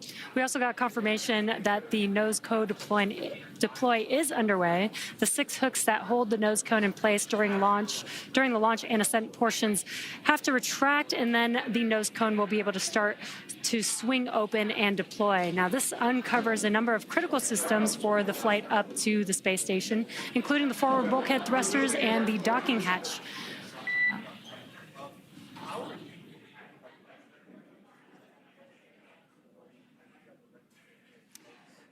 Just pausing in case there were going to be any comms. And we did have good confirmation, good checkouts of the 12 Draco thrusters around the service section. Now, four to go after we get the nose cone open and then the ECLIS, the environmental control and life support system, activated inside of Dragon.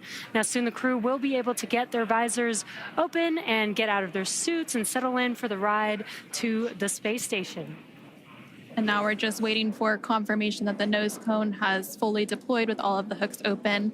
But just to recap a little bit, we did have a successful liftoff of Crew-10 about 18 minutes ago at 7:03 p.m. Eastern, 4:03 p.m. Pacific. And following an approximately 9-minute ride after liftoff, we had that orbital insertion, and Dragon and Crew-10 were flying free and well on their way to the International Space Station.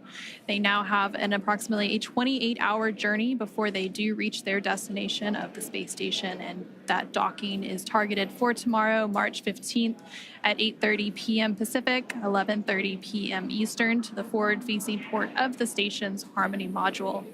Between now and then, Dragon will perform a series of burns as it catches up to the space station, and that first burn will be a phase burn about 30 minutes from now at 4:52 p.m. Pacific, 7:52 p.m. Eastern. And the nose cone is about 75% open at this point. Human spaceflight has come so far in the last 5 years with Dragon.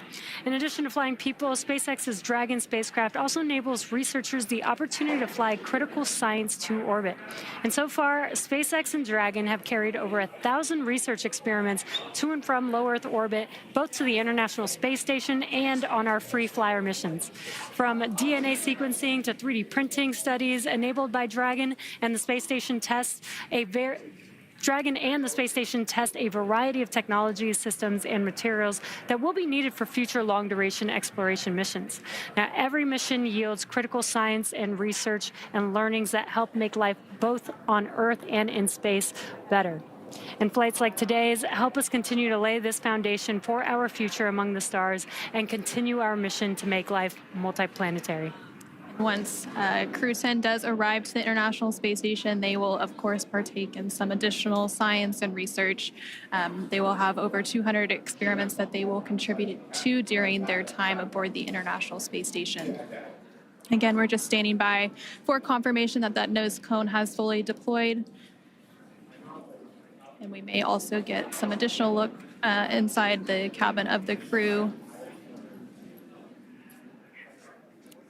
As we patiently wait for those views, we are trying to see if we can get some views. We were seeing some views from the second stage.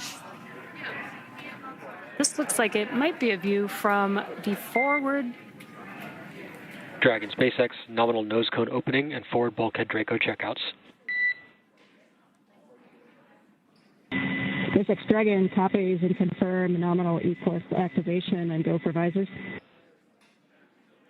There we heard confirmation that the nose cone has fully deployed and that the crew is now able to lift their visors. And there, again, we're seeing some views inside the Dragon Endurance spacecraft with Crew-10 on their way to the International Space Station. Affirm, you are go to open visors. Copy. Great calls there. They're go to open visors, which means that shortly they'll also be able to get out of their suits and get comfortable for the entire ride on Dragon to the International Space Station. And from left to right on your screen, there's Roscosmos cosmonaut Kirill Peskov, NASA astronaut Nichole Ayers, NASA astronaut Anne McClain, and then far on the right-hand side of your screen is JAXA astronaut Takuya Onishi. And there you could see that they are in microgravity as their tablets are floating around there. They do have them attached to a little string that helps allow them so that, you know, as they're strapped into their seats, they don't lose their tablets. We're now just over 20 minutes into today's flight following that successful liftoff at 7:03 p.m. Eastern, 4:03 p.m. Pacific. There you're getting an over-the-shoulder view between the commander and pilot, so Anne McClain and Nichole Ayers.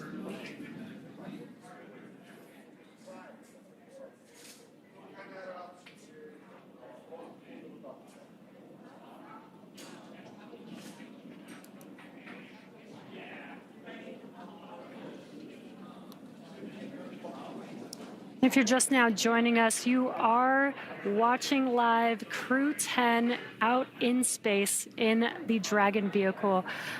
They lifted off from Space Launch Complex 39A at 7:03 p.m. Eastern Time. Dragon SpaceX, there are about 3 minutes remaining in the current ground station pass. At this time, you're welcome to introduce your zero-G indicator. We're using the full crew cam so we can see all 4 crew members right now. All right, copy. Thank you, SpaceX. We'd like to introduce the Crew-10 G indicator. Takuya is holding him up. This is a hand crochet origami crane. A Japanese origami, hand crocheted in the United States, and his name is Drug, which is the Russian name for friend. Origami is the Japanese art of folding paper. This is a nod to the unique and deep cultural traditions from which each of us come. While we're from different parts of the world, we are brought together in this bold endeavor, and we represent all of humanity. The folded paper design was also chosen to represent paper airplanes that we made when we were kids, before we were astronauts, when all we had was a dream. And we looked up at the sky and we wondered, what if? It's a symbol that every big accomplishment starts with a quiet dream, and that dreams do come true when you believe in yourself and you listen only to those who believe in you. Crew-10 believes in all of the dreamers. The flag and the number markings on the crane, there's a number 10 on each of its wings and a flag from each one of our countries on the tail. This is a nod to each of our shared experiences as professional pilots. These patches are arranged to look like an airplane. This is a source of deep pride for our crew, because what pilot doesn't like to talk about the fact that they're a pilot? But this also symbolizes our shared culture as astronauts. In the years of training together, we found we have far more in common than we do different. Our zero-G indicator was handmade by a small business owner in the United States. This represents all the hands which created our entire space program, and this rocket and this capsule that we're flying today. It also represents all of the artists and musicians who inspire people to imagine beyond what they can see. Spaceflight is perhaps the most complex endeavor of our time, but it was built one step at a time, by one person at a time. Finally, the origami crane is the international symbol for peace, hope, and healing. Crew-10 hopes to serve as a beacon of hope, a reminder of what humans can accomplish when we see the goodness in one another and we choose to work together toward a common goal. Today, we are united not through common enemy, but through shared optimism and a basic belief in the goodness of humanity. It is far easier to be enemies than it is to be friends. It's easier to break partnerships and relationships than it is to build them. Spaceflight is hard, and success depends on leaders of character who choose the harder right over the easier wrong, and who build programs, partnerships, and relationships. We explore for the benefit of all. If you want to go fast, go alone. But if you want to go far, then go together. Crew-10 chooses to go together in peace, because you cannot be great without the greatness of others. Go NASA, go Roscosmos, go JAXA, and go Crew-10.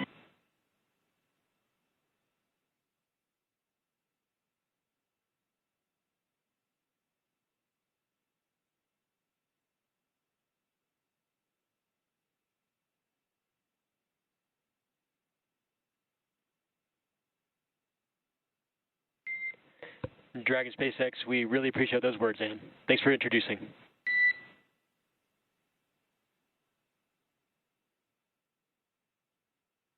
From NASA astronaut and the Crew-10 commander, Anne McClain.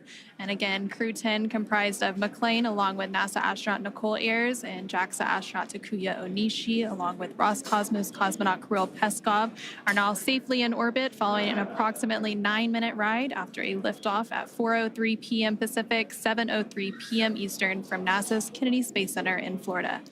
The crew now has an approximately 28-hour journey ahead of them before they reach their destination, the International Space Station. Again, docking is targeted for tomorrow, March 15th at 8:30 p.m. Pacific, 11:30 p.m. Eastern to the forward-facing port of the station's Harmony module. Between now and then, Dragon will perform a series of burns to catch up with the space station, and that first burn will be taking place around 4:52 p.m. Pacific, 7:52 p.m. Eastern today. And those were some great words about the zero-G indicator. Very incredible. Human spaceflight has come so far in the last 5 years with Dragon. In addition to flying people, SpaceX's Dragon spacecraft also enables researchers the opportunity to fly critical science to orbit. Now, so far, SpaceX and Dragon have carried over 1,000 research experiments to and from low Earth orbit, both to the International Space Station and on our free flyer missions. From DNA sequencing to 3D printing, studies enabled by Dragon and the space station test a variety of technologies, systems, and materials that will be needed for future long-duration exploration missions. Every mission yields critical research and learnings that help make life both on Earth and in space better. And flights like today's help us continue to lay the foundation for our future among the stars and continue our mission to make life multiplanetary. Now, we'll be signing off from SpaceX for now, so we're going to send it back to NASA. But before we go, we want to thank NASA for entrusting us with today's mission, and thank you all for being here with us today. And with that, we're going to end our coverage from Hawthorne until we pick back up with our docking coverage in about 26 hours at 6:45 p.m. Pacific, 9:45 p.m. Eastern tomorrow, March 15th, for that targeted docking to the International Space Station at 8:30 p.m. Pacific, 11:30 p.m. Eastern. So for now, thank you for joining us, and back over to you, Jessica and Daryl at the Kennedy Space Center to wrap up today's coverage. And welcome back to the Kennedy Space Center in Florida, where we just watched Crew-10 lift off from Launch Pad 39A. The crew is now en route to the International Space Station. I'm Daryl Nail. This is NASA astronaut Jessica Meir, who just watched one of her close friends and many friends, Crew-10, go up into space. And I'm wondering what that moment was like for you. Well, I will tell you, it is a moment that you never forget. I am so excited right now sitting here thinking especially of Nichole and Kirill, because that first time experiencing prolonged weightlessness is something that they will never forget, and they will be talking about it for years and years for the rest of their lives, just like I recounted my stories here tonight. Those words were all so inspirational as well. I love how they unveiled their droog, their origami crane. It really hit on so many important themes tonight, talking about this Japanese art of folding paper, really combining all of the cultures of their crew, the name being a Russian name meaning friend, the origami crane for Japanese culture, all of the flags on the crane handmade by a small business in the U.S. It really highlights so many important elements that I know are so important to the crew and to all of us at NASA and all of the space agencies. Ideally, really in summary, highlighting the representation of peace, of hope, and of healing, and that we are all truly stronger when we work together. So thank you, Anne. Thank you, Crew-10, for those incredible words. I think that there's a lesson there for all of us tonight. We are exploring for the benefit of all. And Crew-10 believes in all dreamers. Thank you for highlighting the words of Commander Anne McClain as well. Crew-10 will become part of Expedition 73, briefly with 72, but then 73 when they arrive on the space station. NASA's Megan Cruz joins us now with Megan Everett, Deputy Chief Scientist of the International Space Station. That's right, two Megans here, and I want to talk to you about, we obviously have another crew en route to the space station. How is the research that's done on the ISS different from other research at NASA? Yes, well, first, thank you for having me. It's always my pleasure, and I'm very grateful to get to talk about science in space. And so, like you said, the space station is a national laboratory, and it allows us to look at things in microgravity for extended periods of time. We can put things on the outside of the space station where they experience extreme temperature changes and exposure to radiation in that extreme environment. And we also get these very unique perspectives of the Earth's surface. And so together, these things allow us to look at things like theories in quantum physics and answer questions that we can't answer with laboratories on Earth. We can look at human health and how that we can get astronauts to explore beyond low Earth orbit, as well as promote human health and answer questions related to diseases that we can't do on Earth. And it also allows us to expand commercialization in low Earth orbit by some of our in-space manufacturing. And in addition to this, it's just this really cool collaboration of international partners and scientific cooperation that we see on the space station. Yeah, obviously a unique platform, and we do all that we can to really utilize it. So how does what we learn on the space station help us here on Earth? Can you give us some examples about that? Yes, I love that question because one of NASA's big mission objectives is to figure out how we can do science in space to promote human health here on Earth. And one of the things we've been really successful with on ISS is looking at stem cell research and organelles and how those relate to specific diseases like cancer. And we also look at protein crystallization, and so we can grow very uniform crystals in space better than we can on Earth. And these crystals are really important in pharmaceutical drug development. So together we can look at disease progression and how we can better treat those diseases with new pharmaceuticals in space. That's great. You did also mention human health and researching, what it could mean if we go farther and farther into the universe. How are we doing on that research? What are we learning? So we've used ISS as a test bed for exploration beyond low Earth orbit for a long time, and we continue to use that, and we will all the way through end of station. And some of the specific things that we look at are how the human responds to long duration exposure to gravity. So we look at exercise countermeasures, at how we can maintain muscle and bone strength. We look at things like food systems for how we keep crew healthy for long periods of time. We have a very robust plant growth program, so we try to optimize crop output by changing things like soil and water exposure to those plants. And we need life support systems for our crew to live in space for long periods of time, so we have a lot of technical demonstrations on the space station looking at how to clean air and water and eliminate waste. I can really see that you love talking about this. Thank you so much for sharing your passion and for sharing all that's being accomplished through NASA with the research at the ISS, but also other research that we do here. Well, thank you so much for having me. Thank you so much. All right, back to Daryl and Jessica. All right, thank you very much, and we're about to wrap up coverage here, so why don't we take one last social question from one lucky submitter. Scarlett Sermons asks, how do the astronauts feel looking at Earth from above? And what's that feeling like coming back? Well, seeing the Earth from above is a very, very exceptional experience, and it's something that I think changes you forever. People have different things to say about this, but I think one message that we do all share is that it gives you this unique understanding for how beautiful our planet is, but mostly how unique and fragile it is. You see this beautiful gem below you and this tiny, tiny band, this thin, tenuous band of an atmosphere that's really supporting all life. And you realize that we need to take care of this planet, that it is one planet and we have to protect it.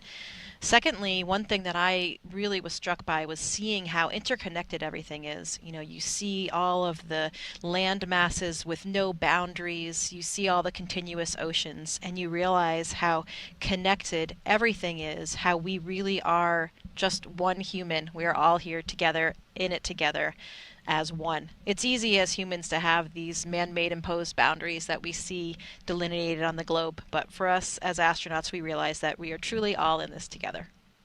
Well said, Jessica, and let's go ahead and end it on that. Right here on NASA Plus, you can follow us along with Crew-10's entire journey to the station by listening to real-time audio commentary of the mission. Just scan the QR code that you see right there at the bottom of your screen, or if you're watching us on your phone, you can just do a screen grab and then click on it later.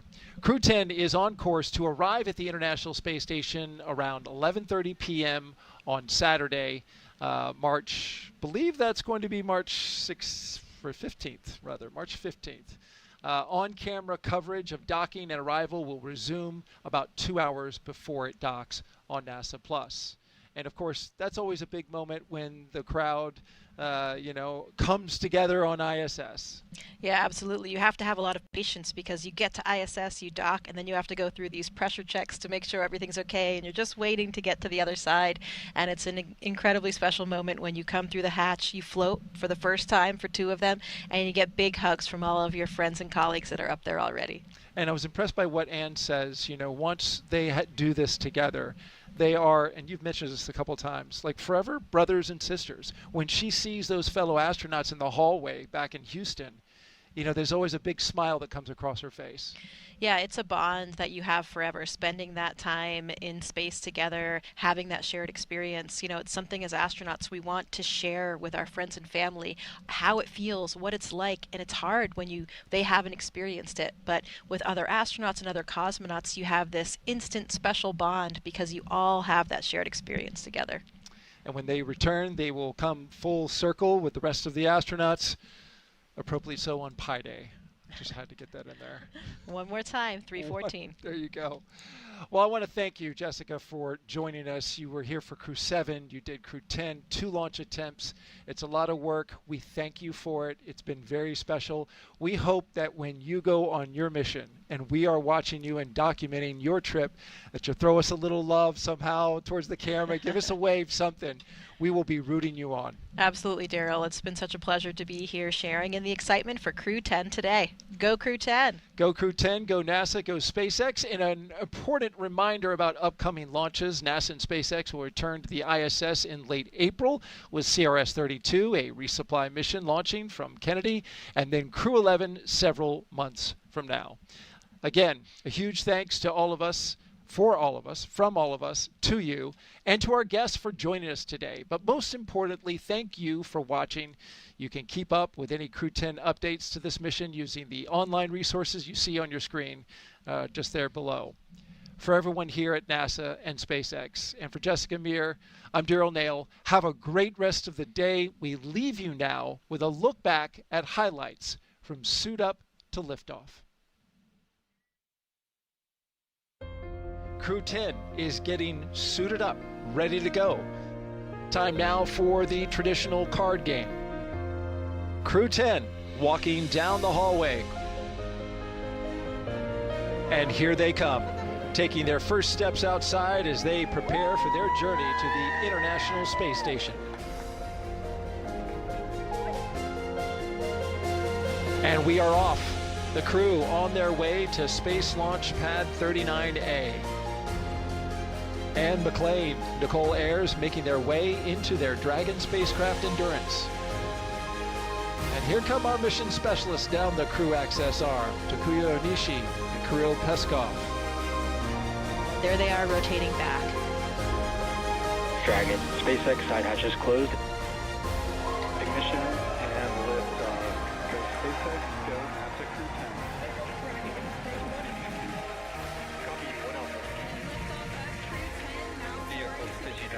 Space Station. 1.7 million pounds of thrust now propelling Falcon 9 and Crew-10. And we're continuing to get good call-outs on the first stage performance so far.